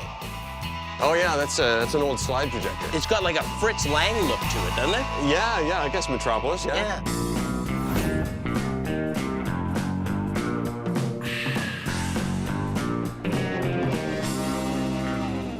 You want to take a look at it? Yeah, can I get it down? I'll grab a ladder. Let's see if I can get to it before you get to me. Okay, if I fall, catch me. Don't kill yourself, Scott. I could do it, but I'm afraid I'm gonna go right over on that sofa. It just doesn't seem as much fun with an aluminum ladder. I know. Yeah, the slides go in the side there, Shell. See? Oh, I see. Oh, yeah. Here, take it down. It's an early slide projector, and the slides are a 4x4 glass slide. Does it light up? It should do, yeah. Boom! Yeah, I was gonna say, it looks like a gun, right? Yeah, but no, it was working a second ago. Until I shook it. It worked for a second, and then it quit working. And I'm going, no! Probably blown the bulb. I think we'd already bought it at that point, hadn't we? It was working until you picked it up. Oh, there it is. There. Okay. And it's still working. We're good. I love it. You ever seen another one? Not like this, never. You ever seen another one? Nope.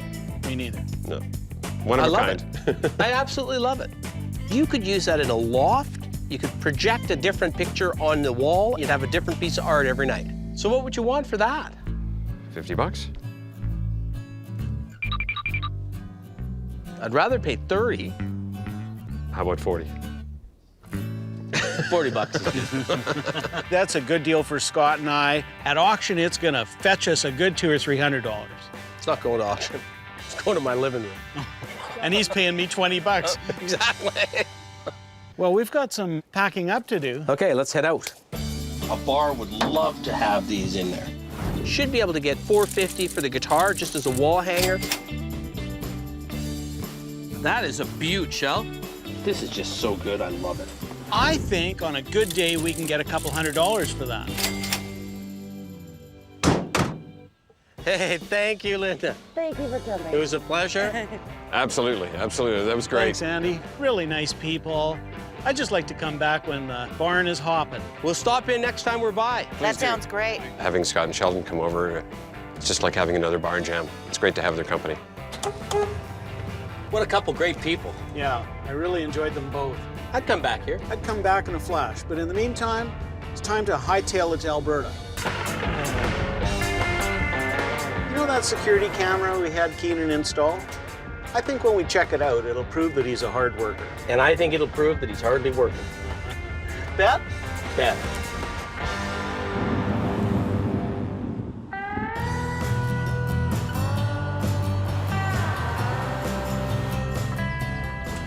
Nice park job. We're here.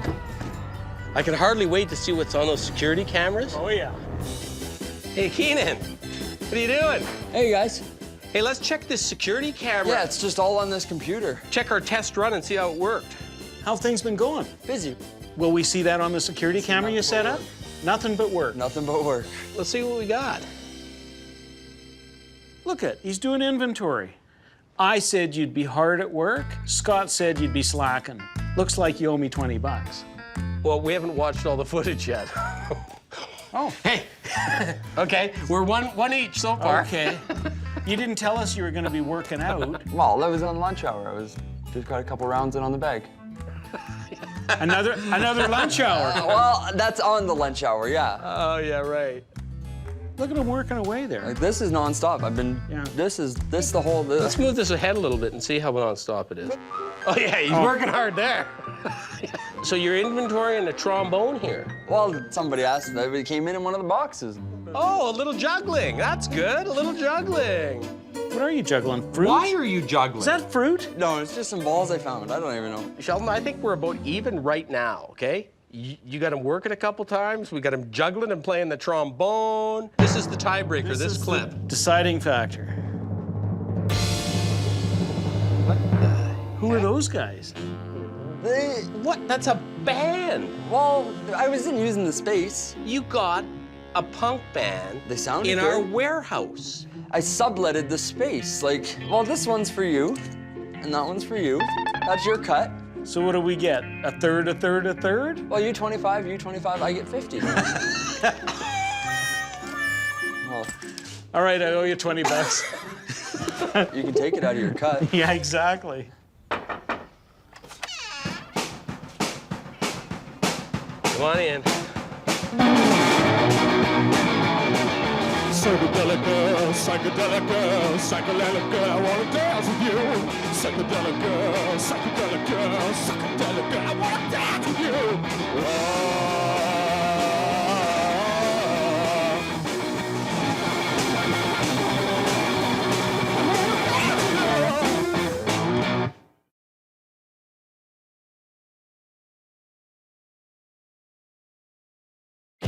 Holy smokes. Oh.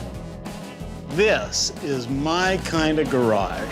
Sheldon, do you want to come over and take a look at this? Yeah, the color is just too good, isn't it? Hey, this is for us. It's Antiquomania and heroin. A nice little combination. Oh, there's a good cure. A little bit of a problem that Scott and I can relate to. It's Antiquomania. Look at this. Finally a bike I can touch the ground on. I'm not sure if that qualifies as a motorcycle. I'm Scott Cozens. I'm Sheldon Smithens. And we're pickers. See that fork in the road? Take it. We travel all over Canada. Looking for hidden gems in basements, attics, and barns. For me, it's all about the thrill of the hunt. Oh man, we might have hit the mother lode here. I like to move fast. I can always find something we can make a profit on. I thought I'd seen it all, Scott. I'm looking for that one-of-a-kind item that has its own story to tell. Just like the people we meet, every story is different. It's not junk to us.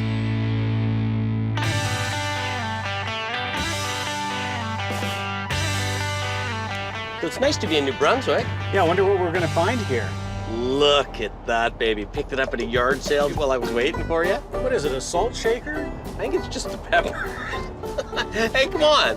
You overpaid. That's part of a new collection I'm putting together. Little Goulias. I don't get it. You usually don't buy bric-a-brac. It's a Goulia. It's not bric-a-brac, it's a Goulia. You make this stuff up. I'm trying to get a new word in the dictionary of picking for small trinket type items that don't really have any particular place in any area of collecting. As we go along, I'll fill you in. But you are gonna love this collection when it's finally put together. How late were you in the bar last night? Well, not too bad. I love Fredericton. And the good thing is, it's got Canada's only craft college, which means there'll be lots of Goulias out there for us to find. So we're going to see Brian and Jamie today. They have a 100-year-old drugstore that's supposed to be just filled with stuff. This is a once-in-a-lifetime chance to get in first into a pharmacy that's 100 years old. A lot of times in the old days, drugstores were sort of the everything store. Yeah. So they had toys in them. Some advertising. Absolutely. This could be exceptional. Okay, here, we're getting into a nice old area here. I bet you it's the corner, right on the corner. Let's go meet them. I'm beating you in. As usual. My big concern is whether it's been in the family the whole time or whether it's changed hands, because every time it changes hands, usually the best stuff gets pulled out. Let's go. Oh yeah, showtime. I'm Sheldon. Hey, Sheldon, I'm Brian. Scott, how are you? Hey, how you doing? Sheldon, Jamie. We heard you guys had some stuff you wanted to sell. Yeah, we do. We've been in business since 1914. There's been a pharmacy on this corner longer than that. It's probably 1870, thereabouts. Was it generation after generation? I mean, same family? Or No, it hasn't been the same family all along. Changed hands? It's changed hands a few times, but the antiques have just stayed with the business every time it's changed hands. Most of it's in the basement. Well, let's go take a look. Right down this way, boys. Holy smokes. Oh. All these boxes are full? I can see on the shelves a bunch of really old, cool things, including old liniments and bottles in the boxes, a bunch of old apothecary bottles. So everything's up for grabs? Nothing here is dear and near to your hearts? No. We're selling part of our collection because there's too much for us to display. We have made attempts to get some of it in some museums, and there's not a lot of interest, so rather than have it in boxes in our basement, we'd rather it be in the hands of collectors, people who can enjoy it. Saw something over here. Whoa, look at this, Shell. Right away, saw an unbelievable doctor's bag. One of the best ones I've ever seen. Oh, wow.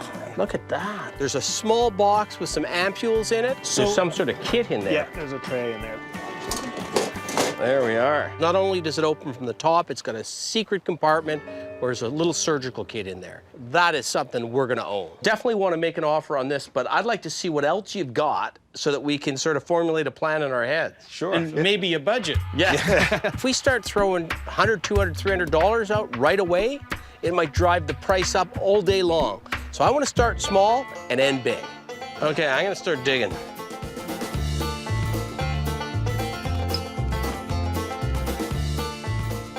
What's this stuff? Is this what I think it is? It's a pill maker. Oh, okay. Yeah, so it would go on one of these decks, and when you slide it along, the powder that you've mixed would roll into round pills. So this compresses into a pill. It has to do with, making pharmaceuticals. Oh, and there's one last piece in here. Looked like a little bullet maker, a little two-part press, nicely made, brass. This one is for making suppositories. That's a suppository maker. I thought it was either suppositories or bullets. And in effect, they're one and the same. Right, yeah. Either way, it's loaded. To me, $100 is... Whoa! Yeah, you're fair. I want to be fair. I go 50. 100 it is. 100 it is. All right. Suppository maker for Scott. I'll make them. He can use them.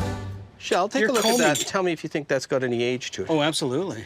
It actually has more than age. It's got a little bit of uranium in it.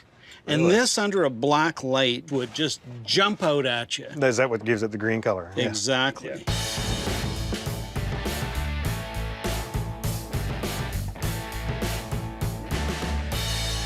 Hey, Sheldon, here's something we both need. Body tone pills. Yeah. There's pretty much a remedy for everything you could ever conceive of in there. Look at Scott, you got Lloyd's biconical horse balls. Graphco rectal dilators.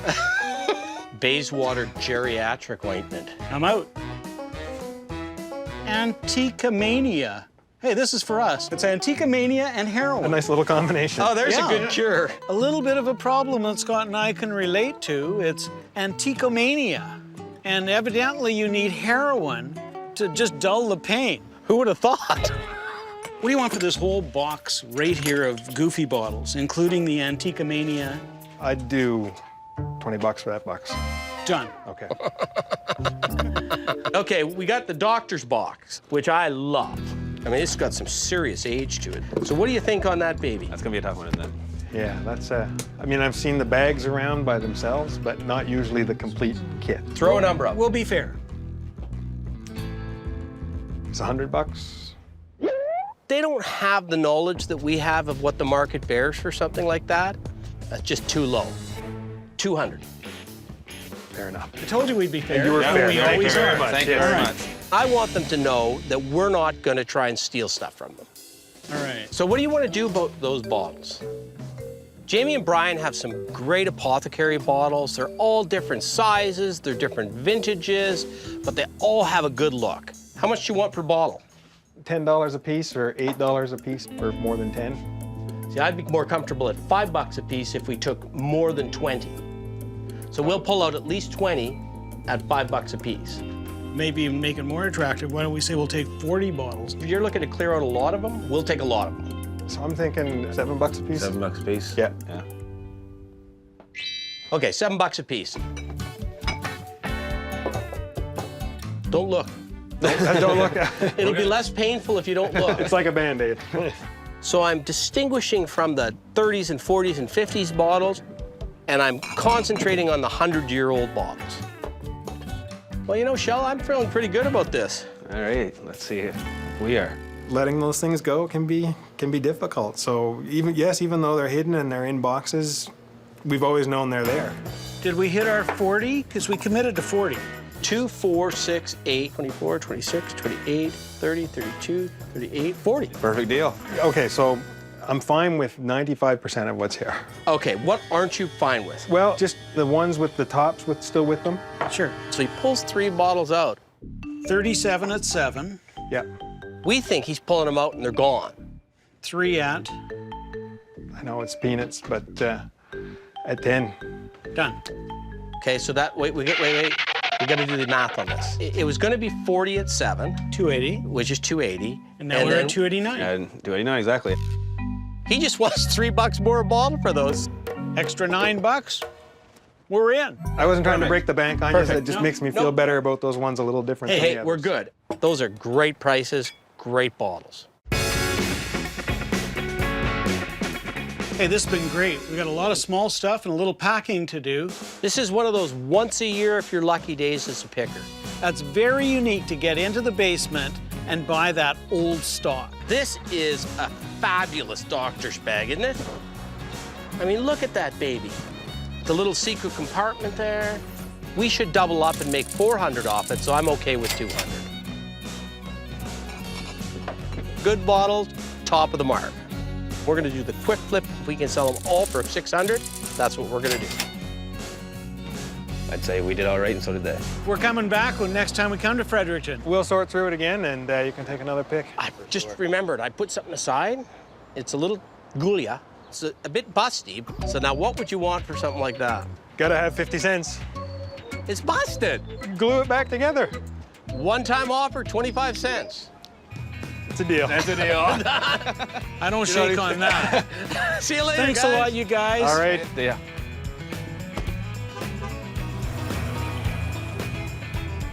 Now that was just a killer pick. Another fine day in New Brunswick. Yeah, I love picking the Maritimes. I love the Acadians. And I picked up something really wonderful. What is going on with you? His foot's missing. I know, isn't it beautiful? Tell me what's going on. It's on a need-to-know basis, and you don't need to know yet. We got quite the little collection of Goulias going here. You know, sometimes I worry about you. Just sometimes?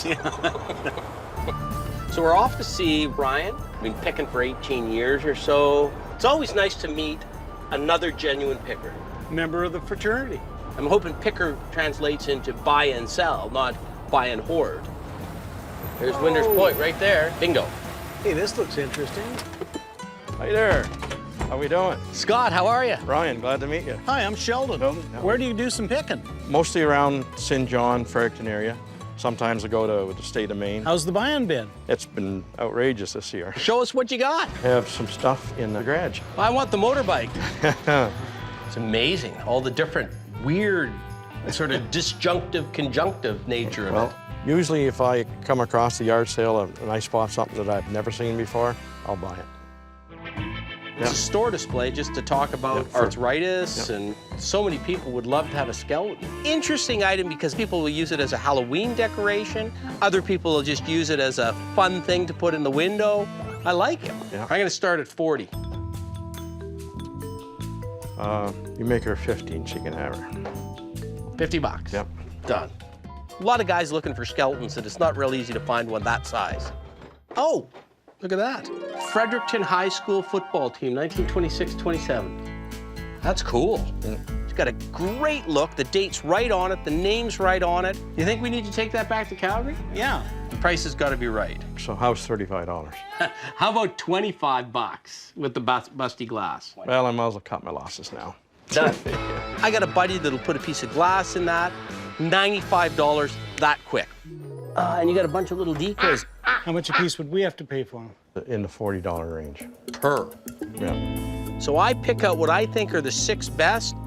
I'm thinking a couple $100. I don't really have the room for it. Ryan was sticking to his 240. Took another tack. You're stuck on 240. Uh-oh. Whoa. Now that's a negotiator. Let's throw that in at 240. Yeah, okay. That is You got a deal. beaut. That's the best negotiator I've ever seen. I want that. Oh, lovely. Yeah, very nice. And are they from here? No, they're from down south, New York. I love salt glazed cobalt blue jugs. Man, they almost look too good to be true. Yeah, they're just really, I think they've never been used since the day they were made. Shell, do you want to come over and take a look at this? Yeah. The color's just too good, isn't it? It just instantaneously yelled, fake! Fake! Because there's just no wear whatsoever on them. Well, I bought them from a reputable guy, so really. And did you buy them as 150 years old? Yeah, yes I did, yeah. I bought quite a bit of stuff over the years from this fella. Oh, yeah? And I don't think he would have steered me wrong. Well, he might not have known. No, and I'm like him, I'm not an expert on it. Here's my problem. Zero wear. Yeah. Always look for wear where wear should be. If there's no wear on the handle where it's supposedly picked up every day for 150 years, ask yourself why. If there's no wear on the bottom where it's been dragged across a counter or put down, ask yourself why. They look like they've been bought and then never done anything with them all that time. And that's always a possibility. Yeah. Could have happened. They could be totally right. We could be walking by the deal of the day, Yeah. but you got to go with your spidey sense. Yeah. I'd rather not buy something when my spidey sense is tingling than buy something and be buried in it. No hard feelings. Where do we go from here? Welcome to the house. Oh, you got lots of stuff. Yep. Oh, I love the chainsaw sculpture side. Yeah. I'm pretty excited. I'm looking around. I see lots of collectible things. I love the ship's model. That's quite modern, but. Modern or not, she's a beauty. What would you need for something like that? That one there, something's around $175. I think I'd be more comfortable with 100 and a quarter. Well, if you can just help me a little bit, I think you can own it. Buy you lunch? Well, I'll buy you a beer. it all works out that way, doesn't it? 150, it'll be yours. All right, let's do it. Okay. 150. Yep. Seems fair. That's Yeah. a nice piece.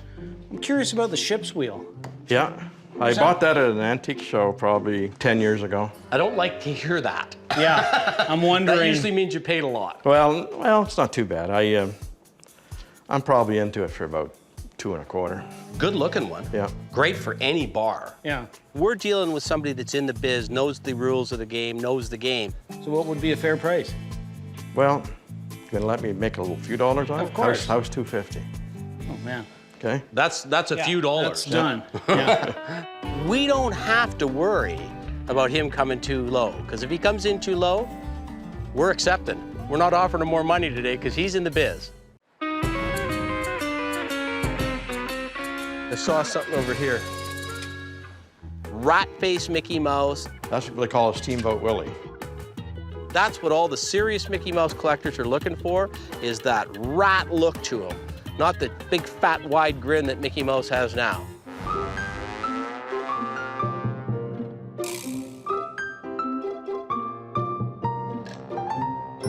This is made in Japan pre-war, Yeah.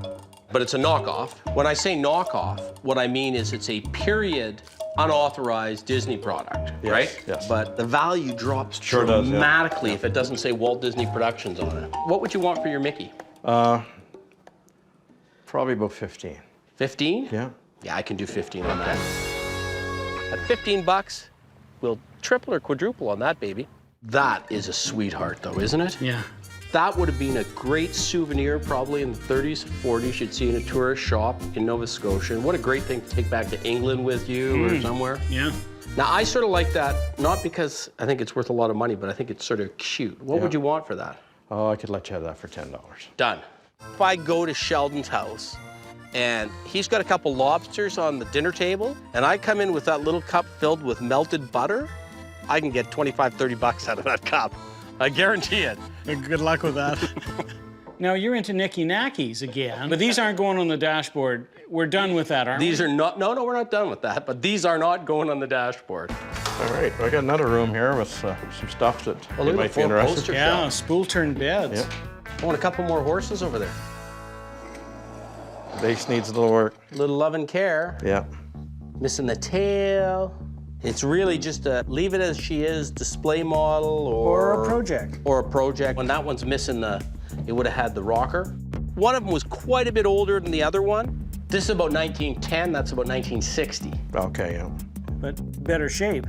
Better shape, not as old. Everything about it screams 60s. Yeah. Everything about this screams 1900, 1920. And that's why people like antiques. Yeah. Yeah. Nice little green wheels on it. So what would something like that cost? Oh, I'm thinking about 125 on that. See, I think that's retail on that. See, that's a 75 bucker for me. That's all it is. No more. 75 bucks. Okay. 75? Okay. Yeah. 75? 75 it is. We should be able to get the 125 that he was asking for. I'm curious, what's the story on this piece right here? That's a big... Yeah, it's a Rydom, right? Yeah. It's a little Rydom fire Yep. truck. Fire truck. Probably American is my guess, but we'll see. Still has his bell and the siren. Yeah. Yeah, it's been ridden hard and put away wet. Oh. It's been left It's outside. outside. Somebody's had a lot of fun with it. They sure have. It's got that good display look. Put it up on a shelf and it would have a certain look, or alternatively, a purist would strip her down, redo it, bright fire engine red. I mean, what would you want for something like that? About 150. Rydoms are a little tougher than pedal cars, or... If you want to make 110, you can have that. Okay. It's big, it's bold, it's red. Yeah. Right? Do you have any chippies? Just little china pieces that are chipped and cracked? I do believe I have them somewhere. I'm looking for Goulias now. I got a Goulia thing going. They got to be chipped. They can't be perfect condition. Not only are they chippies, they're also from this era. Oh yes! These are perfect. Yeah. Salt and peppers. Battling salt and peppers. How much for the chippies? No, no! How much for the chippies? That's my donation to you. Yes! How's that? All right. It's always nice to meet a real picker and not a pretender. Ryan's a real picker. At 110 bucks, we should be able to double our money on that, no problem. That's beautiful. That's a good buy. Easily 400 in our market. Maybe we can hold out for more. That'll fix up nicely. It's got some good age to it. He's a little ratty around the mouth. So are you. Thanks a lot, Ryan. Thank you. Just Thank a you. pleasure. It was great. I thoroughly enjoyed myself. So you did guys we. come back. Oh, we want to Yep, come back yep. because we got some great stuff from you, and we think you're going to be able to replace it by the next time we're out here. I'll be on the hunt tomorrow. It was a good experience. They were wonderful guys. Let's get picking. Don't hurt my lobsters. These are the best Goulias I think I've ever bought. Trinkets. And now you got a new name for it, Goulias. What's Goulias?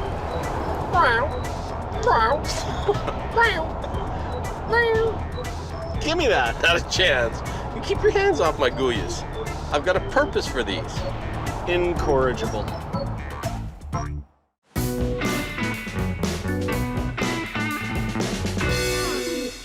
We're off to Cap Pelé.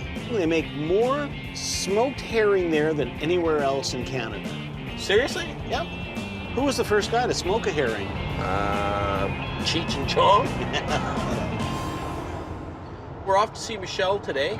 He's a big acquirer of things. I understand he's got some oil and gas stuff, some signage, and money's no object for him. He's not short of cash. So the only piece of the puzzle I haven't found yet is whether he's motivated to sell or whether he just wants us to come and look at the stuff he's got. But when you hear that a guy's got as much stuff as this guy's got, you gotta take a look.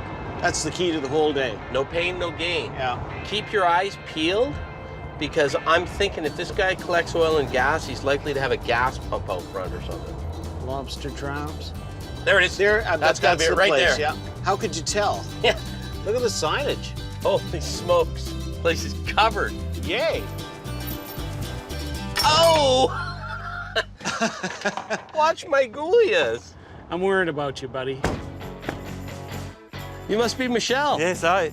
Scott, how are you? Good to meet you. Bonjour, I'm How are you? Sheldon. You got a lot of signs they're spilling I got out. a lot of sign, yeah. Yeah, I got a little bit of everything. Where do you find them, Michel? Like picking and then old barns and everywhere. Got any spare signs? You never know. If the price is right. This should be fun dealing with him. Lead the way. Show us where you want to I got go. some buildings here in the back. You get your own town. He's got 5 or 6 buildings, and I'm just hoping they're all full of goodies. Well, let's get picking. Wow, look at this place. Do you get any earthquakes around this part of the Not world? really, no. Lucky, eh? Yeah.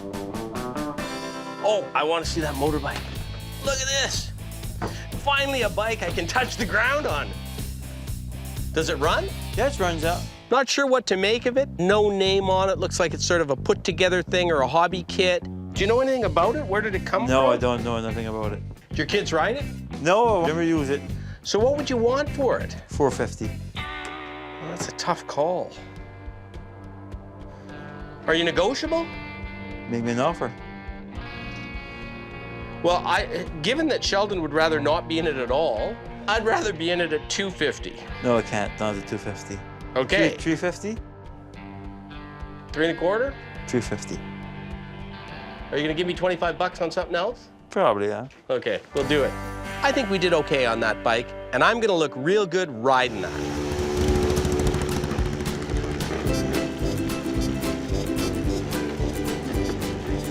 I'm not sure if that qualifies as a motorcycle.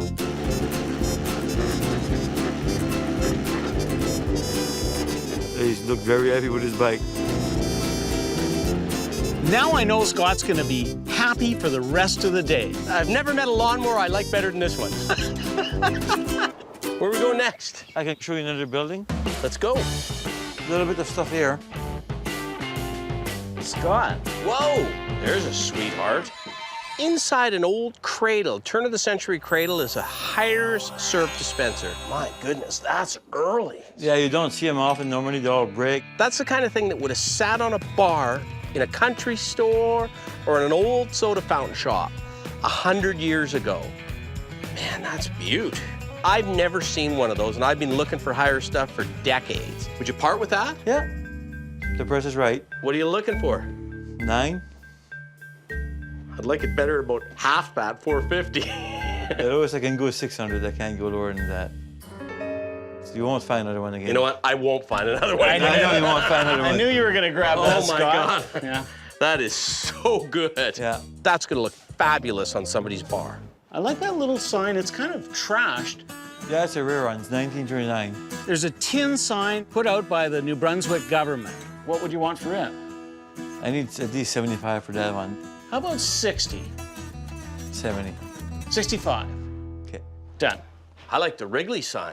You just don't see Wrigley's tin signs. So it's got a little bit of embossing on it here, right? A little raised lettering. This is, yeah, it's a little raised there too. Yeah. It's St. Thomas. Yeah, 1949. Yeah, 49, there's the date. What would you need out of it? 1400. Whoa, that's a big Make me an number. offer. What's your bottom, rock bottom line on it? 900. Yeah, I'm at 400, 500, maybe 600 tops. No, I can't do it for that Yeah. price. Yeah. God, I love that sign. I hate leaving that sign, but I just can't justify that dollar. We may come back to that later. How long have you been collecting, Michelle? Around 9 years. That's all? 9 years. So do you sleep standing up? Yeah. A little bit of everything. Love it. As we went closer to the back of the yard, the sheds got less organized. Look at this little cutter. What a sweetie, eh? Can I bring it down? Yeah. The thing is damaged a little bit.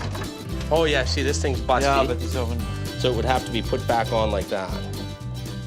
Little home-crafted thing, Yeah. one of a kind. Different. Could be used for a child, could be used just for display. What would the cutter go for? I don't know, $50? Sold $50. No negotiation. None. And that keeps the momentum going. Goodbye. Easily $100. You have your favorite things in the house, Michelle? Yeah, you can go in my office. I got a little bit of stuff there. Always like getting to the house. That's where we want to be, because that's where the best things are going to be. This is my office. I love it. Whoa. Different. Yeah, this is an office. Whoa. That is one of the rarest tins you're going to find, pocket tobacco tin. We've seen that tin before. This one's in really good nick. It's a gorgeous little Canadian They're nice, yeah. tobacco tin. Still got the paper label on the top, Rock City Tobacco Company, Quebec. Good tin. That's what everyone wants, and this is one of the best of the best. How much? 28. Tell you, I was hoping to be into it for 1,500. No, I can't do 15. I need more than that. What do you need? 22. Still a little rich for me. But we're heading in the right direction. I can go 1,800. That's like a lot of money. How about we go at 1,900? I can't argue for $100, even though I'd rather be in it at 15. 1,900. Okay, deal. You just don't get the chance to buy that tin very often. Thanks very much. What about your slot machine? I love the Indian head on it. Yeah. But we see a lot of slot machines. That is about as nice a one as we've seen. Silver Chief. That one has a really good look to it. Art Deco lines, a native head right in the middle of it, visible coins. Okay.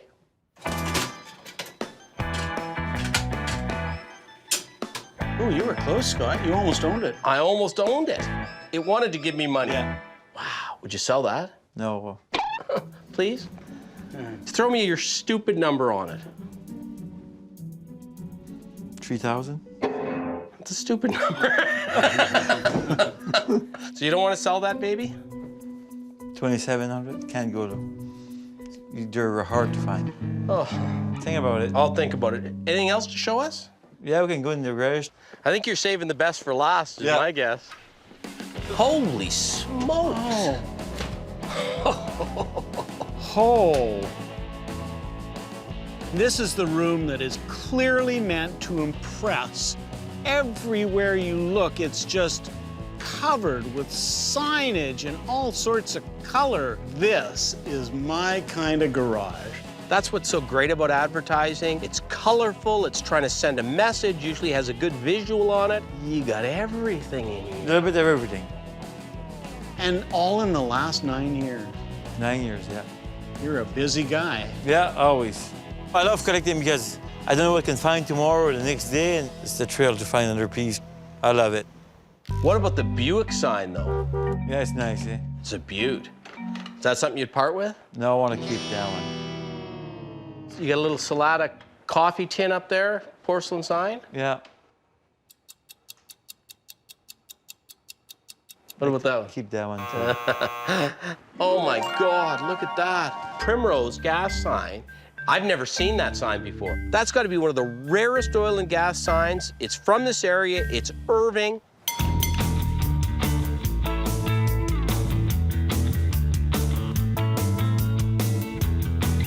Is that something you'd part with? No, I want to keep that one. No go. Don't even try. Don't even think about it. How about the Acadian lines? I know I saw one outside there. I could get double. Maybe I can sell one, but I need at least 1,200 for that one. And I suspect around here, that's a pretty desirable sign. You don't find them. They go up to 2,500. You know, Yeah, yeah. I'm taking it that given the rise in prices, that this is a little more dear to you than some of the other sheds. Yeah. So try to get any of this stuff out of you going to be like really tough? Just depends which piece. Okay, I'm going to start looking.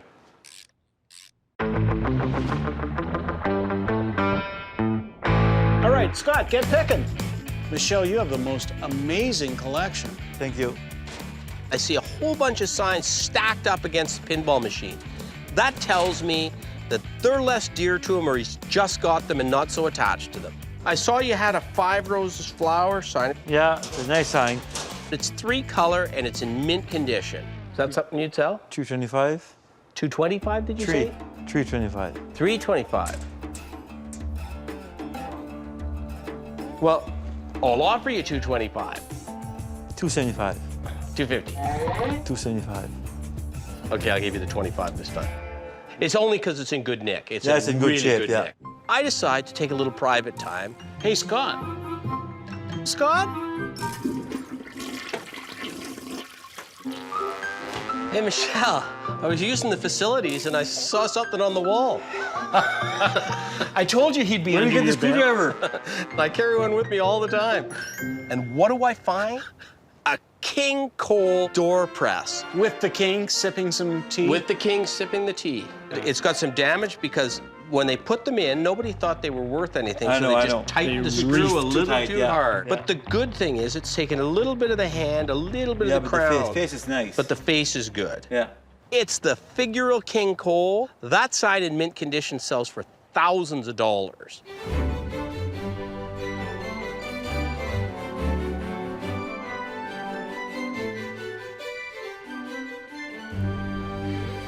What would you want for that baby? 600. It's a bit steep. I'd be happier at 350. Can't, no. Okay, how about 400? No problem. Excellent. Good. I've always wanted one of these things. I want one mint, but as you probably know, the price doubles, triples, quadruples Yeah, they're very, when very they're expensive, mint. especially the smaller ones are worth a lot more. That's a sign we should be able to get $600, maybe even $700 out in Alberta. You just don't see them. I just spotted something. That's nice. Yeah, Ford gum machine. The 1 Ford cent. gum machine. Is that like Ford cars? I don't think so. No. It's in nice condition. Yeah. A turn of the century gumball machine. Really rare. Something you'd part with? Depend the price. Well, your turn. 700.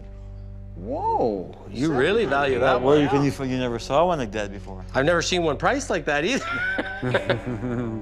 We were thinking maybe 2 on something No, like it can't, that. no. No, I realize that. No. We're so far apart. Maybe 6, but Take your best stab. 3? 450? What about 4? 425 then would be halfway. A little more than we'd be comfortable at normally. We're not going to argue over 25 bucks, but we both love this gumball machine. And we could double up to a guy that's setting up a country store because that's got just the look you want. Man, you got some great stuff in here. Different. Everybody got different stuff. But I see the Red Indian sign. It's rough, yeah. I noticed that he's got a 5-foot Red Indian porcelain sign. So the wheels start going, and Sheldon and I think maybe we can sell him the Red Indian store sign that we just bought in the Maritimes. Whoa, there's a big one. There's the biggest, best Red Indian sign I've seen. We bought a sign the other day that's in better condition than one you have here. Would you be interested? I'm always interested in buying signs. Yeah, I love signs, yeah. I think I got a photo of it on my phone. 9+ out of 10. Original store mounting bracket on it. That's a hard sign to find. Especially in good condition. The guy we bought it from, he thought it had never been outdoors. That's how good it is. Absolutely killer piece. Yeah, and we bought it in the Maritimes. We haven't shipped it yet.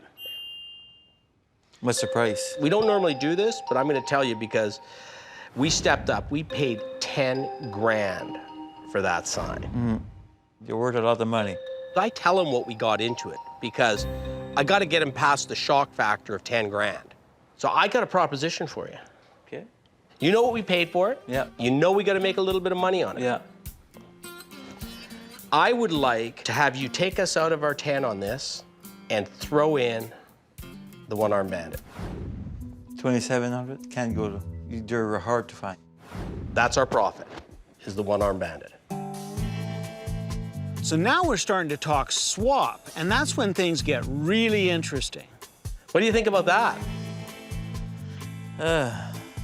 Only chance you'll ever forget. That's a nice piece, yeah. One-armed bandit, you don't find them often, too. So if you're feeling uncomfortable about that, what's your proposal?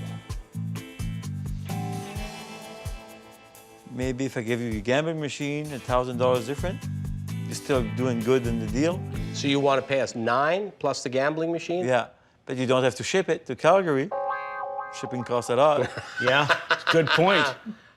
I know he wants the sign, because not everybody steps up and offers you 9 grand. How about you give us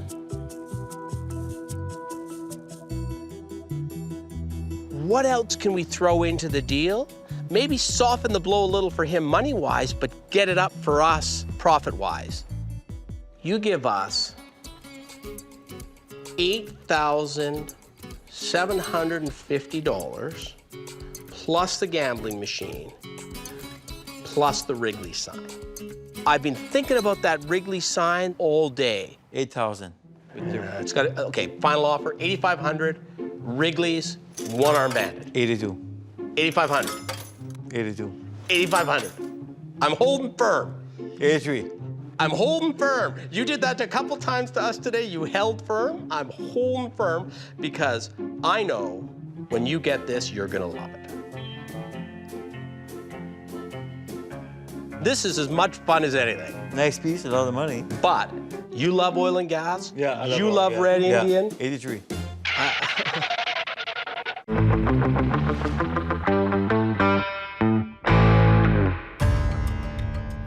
I'm pretty firm at the 85 cash, but I don't want this whole thing to fall apart for 200 bucks. One last try. You got to throw something else in for 200 bucks. Okay, 8,300 cash plus the gambling machine, plus the Wrigley sign, plus a $200 throw in from somewhere in here that we'll all agree on. Okay. Done. Wow. Beautiful sign. You are going to be a happy man. Yeah. You see anything you like, Sheldon? I see lots. I love it. We're on a shopping spree and we have $200 to spend. What about the firebox? I didn't even see the firebox. You heard on me. But okay.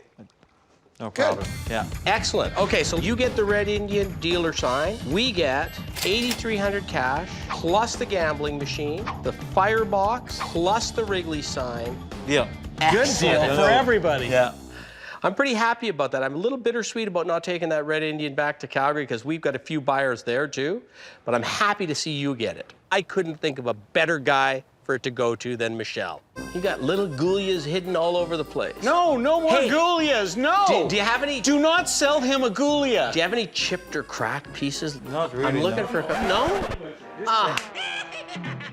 We got a lot of stuff. Okay, let's go. We paid $1,900 for that torpedo tin. We might be able to flip that thing quickly for $2,400. I think I get the raw end of this deal.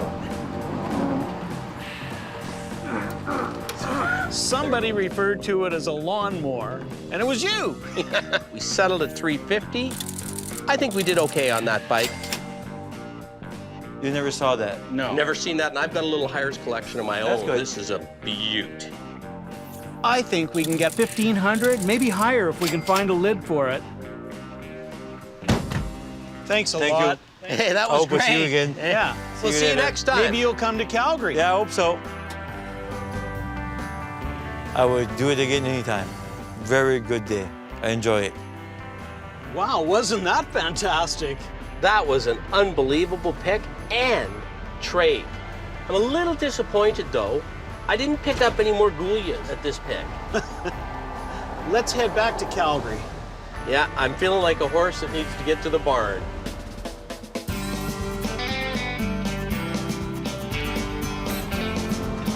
You know, Sheldon, I think we should call Keenan and check in on him. You never want to call Keenan. I know, but I sent him a package, and I want to make sure it got there in first-rate condition, so I'm going to give him a call. What did you send him? You'll see. Just Somehow I feel like I'm out of the loop. Hello? Keenan, you working hard or hardly working?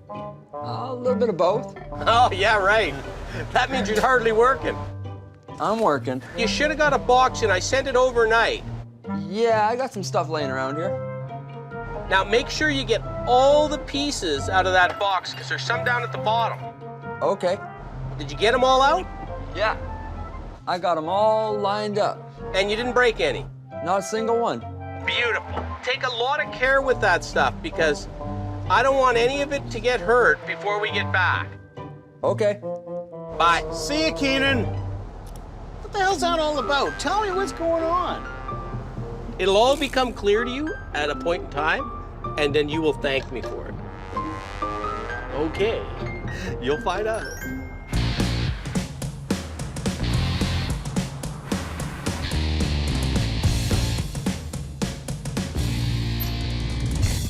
Remember when I was buying all those chipped Goulias and you were wondering what I was doing? Yeah. I got a surprise for you. I know you like a good bowl. Keenan! I already knew it! I know you like a good bowl. You were in with him on this. You have the honors. All for me, you guys? All for you. All for you. Okay. Wind up.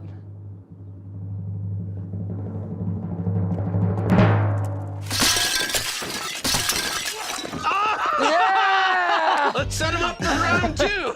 I think we might have something here, you guys. Cost of the figurines, $750. Smashing them, priceless. Looks good.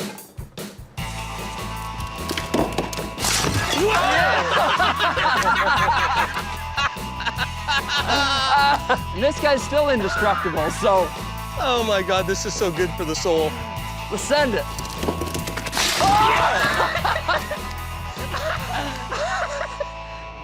Goulias.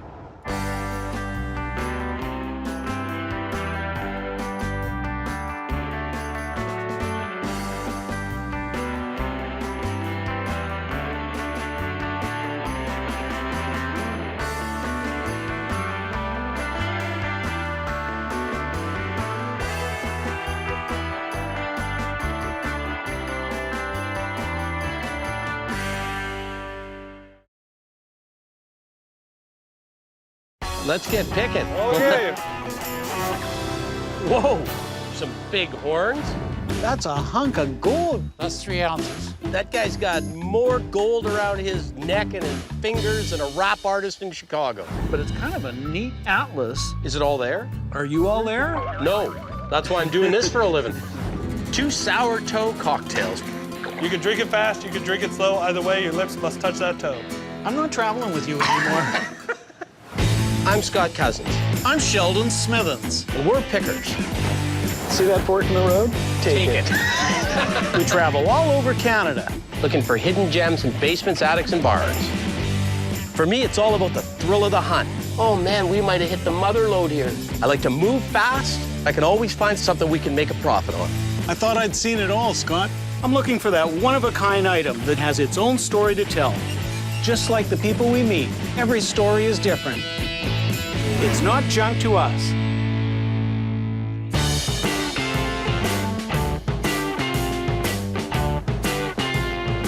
Man, I love being back in the Yukon again. It's so beautiful here. So much history here. A lot of times we forget that we got a gold rush history in Canada too. 1898, guys having to climb up the pass. They made them bring up enough supplies for a year. Yeah. Just unbelievable.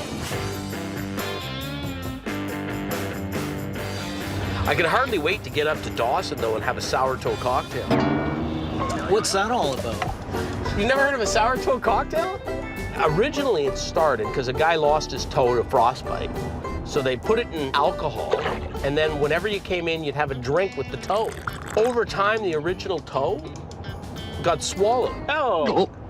So then they were looking for new toes. You're making this up. No, this is true. So now there's still miners and trappers that get frostbite and lose a toe. They donate their toes. I think there's like 5 toes and there may be a thumb right now. I'm thinking you should go in and ask for a Singapore sling with a toe, please. I'd rather have a Caesar with a celery to stir the toe around with. For 20 bucks, not only will I drink it, but I'll put the toe in my mouth. Oh. All right, you're on. I want to see that toe in between your lips.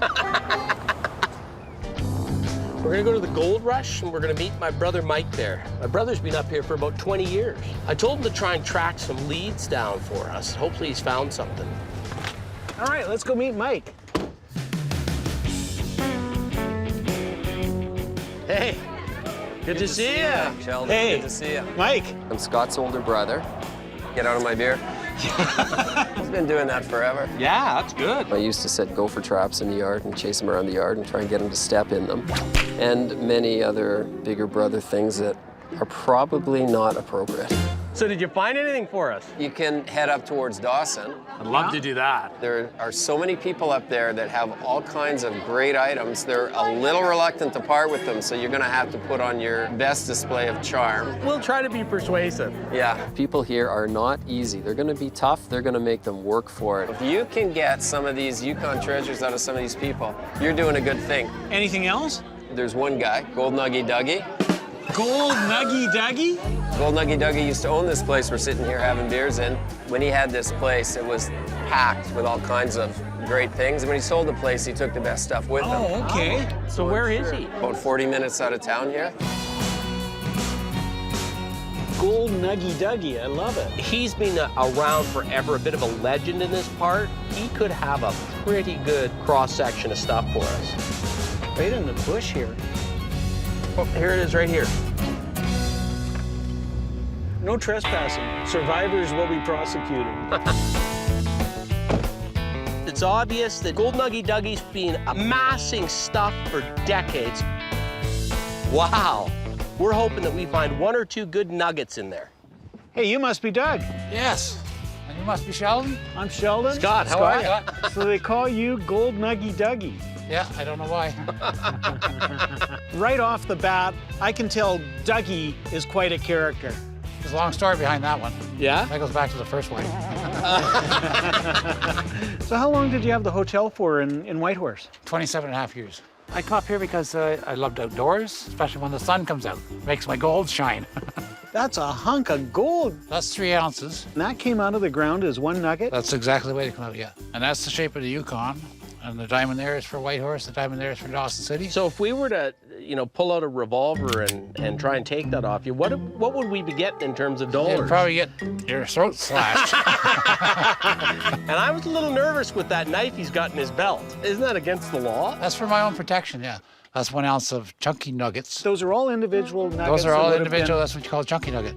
This is finer nugget here. That's what nugget inlay. These are all individual nuggets. Same on the watch, all the way around. That guy's got more gold around his neck and his fingers than a rap artist in Chicago.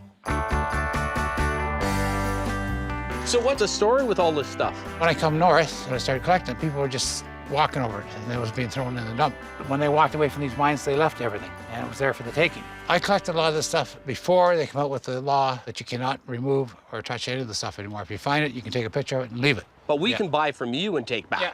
At one time, the government wanted me and another friend to inventory all this stuff, and I guess you know what I told them. I have a noose hanging up here on a tree, and then everybody said, what's that for? And I said, that's for politicians if they show up here. You got an airplane prop here, Dougie. I think it's original. It's not like it's been chopped off or anything. But it's got repainted it. Yeah, oh yeah. Several times. The one the market really wants is wood and much longer. But this one's old and it's a character piece. Something you'd part with? Probably, yeah. What would you want for it?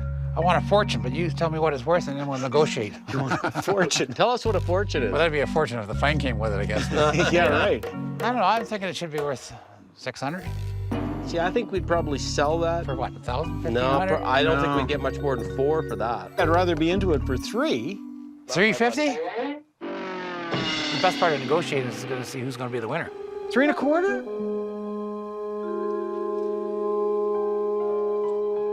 All right. Okay. Now I broke the ice with you. Yeah. Now we're flying. You've been accumulating for a while. Taking a lot of years. One of the problems with trying to pick up in the Yukon is stuff has been hung outside, it's deteriorated. This little guy lost his face. I see a few mounted things, but they're all chewed up. Unfortunately, we got squirrels around here and birds, and they nibble away at this stuff. Yeah, man, the animals have taken a toll on that. The moose lost his snout. That actually came out of the old White Horse Inn. I stayed in the White Horse Inn when I first came up here in 1968. $3 a night, and I had my first wife with me, and she slept on the floor, and I slept on the bed because it was a single little tiny spring Just a second, mattress. she slept on the floor, you slept on the bed, I was working. and you're no longer together, I guess, right? No, she didn't like sleeping on the floor. I don't take my relationship advice from Gold Nuggie Dougie or anybody like him. I'm gonna wander back this way a little bit. Okay. I'm not seeing much more that I want on that wall, so I start heading back towards another little area. Hey, Dougie, are you selling your Wells Fargo sign? Well, if the price is right. There's a great Wells Fargo porcelain flange sign, double-sided. That one's probably from the 40s or 50s maybe, but maybe a little earlier. I'm thinking earlier. That's not a sign you see every day. What would you want for that? I'd probably have to get about $250 for that. It's pretty cool. So if I try you on at 150, are we gonna settle at 2? Well, I was going to be more happy at 2 1/4. 2 1/4? Yeah. I'll do 2 1/4. Thank No problem. Okay. I thought Dougie's prices were very fair. You got good stuff. You got fun stuff. Yeah. I'd drink a lot of whiskey to get some of this stuff back in the day. If you were a drinker and I wanted something, I knew how to get it. We worked hard, we drank hard, and that's when we started negotiating the stuff that we wanted. Of course, I wanted my drinks down. So when they fell off the chair, I knew I won. I think there's more characters per square mile in the Yukon than anywhere else I've ever been. Colorful 5% lives up here. There's no attraction for the dull 95% up in the Yukon, is there? It's No. always the colorful 5%. I don't think my brother's that interesting, and he lives up here. How do we get in your box there? Scott and I are always looking for showcases. Anything that we can display our goods in and put a price tag on. I'm gonna come over here and see if I can peek through the side and see what's here. I'm a bit of a crow. I love little shiny things, and that showcase was filled with little shiny things. There's not much in there that's of big value, but it's sort of fun the way it sits. Old pocket watches. Yeah. Shaving straight razors and stuff in there. What would you sell the cabinet for and everything in it? Scott, I love the way you think. You make me an offer the way it sits, and it's yours. Every now and then, you just gotta try somebody on. Just out of curiosity, just throw us a number out. When I first asked him what he'd want for the case and the contents, I wouldn't have been surprised if he'd have said $500. 150 bucks. That's, you can't resist that. Guys, now. you're getting tempting here. Yeah, that is tempting. Do we need it for 100? I guess we're stuck on that 100 and a quarter, aren't we? I don't know, Shell. I think for 100 and a quarter, we can't not buy it. I'd have paid that much for the cabinet, let alone everything in it. I like this. What do I see when I look down? A bear trap. That was the last politician that walked into the hotel. It's a nice little trap, probably somewhere around 100 years old. It's a new house, good maker. Yeah. I don't like the idea of a bear trap, but I love the look of a bear trap.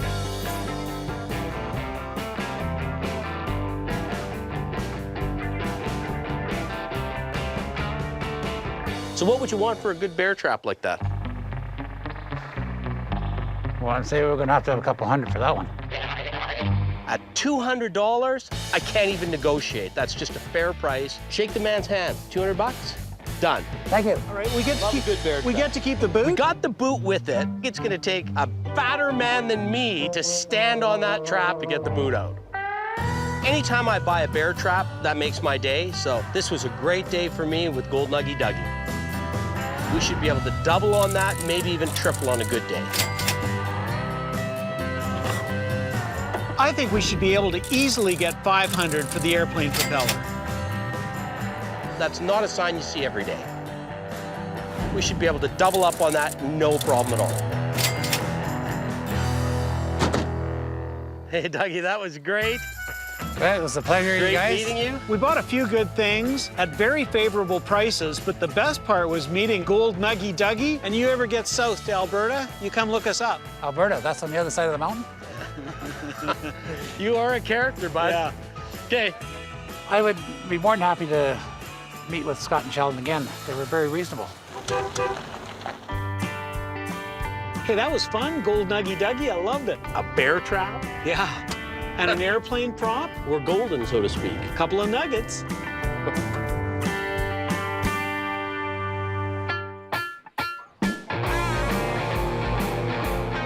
Look at this great moose land over there. And this is wild country. Skinny little trees. The pristine beauty. You don't see development everywhere. It's still pristine. So we're going to go see Russ today. Apparently he's got property with a bunch of sheds on it filled with stuff. At one time he was a bit of a buyer and seller. So this may be like a closed up shop that's been closed up for decades. He sounds like a guy that might be really motivated. We shouldn't be too far away. Just a little bit off the beaten path. Just a bit. I'm a little uncertain as we're coming in here because we're in the middle of nowhere. And I'm wondering, why would anyone have a bunch of stuff out here? I can see why you closed the store. Like you didn't get a lot of drive-by traffic. There it is. Oh yeah, and he's got some gear there. There seems to be a bit of a theme in the Yukon. Decorate the outside of your log cabin with all kinds of traps and mining gear. And I'm hoping there's as much stuff on the inside. I bet that's Russ right there. Scott and Sheldon, I take it. Nice to meet you. Glad to meet you guys. Nice to meet you. A little slice of paradise you live in. That it is. You spent your whole life here? That I have. So we noticed you got a few things hanging around. You guys want to take a look? Sure, Love where do you to. want to go first? Let's go to the cabin. Okay. Now, I noticed you're a hunter. Got a few mounts hanging around. Hunter and trapper by trade, and Do you still trap? you betcha. When my folks bought this property, the people there were trappers, and they had a trap line, and so I just sort of picked up where they left off and started trapping. Russ is the real deal. He's trapped his entire life. He's fed the family off trapping. Look at the little bear carving, Sheldon. Yeah, he's good, isn't he? The first thing that catches both Scott and I's eyes is a carved bear. He's a California redwood. Brought him up from California? Yeah, How long has this been around? 60s. They call him the smiling bear. He has a nice big broad smile on him. And he is well carved. It's carved by hand. Whoever carved it had talent. The lines on the eyes and the lines in the ears, that tells me that was a native that carved that bear. I take it he's got some emotional attachment. Oh, everything does. Your wife wouldn't kill you if you sold him? I won't tell her if you don't. I won't tell her for sure. What would you want for a smiling bear? I don't know. I think the last one went for about $2,200. We can do a lot. Really? Through the roof. I have to confess, I've never bought one of these before. Me neither. It just scared me at $2,200. I know. I kind of scared myself too, but Yeah. So what are you thinking? 9-ish we can work on, I think. That's better than your average bear, and we want to take that bear home, but it's got to be at the right price. At 5-ish, I like him. Well, we'll work on that. Okay. He's not going anywhere. He'll still be here. Bit of a distance. I think we'll just give it a rest and come back to it later. Well, let's go on inside, I'm guys. going in. Hey, you got stuff in here. I love it. Walk in the door, and there's stuff everywhere.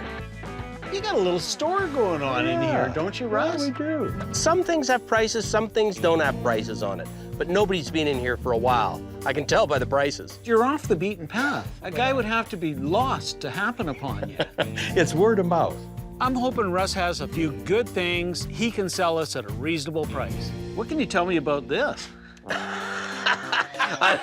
He buys every beaver we find. I love a beaver. He's a handsome little guy. He really is, isn't he? He's got beaver fever. Yellow cedar, well-carved, good husky beaver. He's a bit tubby. He's a little well, overweight. beaver are tubby. Yeah. This is one late in the fall. We've been putting on fat for the winter. Exactly. Yeah. It's just such an iconic Canadian thing. So what would you want for him? What did I pay for that? Who cares? Yeah. He looks like a $40 beaver. Oh, no. That was the smaller ones are 40. 125. Ooh. How about a $75 beaver? $90 then. $80. 85. There's not an easy $5 to be made here. 85 it is. Okay. Done. He doesn't give up easily. Every inch of ground you take, you pay for. Got a couple hickory shafted clubs here in an old bag. This one needs the black electrician's tape to be taken off of it and to have a rewrap. That makes it authentic. Russ has got a couple of sets of old hickory shafted golf clubs that were made probably in 1900 to 1920. This belonged to a good friend of mine in Really? Carcross, and him and his dad would play golf out in the sand dunes. Is that right? Little smallest desert Yeah, in the world? the smallest desert. You're always in the sand trap in the Yeah. smallest desert. Yeah.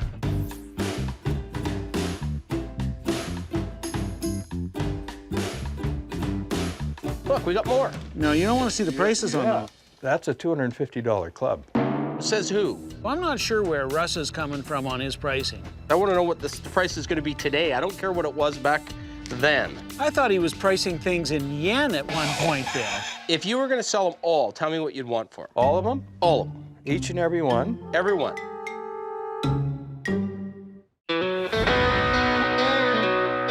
Russ has got a couple of sets of old hickory shafted golf clubs. What's the price today?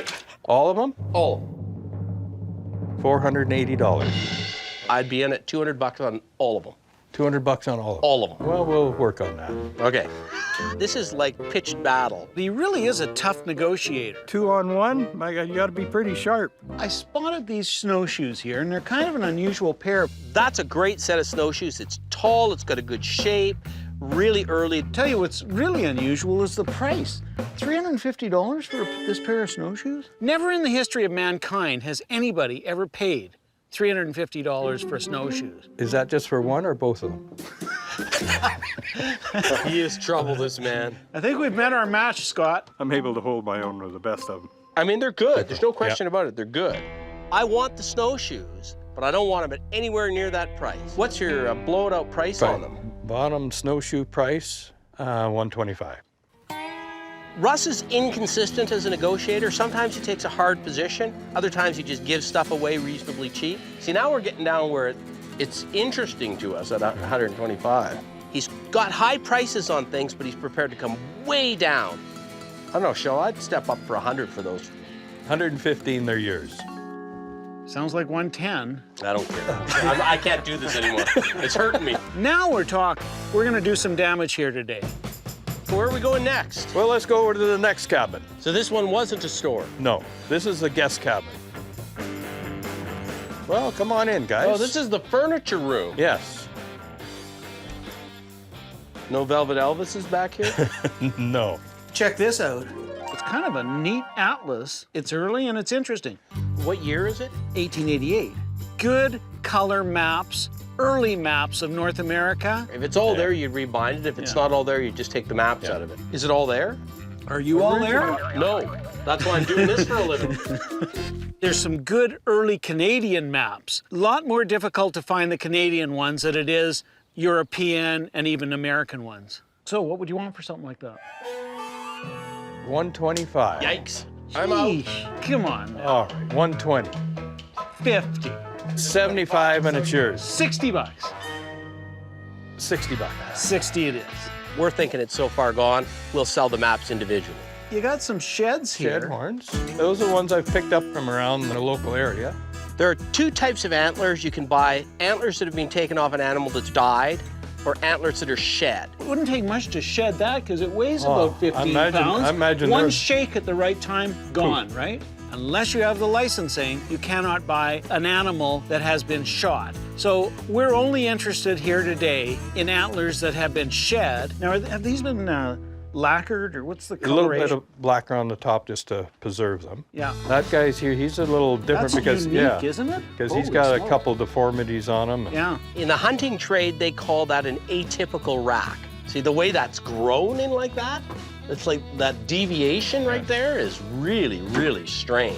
And that's one of the weirdest atypicals I've seen. I think it's great. So do I. I do too. Fabulous. So what would you want for that one? 150. Ooh, jeez. I know, but I packed that off the mountain for 2 days. Really? So you got nothing into it. All you got is a 6-pack of beer and a tub of chicken. Tell you what, I'd offer you 75 bucks. That one there, he's a little different. How about 100 bucks? 100 bucks. 100 bucks it is. I'm not out in the hunt for a good rack, but if I see one, it's usually big and bold. Yeah. Are we part of that colorful 5%? Yeah. Where'd I leave my pistol? We didn't finish up on that bear. On the bear. All the time we've been buying other stuff, I keep thinking about Smiley. We need a new mascot. I bet he would fit right in between you two guys in the van there. He's about the same height. He's Yeah. about the same width. I'd kind of feel comfortable with the bear at 500. Bit of a gap between us, 9 and 5. He's stalling at 900 bucks on it. So where are we going with this? I believe in the power of wearing a guy down. Mr. Bear could go south at 500. Oh, is that right? You don't sound convinced. They got their little sales pitch down pat. 8, I'll do 8. That's about as low as I can come down, though. $800 is still a little more than we want to pay. How about if we take a little different tact? Okay. How about if we gave you 7, but you gave us the golf clubs too? I like it. Here, just a sec. I'm gonna go get his golf clubs. Let's see what he looks like going golfing. A set for you and a set for me. There we go. There we go. Run this by me again now. So you give us, for 700, we get the bear and the golf clubs. That's the 5 we want to pay for Smiley and the 2 we want to pay for the golf clubs. We got to ching just a little bit more here to make Mr. Bear keep a smile on his face. He's gonna smile no matter what, I guarantee it. $800 for the set. Which is pretty darn close to where we want it to be. All right, done. Okay, I can do that. I'm pretty happy. I'm pretty optimistic about Smiley. I think we're gonna do okay with it. When you find really unusual ones like that, look how thick they are. Yeah. For that pair, we should be able to get $175, maybe $200 out of that. I like that little beaver, though.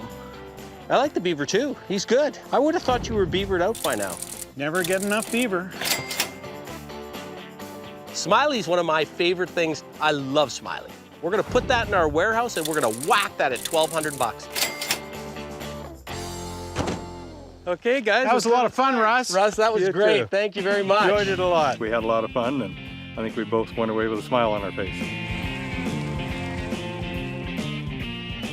Hey, that was great. I didn't think coming down this road we were gonna find the kind of stuff we found. I love Smiley. He's a winner. Smiley is absolutely a winner.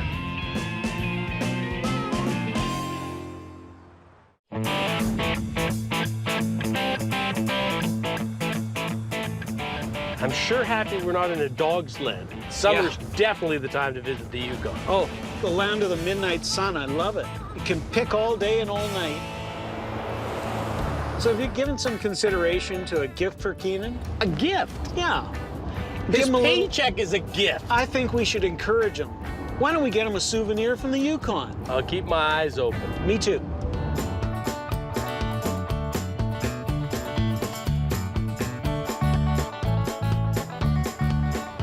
Wow. Dawson City, Yukon. This has got to be the most unique place I think I've ever been to. Yeah, it's interesting the way they've done up some of these storefronts. Still got the history of the old building on them. For that little short period right after gold was discovered, 30,000 people here. It was the largest town west of Winnipeg and north of San Francisco. And when would that have been? 1898. Hey, there's the downtown hotel. There's where the sourdough cocktail is. I think we maybe should leave that for later. You think it might throw you off your game? So I'm going to do the sourdough. Are you going to do it? How's the toe looking? I don't know. I haven't seen it. But depending upon the condition of the toe, for 20 bucks, I'll put it between my teeth. You're on. That could be the best 20 bucks I ever spent. But in order to get me to do that, you got to at least do the sourdough. You just got to give it a little peck on its toenail. Assuming it still has a toenail. Yeah, right. I'm getting a distinct sense that you're going to bail on this thing. I'm reserving judgment. Are you a picker or a pickette? Okay, let's go picking. I'm going to see Ed and Heidi. Ed's an old miner. I think he's got some mammoth tusks, some reclaimed miner things. Enough that I think we should go take a look. Okay, keep our eyes peeled here. Look at that place set back. Oh, look at that. That's got to be it right there. Yeah. Let's go see Ed. Well, how are you guys doing? Good, how are you? Scott, how are you? Good. I'm Sheldon. Hi, Sheldon. Hello, Sheldon. I'm Heidi. So how long have you lived here, Ed? Well, 5 years here, but a good many years in the territory since '77. I came to the Yukon to escape the hustle and bustle of the cities. Yukon is still a free place left in this country. There's getting to be fewer and fewer, and this is one of them. What about you, Heidi? I've been here for about 7 years, just in the summertime. Have you had the sourdough cocktail in Dawson? No. No, thank you very much. Have you? No, but Sheldon's going to have one tonight. We got a bet on. Oh, way to go! Let's get picking. Yeah, okay. Whoa! Incredible. Those are some big horns. I see the biggest set of horns I've ever seen in my life, and it's pretty obvious to me that these are prehistoric. What are these off of? They're steppe bison. Wow. Whoa. These would be relative to the bison we see on the prairies, but our guys are much smaller. These are extinct, these animals. Yeah.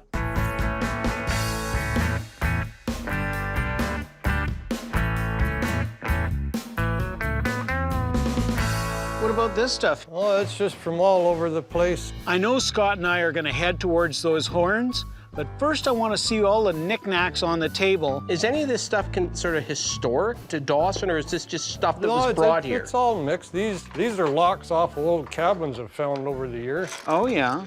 Where do you find this stuff? Oh, that was mine when I was a kid. That's from the 50s.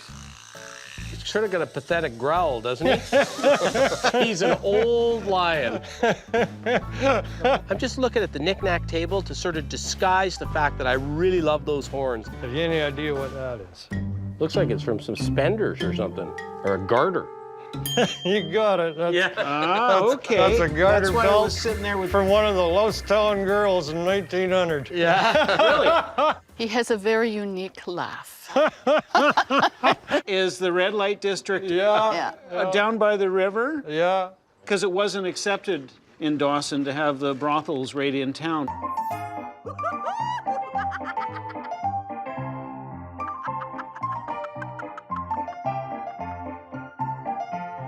Well, tell us about these horns. We had a little bit of fun looking at the doodads on the table, but it's time to get over to those 3 sets of horns. Are they the same breed, all of them? Yeah, these are all steppe bison. How do you find them? Well, I've been mining all my life, and about where the mud meets the gravel, you find these horns. How deep down below the surface? Well, where these come from, it's about 15 feet of mud. That's where they're buried, so they're quite rare. What's with the coating this one's got on it? Did you put that on? Well, this one was broken, and if you look close, you can see the join here. Yeah. And I've reconstructed it to show the full size of the animal. And there was no skull left? No skull, no. So this, all we got is two horns here that's original, okay. And these others are just the way you found them? These are the way they come out of the mud, yeah. This is a new game for Scott and I. And you don't need any permits or anything to own these? You just dig them up and take them? Just dig them up and take them. It's a permit required to take them out of the country. Yeah. So what would they sell for? One like this or this with the complete skull is worth about $3,500. Whoa! When Ed quotes such a huge price, I'm thinking this might not be a deal. So what do you sell these for? I'd sell them for a quarter what they sell for on the market. These two, 800 each. Quite interesting. I think he wants to make a deal today. This one I've done a lot of work in, and it's really huge. I'd say $1,200 for this one. Now we've got to start trying some tactics. I think we're sort of out on the big one.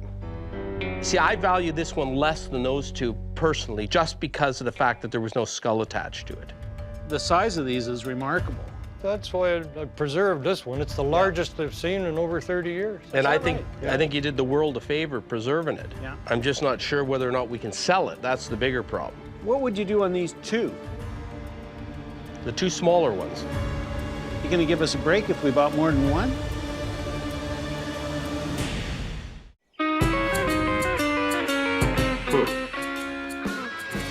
What would you do on these two?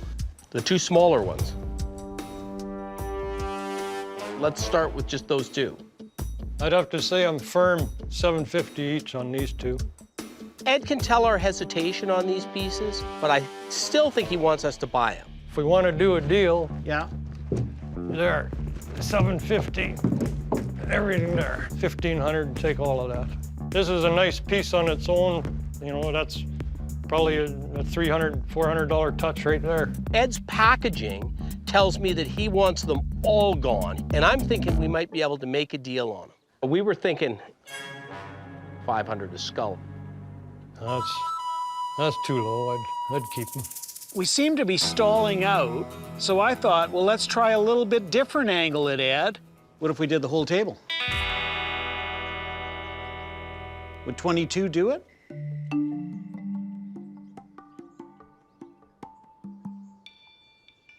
It's a deal. All right, 22 does it. We're done. I would have gone cheaper on that, but we'll live with it. He shook real quick. He was just waiting for a good counter offer. I'd be happy to sell some more skulls to Scott and Sheldon, yeah, anytime. Okay, come on. Okay, let's take it your way. Hefty. We've heard mixed messages about whether we can get these horns out of the Yukon, but I think we're going to go down, talk to the paleontology division, see if we can get a permit to get them out of the Yukon. Whew, this is a pig. You think on the roof of your car is going to work? So we're loading up in the van, and somebody pulls in a pickup truck. Hey, what you got back there? We got goodies. Turns out to be Ed's buddies, and they want to sell us some stuff. Hi, Scott. Hi, I'm Marlene. Hi, Marlene. I'm Sheldon. Elf. Alf? Scott. Hey, Alf. We've been mining about 33 years. We actually wash the gold out of the gravels with water. So what'd you bring? Whoa, that's a big one. Holy smokes. Look at that. Is that mammoth or mastodon? Mammoth. Man, I love the tusk. I've been looking for a mammoth tusk since we hit the Yukon. Finally, there's a big one there.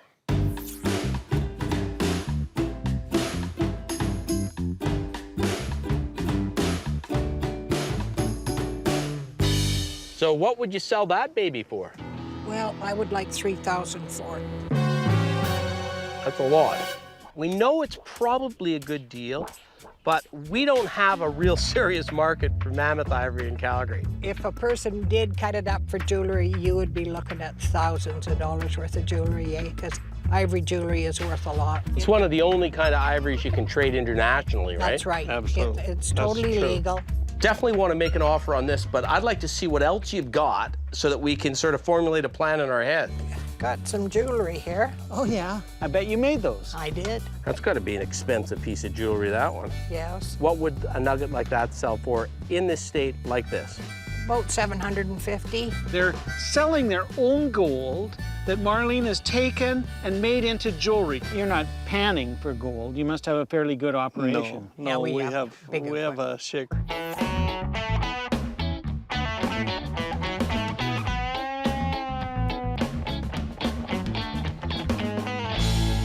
We get an ounce every 27 yards of material we put through. Just goes to show the gold rush didn't end in 1910. Now that sounds pretty rich to me. It's not bad. People are still coming up here trying to make it rich doing gold.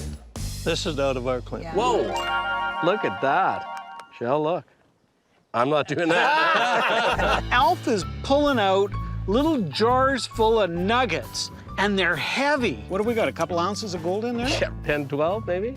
12 and a half. Now we're starting to get close to pounds of gold. So we're talking 500, 1,000, Yeah. 1,500? I don't think so. 15,000 maybe. How long would it take you to mine that? Up on our claim, probably 3 or 4 days. Get out of here. You're making good money on your claim. Yeah. That's why we're doing it. It's time to get over to what we're here for, and we want to zoom in on that big mammoth tusk. I like this, Sheldon. I've always loved this stuff, but I don't know how comfortable I feel at 3 grand on it. I'd be way happier at 2 than 3. Well, you could still double your money on that for carving and jewelry. We're going to Calgary. There's no carvers in Calgary. First, he's got to learn how to carve, and then he can double his money. Oh, shoot. I really want to buy that tusk because it's the biggest, most complete one I've had a chance to buy. Got some flexibility in that? Oh, you're right. Usually I'm the tough guy. He's being the tough guy today. 25 is as low as we'll go. She finally gets down to $2,500. My instincts are just yelling at me, good deal. Okay, let's shake on it. Alf. Right on. When the bargaining got real hard there, she had to bite her tongue a couple times. I tend to get carried away at times. Thank you. Hey, that was a lot of fun. Congratulations. So much. Congratulations. Congratulations. Nice to meet you. Good. Yeah. Keep on digging. Adios, amigo. Adios.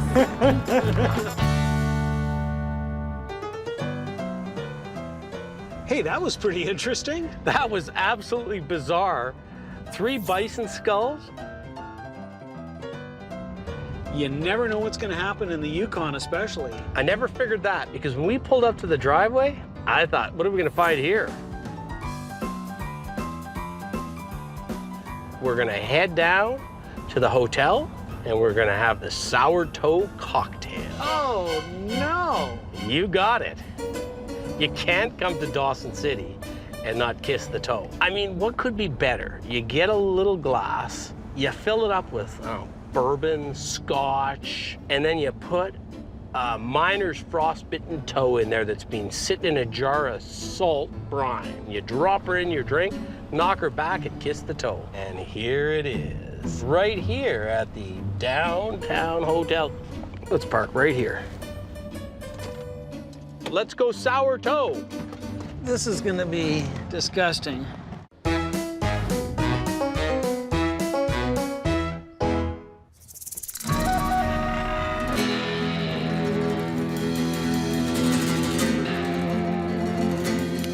Two sour toe cocktails, Two please. cocktails coming right up.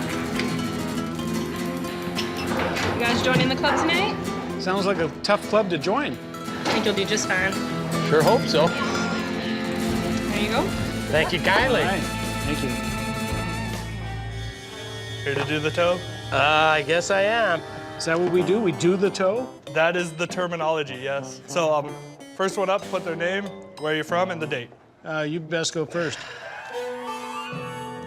You better not jam on me. You got any fresh toe? No, unfortunately, only mummified. Only mummified toe? Do I gotta put this on? Yep, you do. It's part of the whole. Can I put it on that way? You can do whatever you want. Whoa. Oh, jeez. So what are the rules about the toe? You can't swallow it, and you can't steal it, and it's got to touch your lip. Really? You ready, Scott? I guess. In recognition that Scott, in the presence of witnesses, is about to drink an authentic sourdough cocktail, proving he's a person capable of almost anything. You can drink it fast, you can drink it slow. Either way, your lips must touch the toe. For 20 bucks, I'll put it between my teeth. You're on.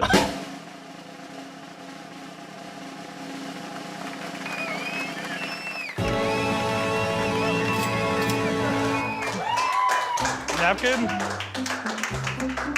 Awesome. It's not a bad toe. You serve good toe here. Thank you. There you go. That's a certificate. You get to hang on your wall. Hard act to follow. Exactly. I think I want to go first. All right, if you want to put your name and where you're from in the book. Oh, yeah, you better do that. We were having such a good time until this came along. You ready, Sheldon? As ready as I'm ever going to be. You can drink it fast, you can drink it slow. Either way, your lips must touch that toe. I'm not traveling with you anymore.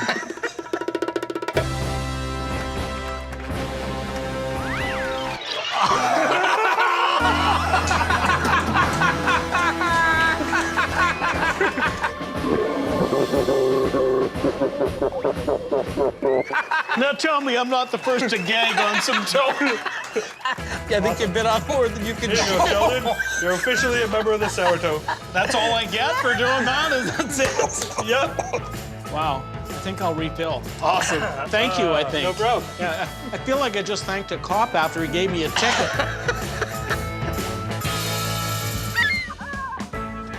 Time to head her back to Alberta, I'd say. So what are you thinking for a gift for Keenan? Something really cheap. No. Let's get him something really good. You get him what you want to get him, I'll get him what I want to get him. Let's go our separate ways on the gift. You get him a gift, I'll get him a gift, and we'll see whose gift he likes better.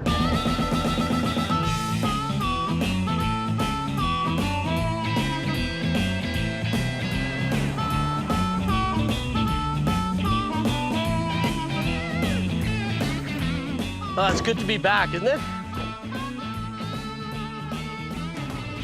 After you. Hey, Keenan, we just rolled into town. Right on. And we brought you some stuff from our No, travels. he brought you some stuff from our travels. We know you've been working hard. We wanted to get you a good gift. I think you'll like mine more. It's a little bit more manly there. Oh. Like, I love hygiene and all, but... Yeah, now look at that. Is that not a quintessential Canadian souvenir? That's a gift. And after you win your next fight, you might want to pamper yourself. With a loofah? Yeah. Yeah, a little bit of body cream, some towels, slippers. Look at, got you some slippers. The thought, I'm so sorry. Thought means a ton, but... I'm so sorry. Maybe I'll try it, I guess. We knew you were working hard. We wanted you to know it. Thank you. I appreciate it. Like, yeah, we were thinking of you on the I road. really I'm sure your mother will like that stuff. Yeah, I'm sure. Thank you very much. Thank you. Get back to work. See you later. See you guys. I think Keenan really appreciated the thought. You gave him a frog loofah. Everybody will know it's his in the showers.